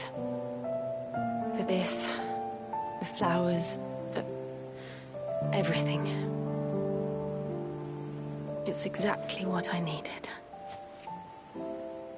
You are my treasure.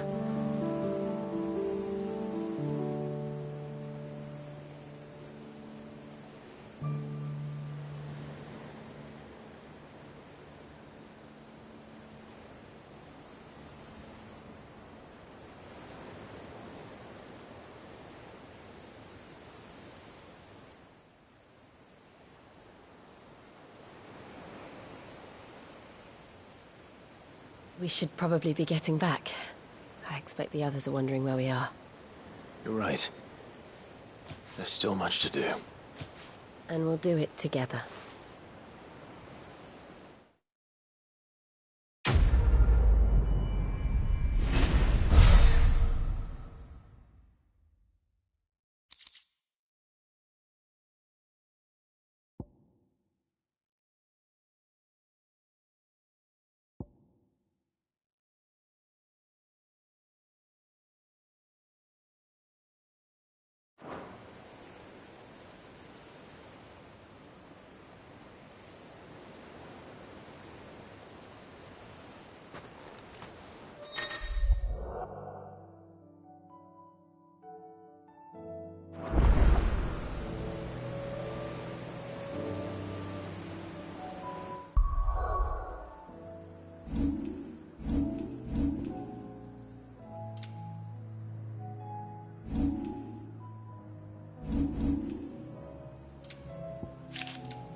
you think they'll come back? Of course they will. Brother, I put Father's helm in your chambers. He should be with you when his vision is finally realized. Thank you, Joshua. For everything. Don't mention it.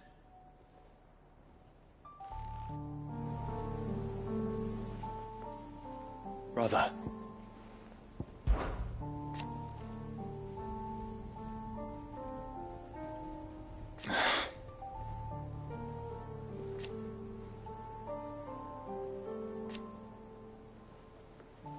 His flame burns in your heart.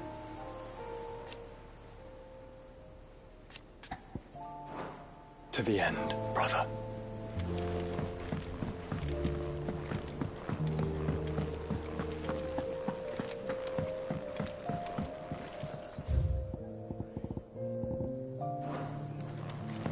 It's him, I tell you.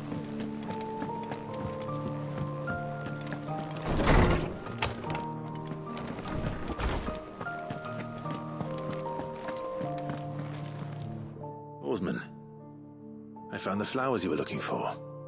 You did? I think I did.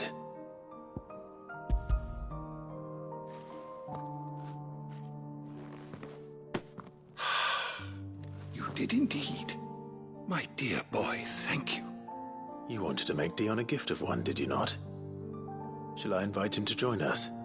Oh, I don't... It's no trouble. I'll go and fetch him.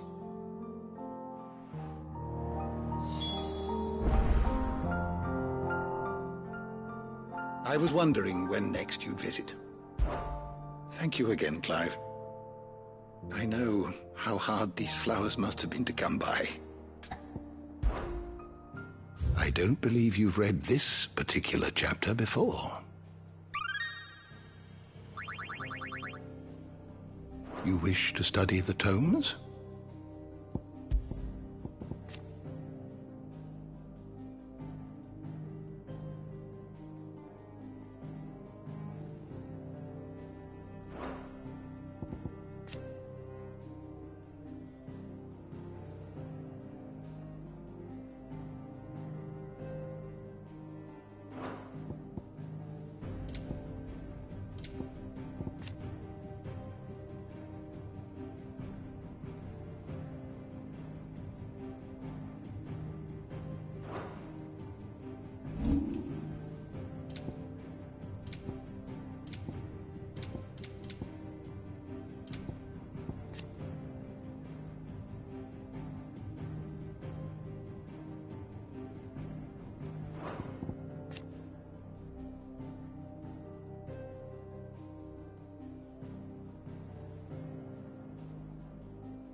You are always welcome, Clive.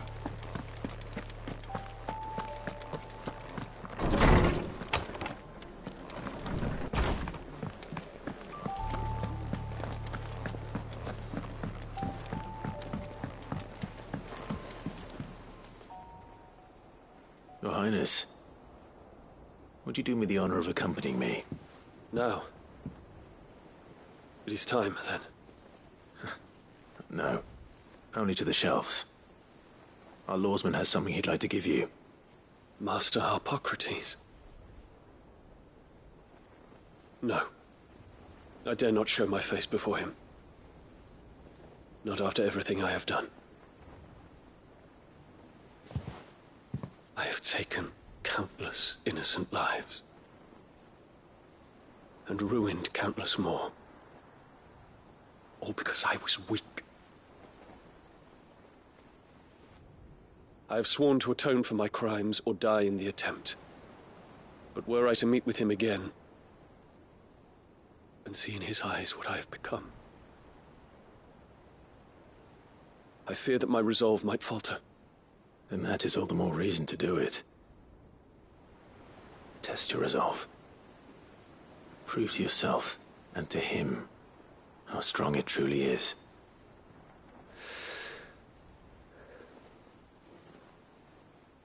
You are right. I must, at the very least, offer him my gratitude. Very well, then. Take me to him. Follow me.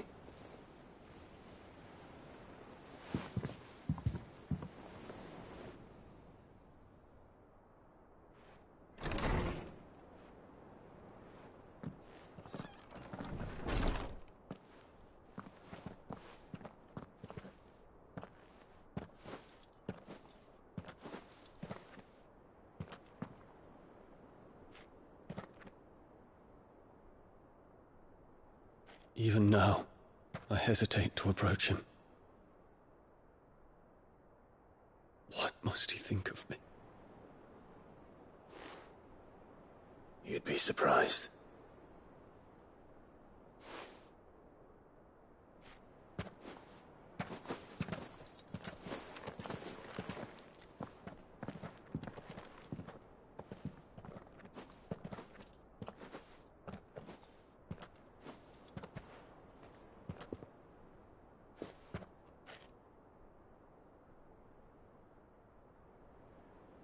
Master Harpocrates, pray, accept my apologies for leaving your tutelage before my studies were complete.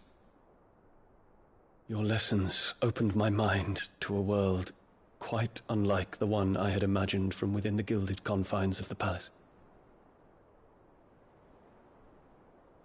And I shall be forever grateful for the efforts you made to enlighten me. Lift up your head, Your Highness. The deeds of youth require no apology. That you took the time to visit me says much about the man you have become. Now, there is something I would like to show you.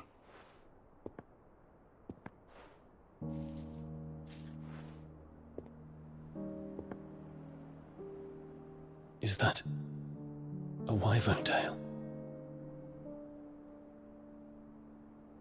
The color is unfamiliar to me. Because it is unique to those found in the wild. Something in the harsh environment in which they grow lends them this striking hue. Their roots are indistinguishable from those of their hothouse cousins, but once they bloom, the difference is immediately apparent. In this flower, I see you, Your Highness. Its roots were the roots of a wyvern tail, with all that implies. But they do not define it, just as yours do not define you. I want you to have it, that it might remind you of this truth.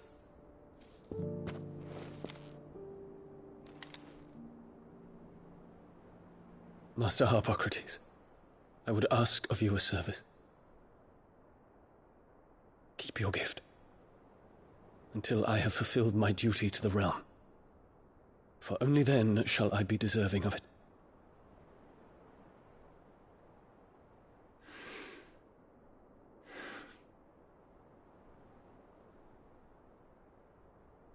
As you wish, Your Highness. I shall await your return.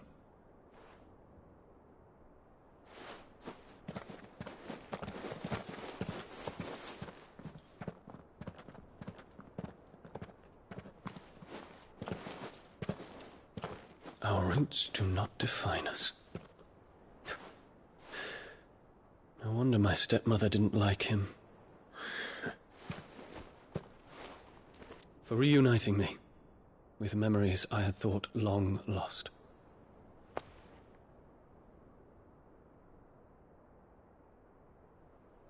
I shall not forget this.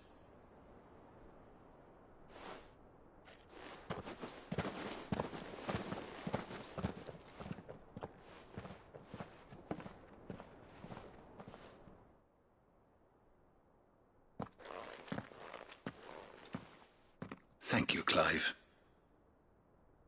Were it not for you, I fear I might never have found the right moment to speak with him. Not to mention the wyvern tales. I shall plant their seeds, that I might not disappoint His Highness upon his return.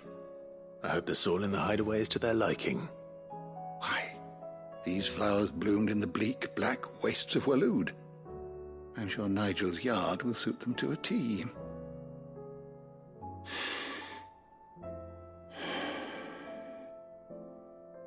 When it comes to expressing one's gratitude, I find that words are seldom sufficient.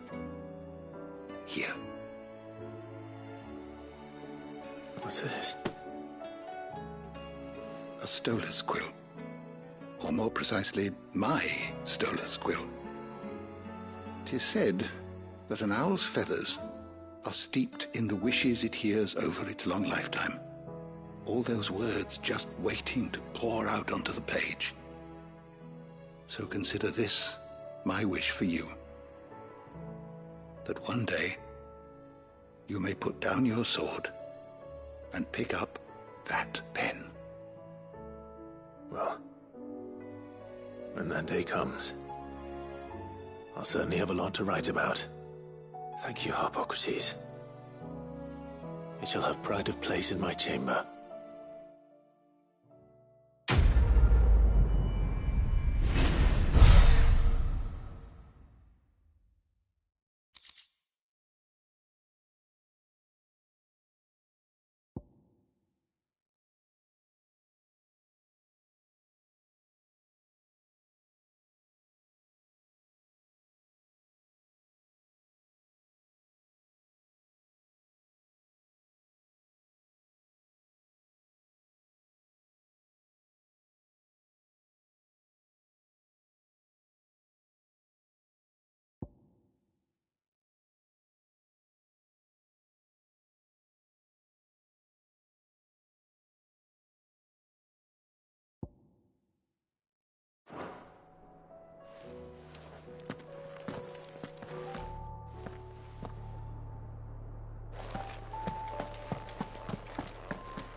Good morrow to you, my friend. I well recall.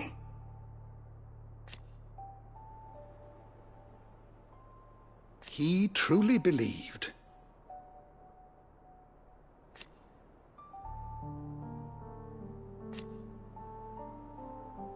It will take forgiveness from himself. I don't believe you've read this particular chapter before. I have quite the find for you today.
what subject shall we consider today?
Did you learn everything you needed? Knowledge hoarded is knowledge lost. Go safely.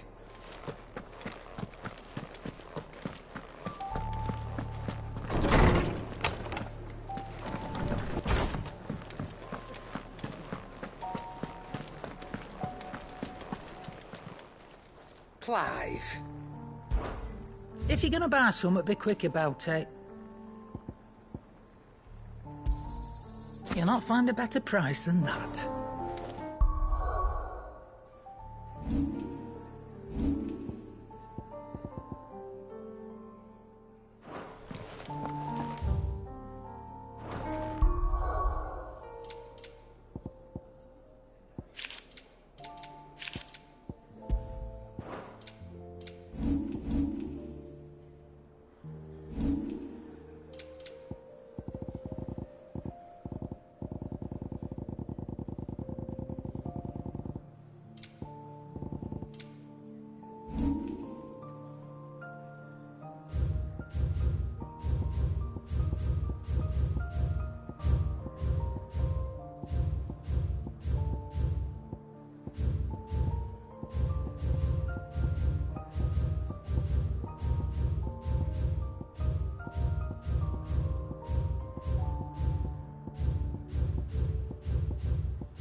It's not time yet, is it? For so long. So when this is over...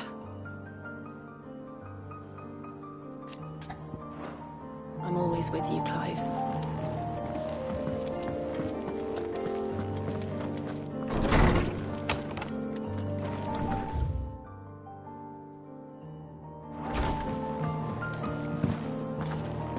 First the skies, then the crystal. So what do I owe the honor? Not saying Fordian, do you?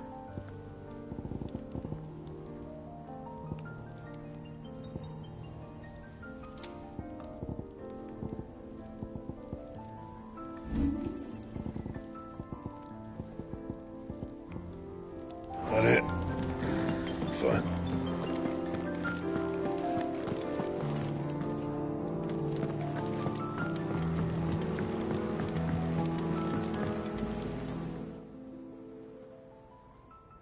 Ifrit? Your resolve didn't falter. No.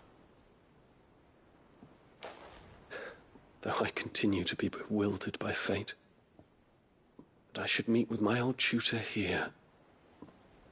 At the very end of the world. I thank you. With all my heart. For giving me this chance. And I thank you for taking it.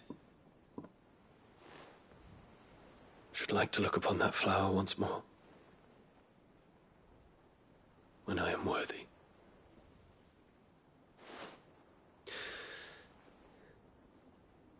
I stand ready to leave for Origin at your word.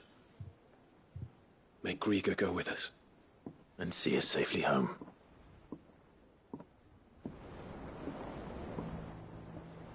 The hour fast approaches.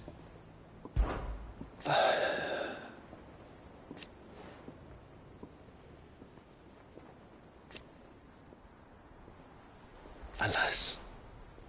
And yet...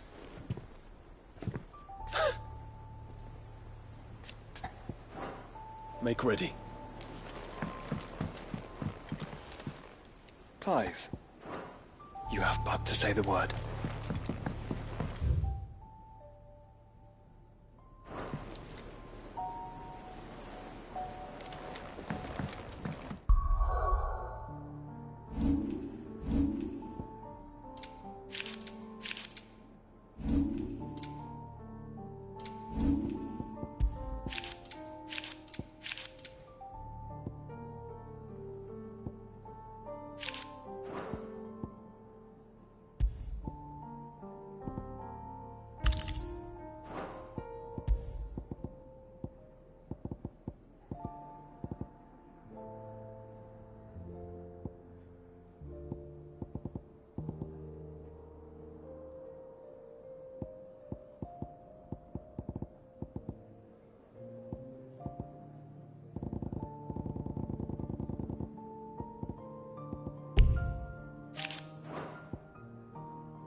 Let's go. Yeah!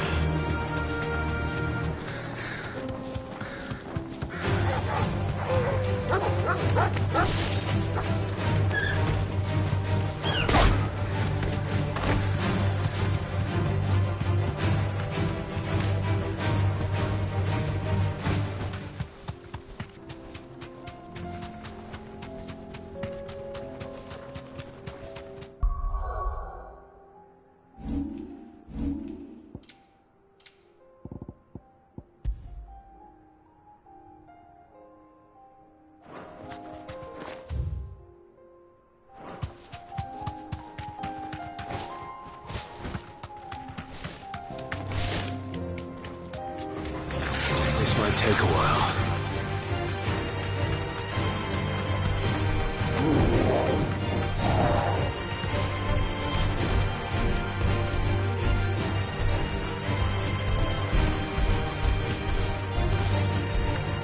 I'm safe.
Make sure you do this time.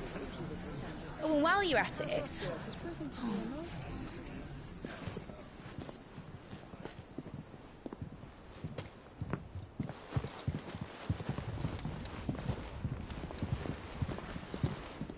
Clive, if you see me dad up there, tell him we were right to leave his legacy with you.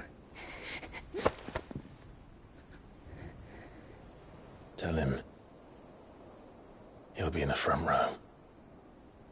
There's no way he'd miss this. Well, behave yourself, Mitt. We'll see.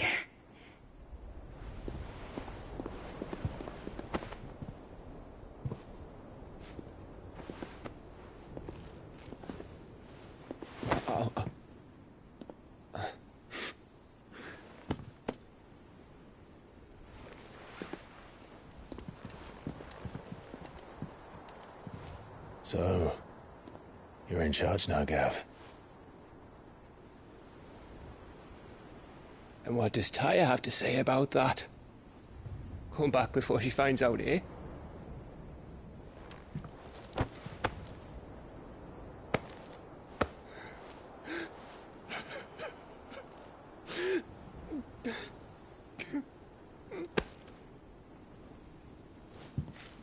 Thank you, Yote. I'm sorry. Your Grace, I shall pray for your safe return. That's kind of you. But you should pray he took his medicine.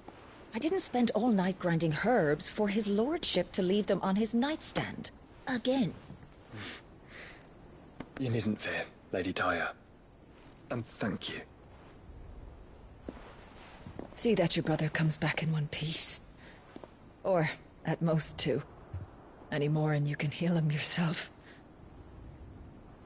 I'll keep that in mind.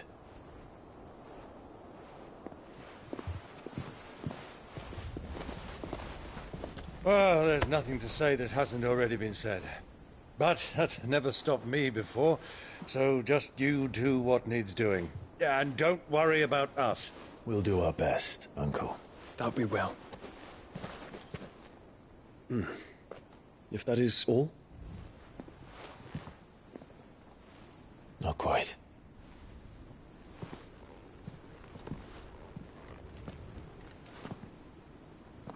Jill. It's time, isn't it? It is. Take care of him. And you. You take care of her too, boy.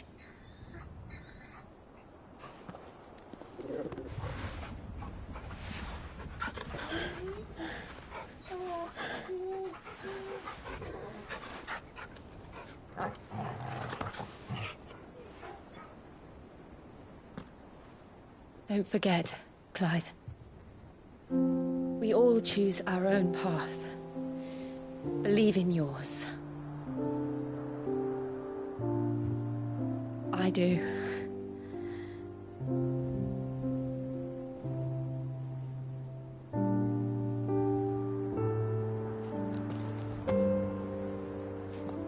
I'll be back. I promise. I love you, Jill.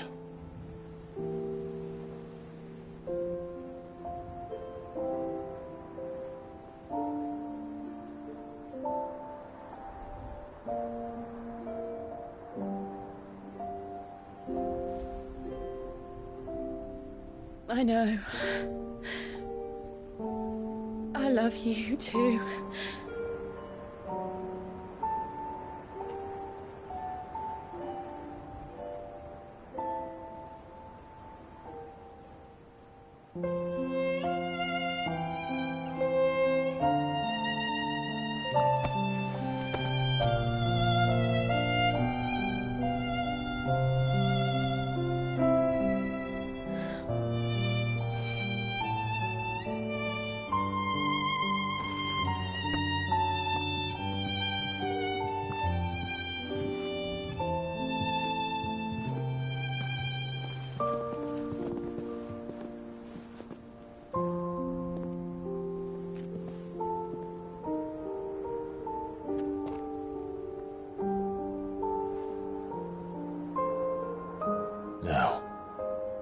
We have a god to kill.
Here they come! Hold on, Joshua! Already am!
So, this is Origin. A far cry from heaven.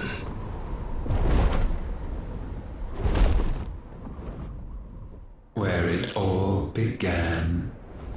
Where it all begins. Our arc. Your architect. There you are. It was here that we slumbered. Here that we waited for centuries, clinging to our decrepit shell, for fear that we might have need of it once again. But you have come at last. And now we shall be truly complete.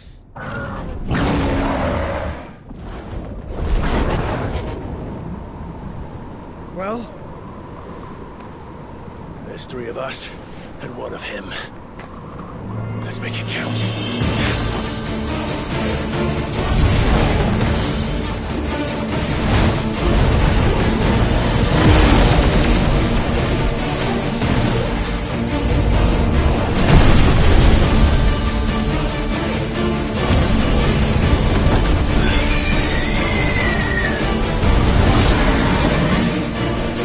Dominance.